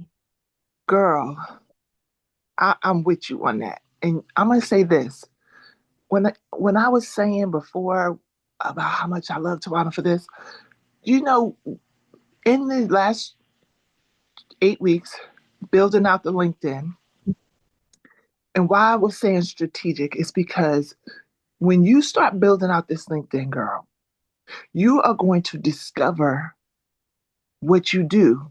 You are going to see it because when it's not so much the LinkedIn, it's the building it out. Right. Having to gather this information, having to go into your file, you start seeing what you do. Right. And then the hesitation transforms into belief because now you see it. It's right in front of you.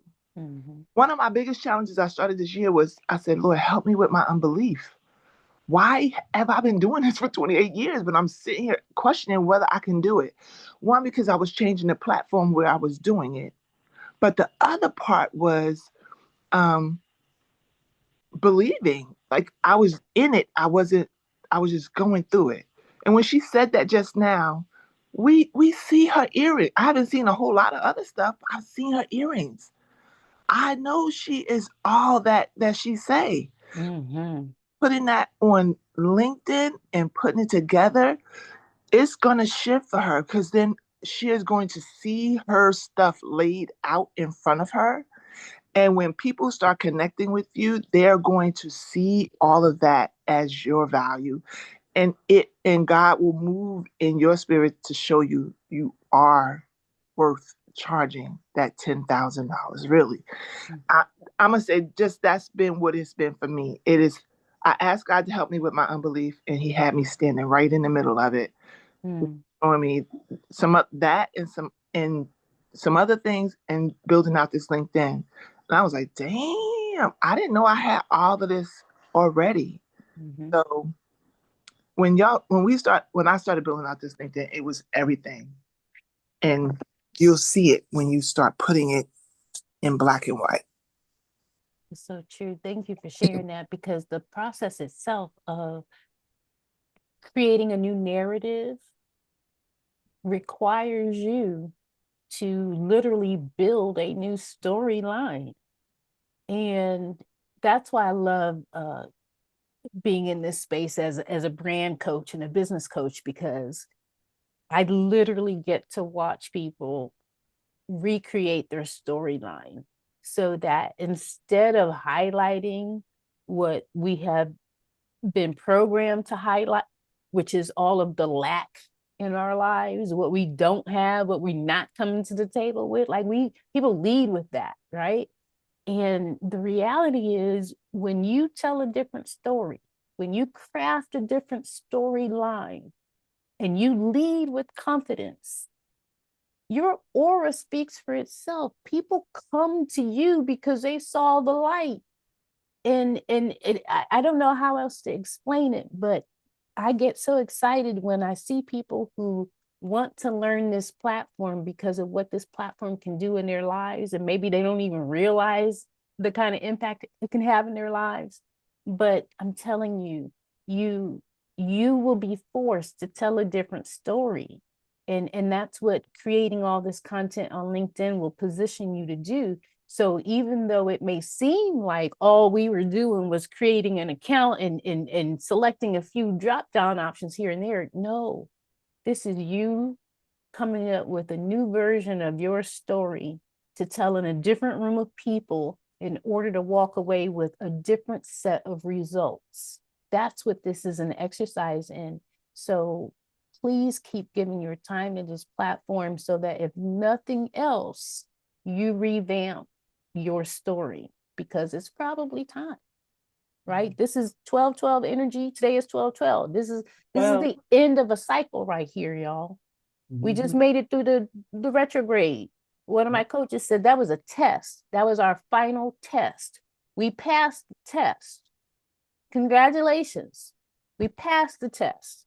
Now, though, we have to accept that we are chosen. That means act like it. Yeah.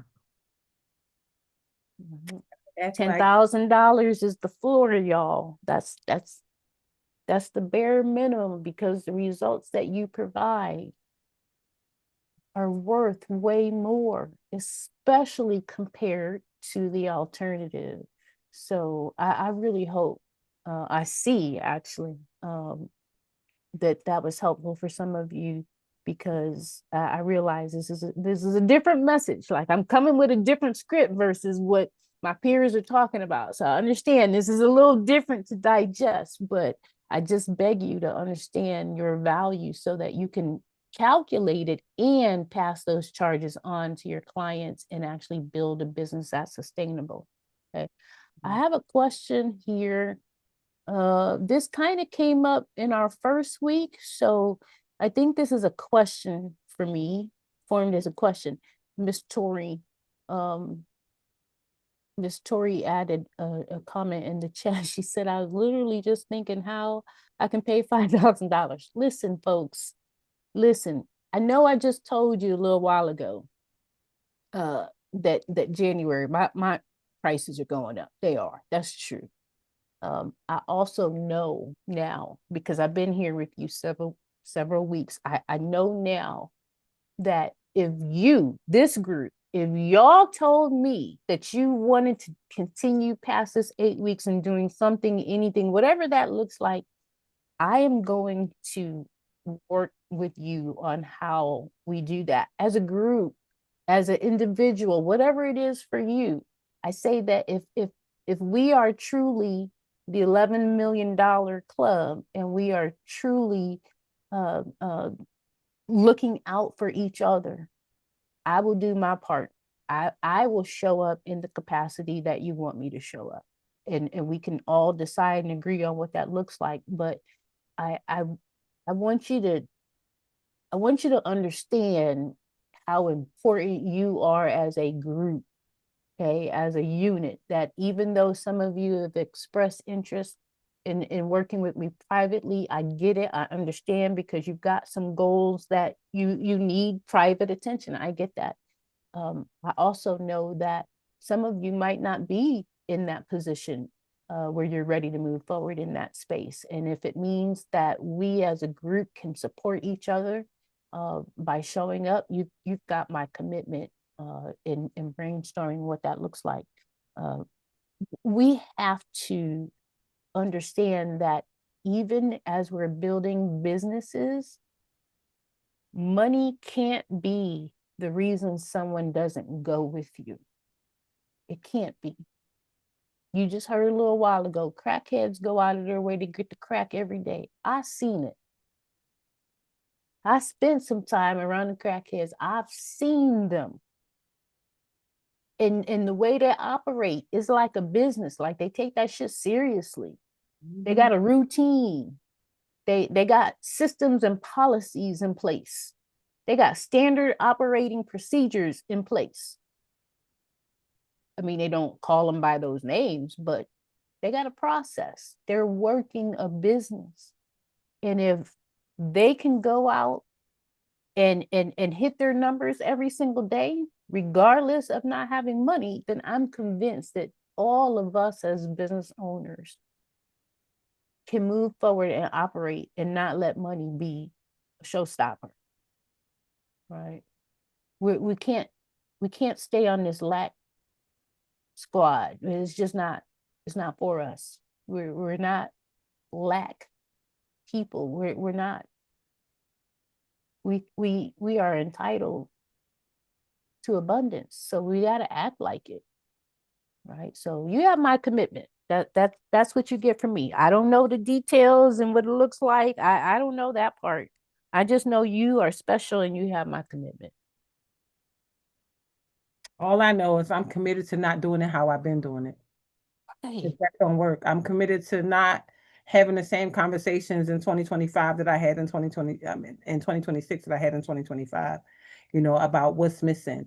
I should be able to write a check for $6,000 if I want to work with vibroacoustics, I should be able to. And one client should pay for that. So it's no reason why we can't have the things that we say. God said we can have them. So, but there's things that we have to have in place in order to have them. And what these conversations and you showing up when you showed up and you saying what you said and how we got here in the first place, you cannot tell me that that was not divine intervention, because God knows we needed somebody to come and say, cut the shit, knock it off, get to it. It's time. If you hadn't said all the things that you said, I don't know that any of us would be different or any of us would be thinking that we could even do what we're doing now. So you have been divinely appointed for a time such as this. Your divine appointment is going to change the lives of every person that is in earshot of your voice. Every single person, if they haven't been just changed by the 8 weeks. I'm not the same person I was in 2015 when I met you. Right. I'm not that same person that doesn't believe. And I find that when I'm in rooms, I see people, and when they see me, that I'm amazed at how I'm received. People receive you better than you receive yourself. Absolutely. See you better than you see yourself. So why they acting like this? Why they keep saying my name like that? Because God is showing you what he sees in you through the eyes of those people. So continue to see yourself through the eyes of somebody else. That's what Rocket Booster friends are. They are friends that will lend you their legs of faith when your legs of faith are weak. They're the ones who say, girl, 10,000 is the bottom. I don't care what you're thinking. 10,000 is the bottom. I may not believe that 10,000 is the bottom, but I can take your belief and know in the marketplace and say 10,000 is the bottom. And worst case scenario, I'm going to do it. So when I do it, guess what? I'm going to learn that it is the bottom. Mm-hmm. That there are people like we regular people from the hood of North Philadelphia, but we paid $20,000 to go to Hawaii. That's not including our flights. That's not including everything we had to do to prep. And that $20,000 went to the healing process. Guess what? My house went in foreclosure during that time because all money was diverted. And when I tell people, when they tell me that they sick, I say, hock the house right now, hock the house right now, hock the car right now, hock whatever you got to hock. Because at the end of the day, when your life is changed, you can do it again. You could buy it again. But if you die with the house, guess what? So what? Exactly. Because that's what we were willing to do. No house meant anything. No car meant anything. The only thing that mattered was that my children's father is still alive. My grandchildren's grandfather is still alive. And when I tell you, my youngest granddaughter is 3 years old, and every time she sees him, her face lights up. And she says, Papa, me and him could be on the phone together, but all she sees is him. Papa, Papa.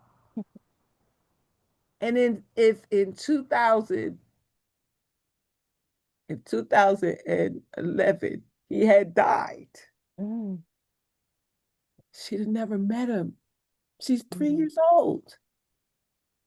So is that worth the bottom of 10,000? Absolutely. I see it now. I didn't see it then. So see it in everything that you do, that you are more than worthy. God is telling you that you are a part of $11 million club. In order to be an $11 million club, you cannot charge $125. Right. And that's the facts. That's the facts for real. So I'm grateful, and I think that what has needed to be said has been said. Now it's just our job to lean in. I'm sure your phone is about to be on fire because I'm definitely about to call after I call my boss back because he's calling me again. But there has to be a game plan in order to make these things happen. Because if you set yourself up with $10,000 as your floor and you go into 2026 with 10 people paying $10,000, how does that change your year? Right. That's what I need you all to start calculating and looking at, because you're you're you're providing results that are not time-based results. Yeah. But we sometimes charge that way. Therefore, people don't see the real value. And I know that for some of you, this 10K floor thing might be new. That might be a new space for you. But I'm only passing on to you what has been given to me repeatedly. Like, I've fought this thing for many, many years. I have fought tooth and nail because I want to be able to serve a particular demographic, and sometimes my demographic is sitting on 10K right then and there. But what I've learned is that as business owners, we probably don't have that money sitting here right now. Because as a business owner, we're not supposed to have money. We're supposed to reinvest money into our business on a regular basis. Every time I get paid, I take the money I get paid and put it right back in my business. Okay. That's why we never have money, but we make money. And every time I had to retrain my brain, every time I looked for money in my account and I didn't see it there, I had to go from I don't have it to let me go make it. Okay. As a business owner, we provide products and services. So we shouldn't keep finding ourselves in a position where we don't have something. If we don't have it, we get to go make it. You know how long it's going to take an employee to get 10 people to pay them $10,000? We don't have to have that fight, because as business owners, We can go do that right now, all of us. Okay. And so it's just a different approach in your mindset. It's just a shift to a different space of understanding what your value is. And yes, it's been a long time coming for me. So when I saw the proofs of the new website or the new design for everything, I did have I had a moment. I don't know if you caught me on camera, but when that text came through, I was looking at it on my phone, and I got choked up in that moment seeing it for the first time, because I should have been charging these prices that are getting ready to roll out in January. And so what I would leave with all of you is, if you feel that way too, please don't beat up on yourself. We didn't know what we didn't know. And even when we found out, some of us couldn't just make the switch overnight, because we were knee deep in this programming that's been with us since the beginning. So this was a hard habit to break.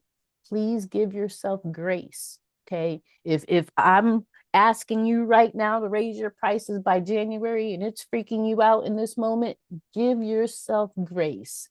Acknowledge the fact that up until now, you have operated from a particular space which probably was directly tied to lack. We are not taking that into 2026. We're not. We can't afford to, because as business owners, we're supposed to be growing. We're supposed to be in a position at some point to have conversations with investors who want to invest in us. That means we got to get to the point where we grow consistently. And we can't do that until our pricing matches the value that we bring to the table. Okay. So really, I said it. I hope you understand how special all of you are, because the more I think about it, the more I'm like, man, they don't even understand. Like, these new prices, like, it's what it should have always been. It should have always been a reflection of the value that I bring to the table. But I mean it when I tell you, uh, if working with me is something you want to do, get this pricing, because I don't have a way next year to get back to a 5K or 10K price tag. I don't have a way to do that. We're knocking out all of those pricing options in our billing system. So that said, I thank you all a million times, because you you do show up here weekly, and you make me want to as well. And I just appreciate all of you. I really do. I get to do what I love, and I don't take that for granted, but I love to do what I love with people who want to learn. And you clearly want to learn, because y'all still here. You know what time we got here today? Y'all still here. Mm-hmm. We've been on for 4 hot hours. You've been here for all this time and you're still here. Do you understand? That's not normal, people. That's not normal. But this is how you build a business. You don't This build is a business in how you 1 hour. This is how You you build a build a business. business investing. This is how you And build. we're not normal. We're above and You are beyond. not normal. You are Nope. so special. If any of you right now in your business see that you should be wearing a coaching hat as well, right? Because I told you a while back, this is a very rewarding space. I do this for the reward. Okay. If you're looking at your business model and you're saying, you know what, I do need another six figures next year. I do need an extra 6 figures on top of everything else I'm doing. I highly suggest, if that's you, get a coaching certification, take on coaching clients. There's no greater reward. And I make way more money doing other things. Okay. Speaking for me, I can get one speaking gig and that'll finance my whole year. Okay. But what I'm telling you is that if you're looking for reward in your life, purpose in your life, and you're not already wearing a coach hat and you're not already taking coaching clients, maybe that's for you in 2026, because is I don't even know how to describe it. Somebody else here is a coach. I know you can describe it, but the reward, the value, the purpose, it really is something that I encourage you to think about when you look at your business model. Yeah.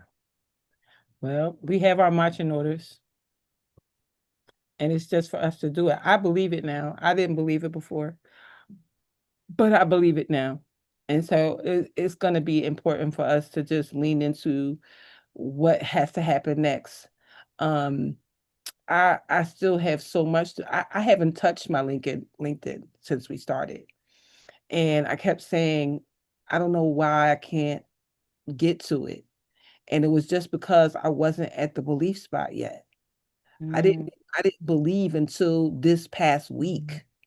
Like this week is when 10K, 10K, 10K. You gotta figure out what a 10K package looks like. As I'm looking at what I need to serve people, I Mhm. can't get a $6,000 equipment system charging $125. So Exactly. it's like all of this is coming up now, and I'm thinking the only way you're gonna do it, you have to charge. And if we could come up with the money, We would. if my family can come up with the money, if I came up with the money, listen, God made a way. When my mom was sick, I just found, I don't know who it was I was telling, I don't know who, but I found the invoices of me paying $2,000 a month for my mom's hospice care when my brothers and sisters, we said we was going to split it together, but God put it in a way where they didn't have to do it. I was able to do it. I was Wow. able to pay the $2,000 a month for my mom's care. And plus the high dose vitamin C and everything else that she wanted and needed. I was able to do that myself, by myself. God saw Mhm. fit. And then the same thing with my ex-husband. We paid that money.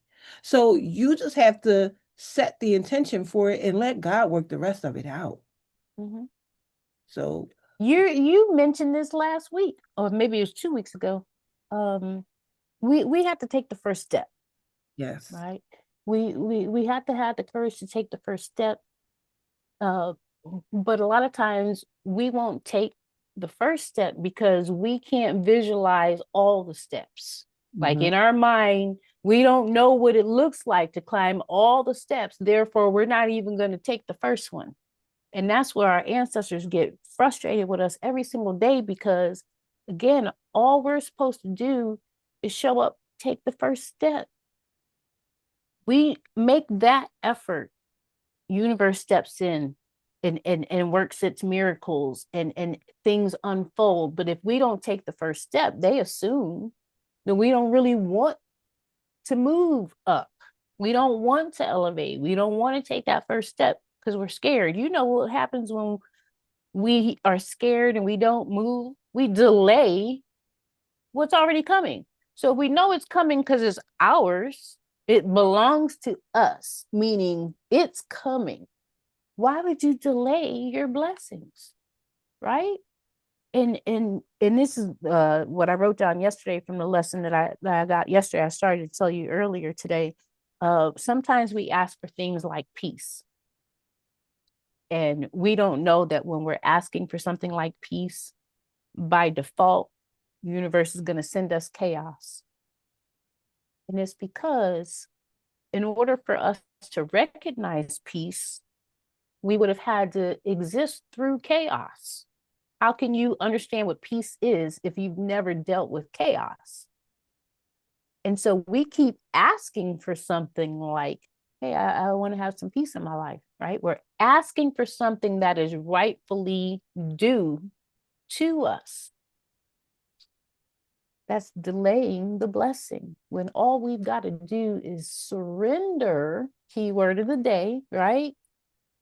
Man, I wish Dr. Loretta was here to tell us that S stands for surrender. That's the key word today. Surrender. Take the cape off.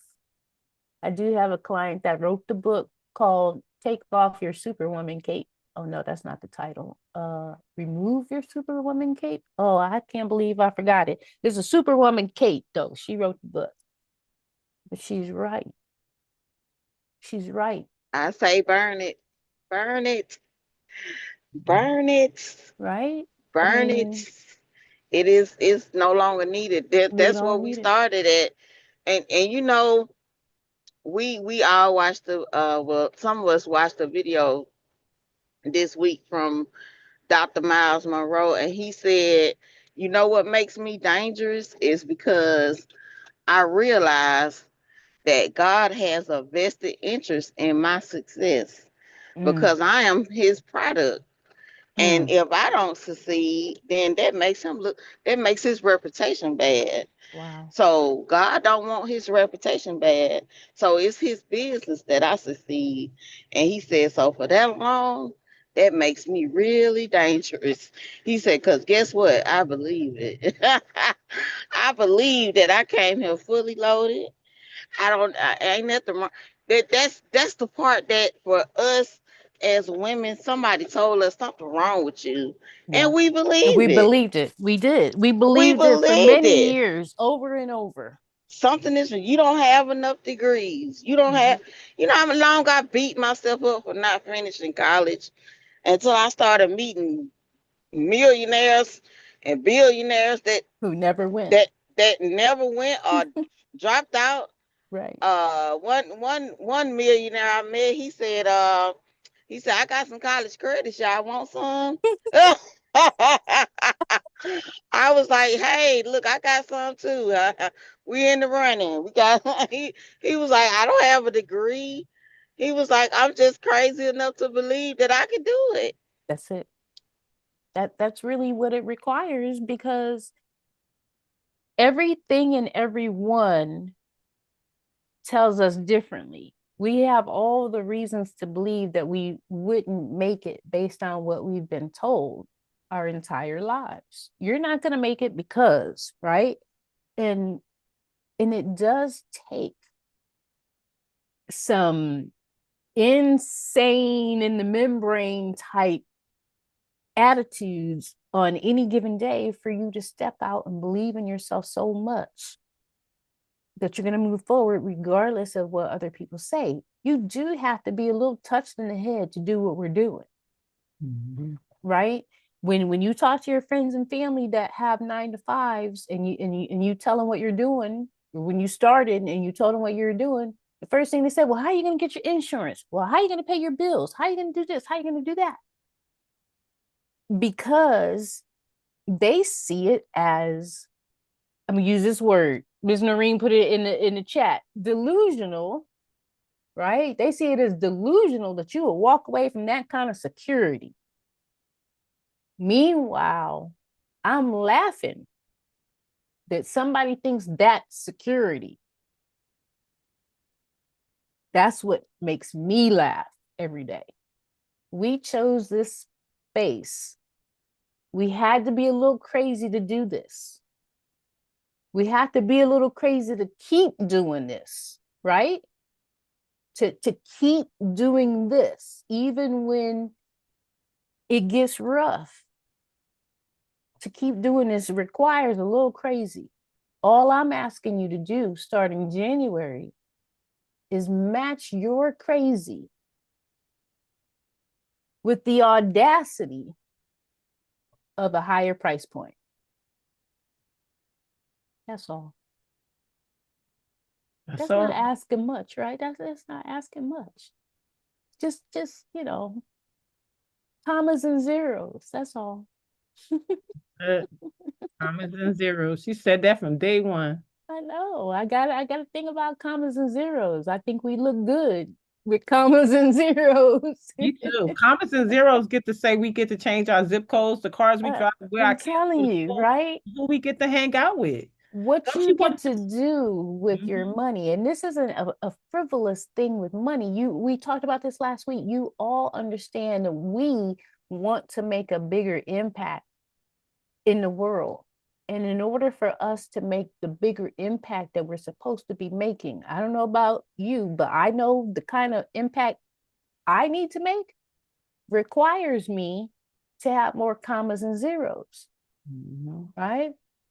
And that's real, but we deserve that given the fact that we have this purpose that we haven't run from. We're a little touched in the head, but given all of that that's going up there, that's genius that people want access to. And I'm just begging you to create sustainability so that you will still be here 20 years from now operating your business, which requires you to increase your prices. It's just, there's no other way around it. And I understand how some of you are like, well, how can you say that? I mean, that's such a contradiction because you just told us we could hire you for $5,000. I did tell you that. I told you that since week 2. I told you. I made you all, just this group, a special $5,000 package. Nobody else has that. Nobody else has access to that. These lack of melanated people who call me, $5,000 is not in my vocabulary when I had those conversations. That was for you. But I'm only doing that because it's you. That's how special you guys are. So don't follow me on this. Don't follow my behavior on this. Follow the fact that what I'm telling you is come January, 2.5 weeks from now, 3 weeks from now, start off January in a different space because you want your business to still be thriving 20 years from now. And that's not going to be possible when you're charging $125 for something. It's not possible. You know what's $125 in your business? A goddamn hoodie. That's what should be $125. You want to charge $125 for something? It's a hoodie. That's Okay? right. That's right. That's A right. Hoodie. Hoodie.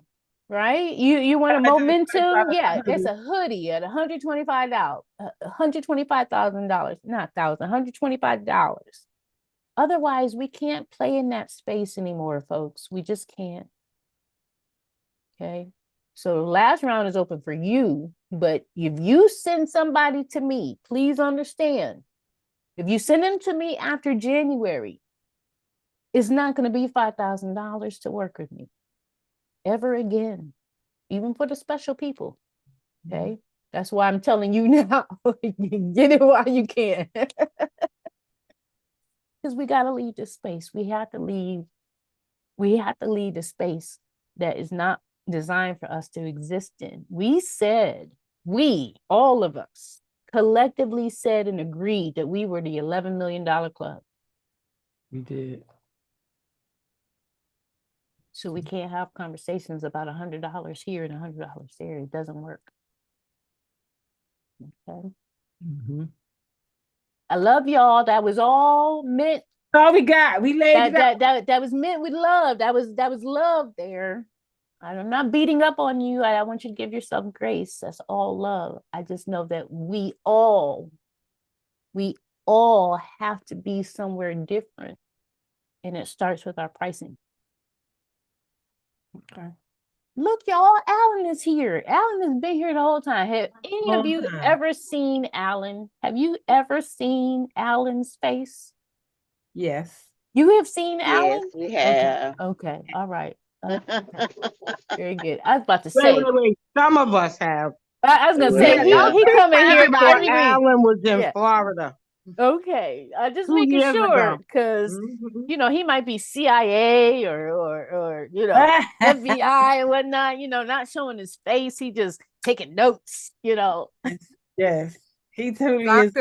Dr. Tawana. Yes, ma'am. If we want to refer you to people, between now and the first and whenever, is there a link, or should we just give them your name, tell them to go to your LinkedIn page, or do you have something for us to use best for people to contact you? Because I know you don't want everybody to have your number.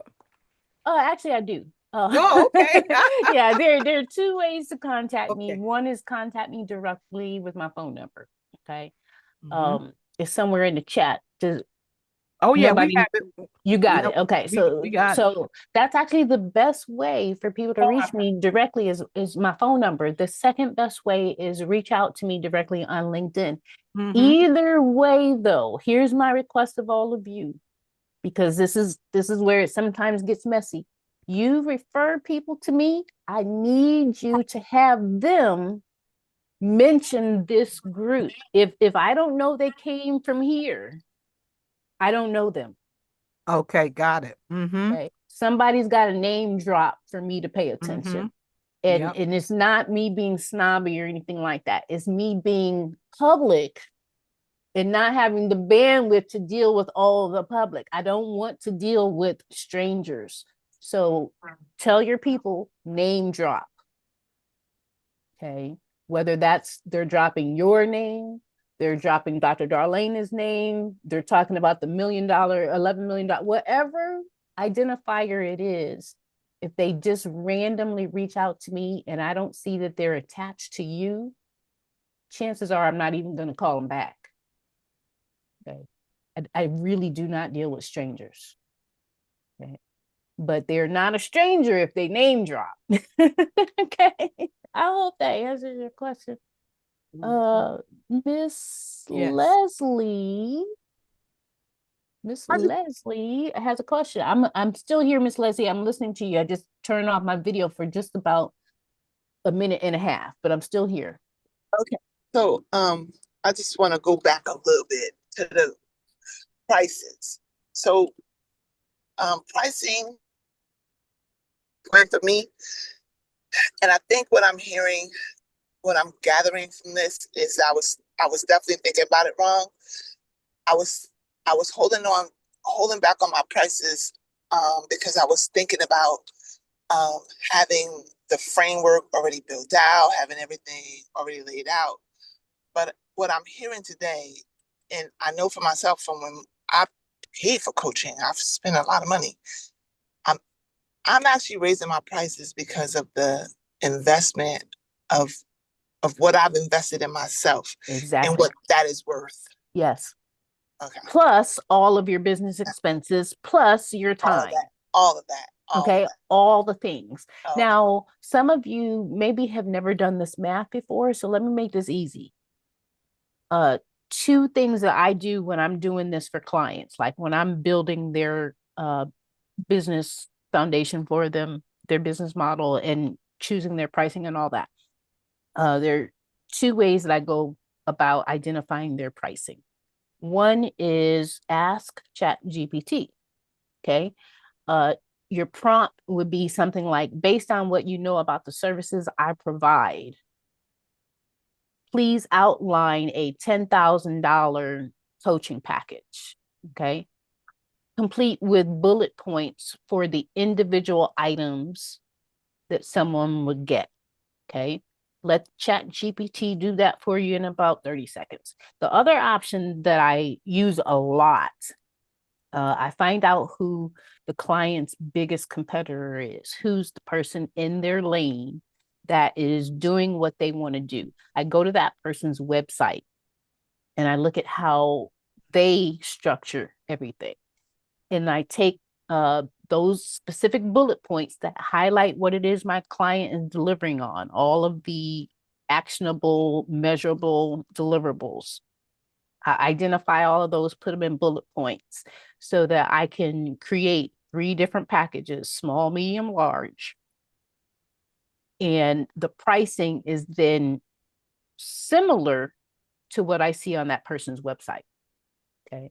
But you got to start somewhere. And sometimes your starting point is what has already been created. Okay. Now, what I'm not telling you to do is go copy and paste what's on somebody else's website. I'm not telling you to do that. I'm telling you to start with knowing what your closest competitor is offering the marketplace. And then using that as a guide to determine what are the individual bullet points that can be listed on your website with each of the small, medium, large options, like how can you actually put this in a package? Okay. But those are the two ways that I go about designing somebody's pricing, is by knowing what's comparable in this space. Oops, sorry. I thought I turned my camera back on, but I closed it.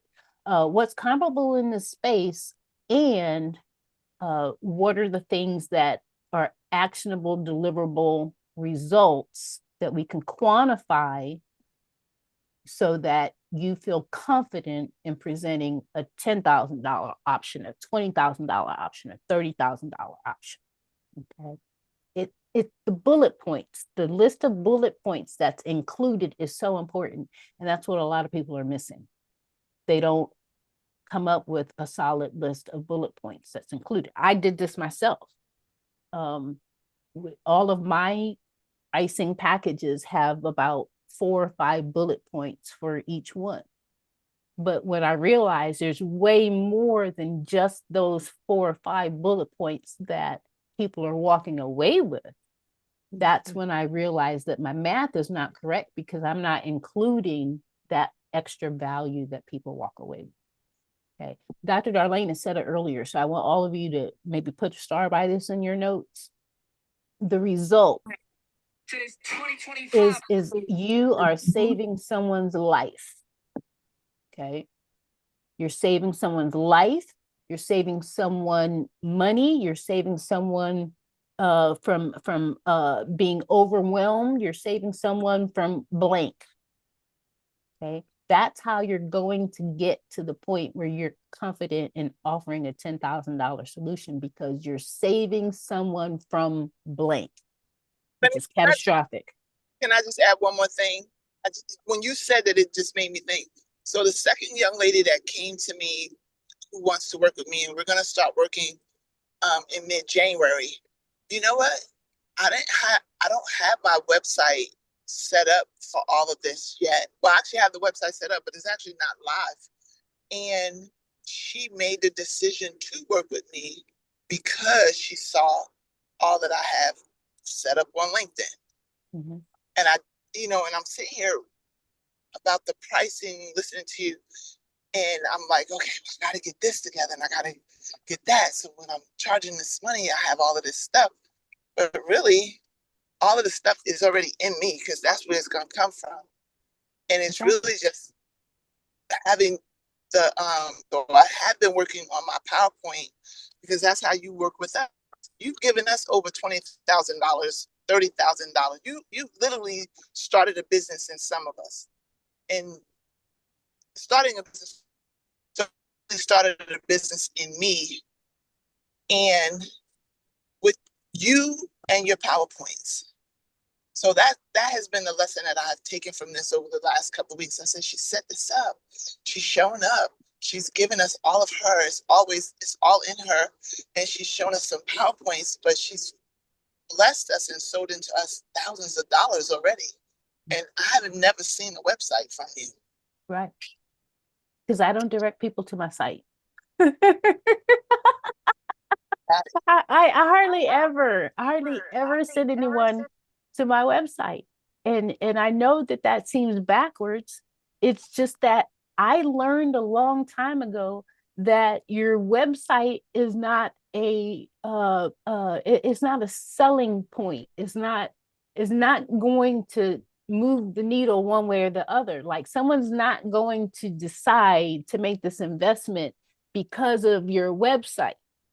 Right. I learned that a long time ago. And so it's not a URL that I even direct people to. I direct people to LinkedIn. You want to get in contact with me, you want to see what I do, go to LinkedIn. When someone asks what my website is, that's when I give them my URL to go to the website. And so it is not it's not something I use on the front end. It's more of an afterthought of, oh yeah, you want to see the website, here it is.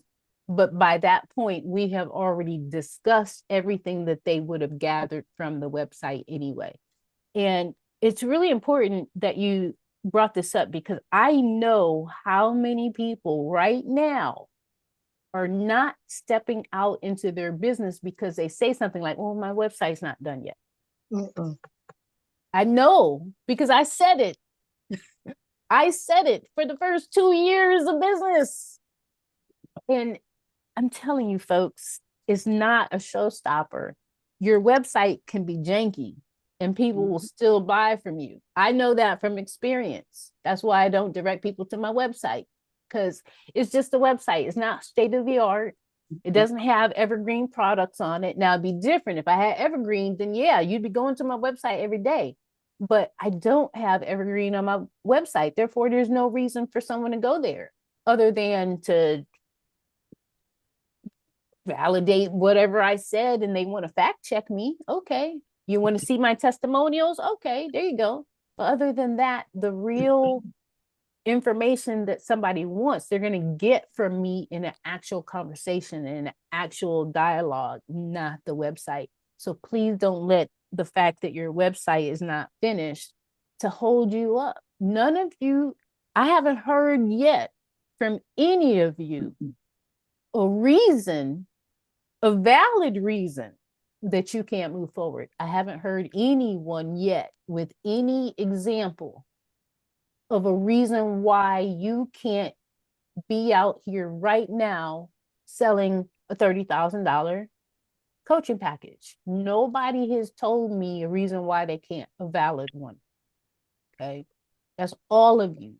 Even if you're not a coach, this is what I really want you to understand. Even if you're not a coach today, you don't have a coach certification, you can still go out tomorrow and sell a coaching package.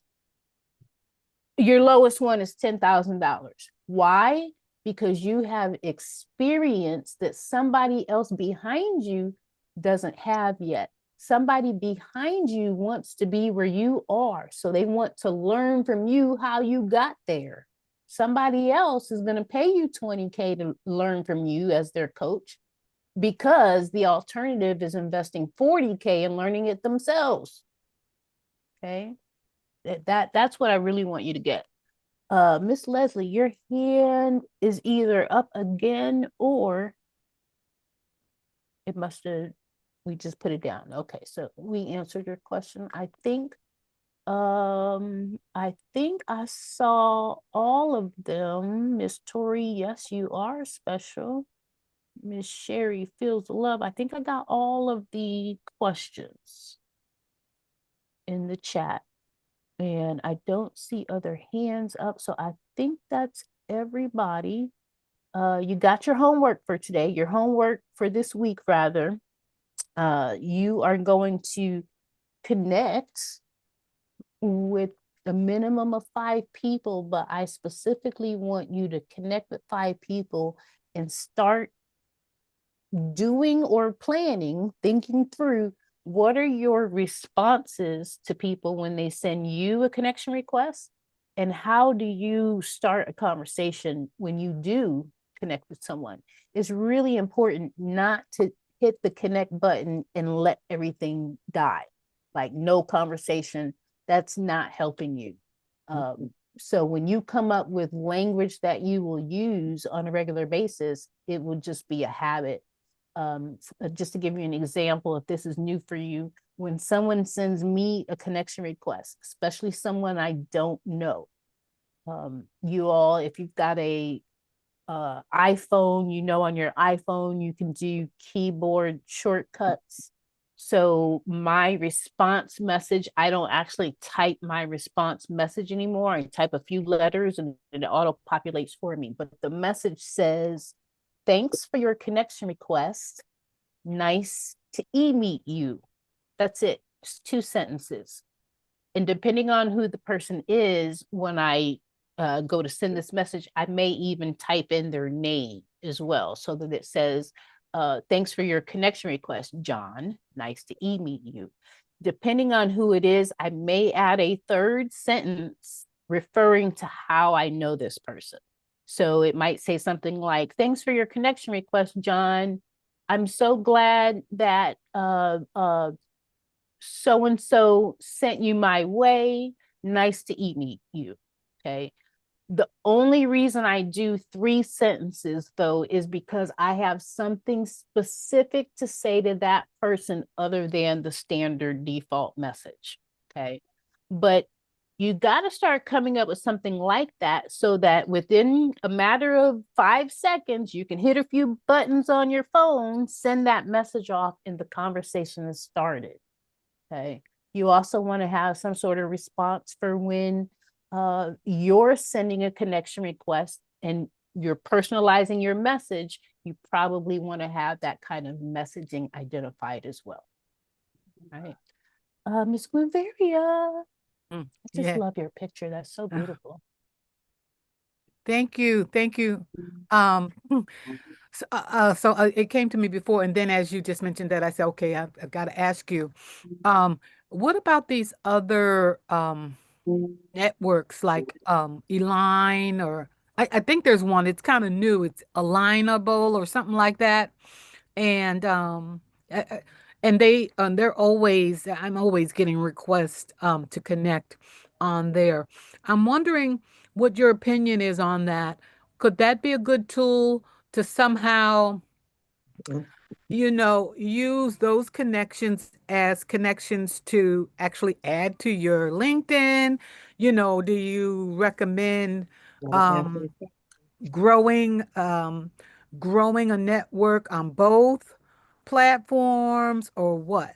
Yeah, I just wanted to know what your opinion was on that. I'm actually not familiar with that platform. You said Align or Alignable? Is anybody else familiar with what I'm talking about? Maybe you guys can put it in the chat or something. I know the Um, platform you're talking about, yeah. and I Is just think that right now we're perfecting LinkedIn. That's I don't what. know nothing about that Yeah, I site wanted to just Alignable. Yeah, know I her I'm know about always opinion. getting Yeah. Alignable, but people telling me that they want to be my something on the line. I said, I don't even know how I got in that network. Yeah, I don't see, know what that's what I'm talking about. people just automatically It's a new invite you, networking and platform. And yeah, it's new. It's a couple of years old when I say new, but I think a lot of people come through there, and it's all businesses, and they're mm, asking to connect with your business. okay. Um, and I was just wondering, if that's a waste of time, because there's so much juggling between us, juggling between, I would focus on LinkedIn. TikTok, Instagram, Facebook, and now, well, when getting when serious. I've gone to social media workshops, they say just master one first, One. like stick to Yeah. one thing and One. really have it work for you, and don't do all the things. I just don't. I mean, exactly what you're expressing is how I feel about Alignable as well. And I think right now, um, if you LinkedIn got just our focus money. on, yeah, if you just focus on LinkedIn, for right now, let those results speak for you. And then if you want to mosey over to the other one, have at it. Mhm. Yes, It's a That's what lot I to think. That's manage. my opinion. Yeah. I Yeah, think it's to a lot to answer your manage. question, It's a lot to manage, and Mhm. manage your home and your health and all the other things, Right. you know. Yeah.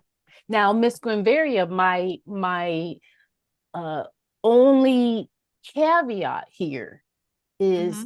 if you have a team, Mm, then that's different, because if you have a team, especially if you got a social media manager, then your mm-hmm. social media manager can manage all of the platforms for you. Mm-hmm. But when it's just you as a solopreneur growing your business, Mm-hmm. I'm of the mindset that if you spread yourself beyond 2 platforms, it will be counterproductive, because managing one platform is a full-time job. This is true. Content creation, people don't understand that content creation is a full-time job. That's It's why I a don't job. associate anymore as a content creator, because I took Absolutely. myself off that clock. I don't want to be on that clock. You're a Mm-hmm. content creator, you are on a clock because uh your competition Mm-hmm. is posting 62 times a day, and you're trying to Mm-hmm. keep up Mm-hmm. with your 4 posts a day. It's just not. is not a landscape. Four I don't want posts to a be a day. part of You that. can one every other day. Right. So by default, you're already losing to the competition if you're spreading yourself across multiple platforms that are full-time jobs to manage. So if you have a team, then sure, you might be on Alignable plus LinkedIn plus Facebook or something like that. If that's not your situation, the most I ever encourage people to be on is two platforms. One is LinkedIn and one is whatever your native platform was that you've been on since the 90s. Okay. So if it's Facebook for you, then it's Facebook plus LinkedIn. If you've been on TikTok the last 2 years and you love it, stay on TikTok, but add LinkedIn. Okay. LinkedIn in business is non-negotiable. Absolutely. No, I've had LinkedIn first and foremost, Yeah. and that's why I was asking about, there are other, social media group and Alignable.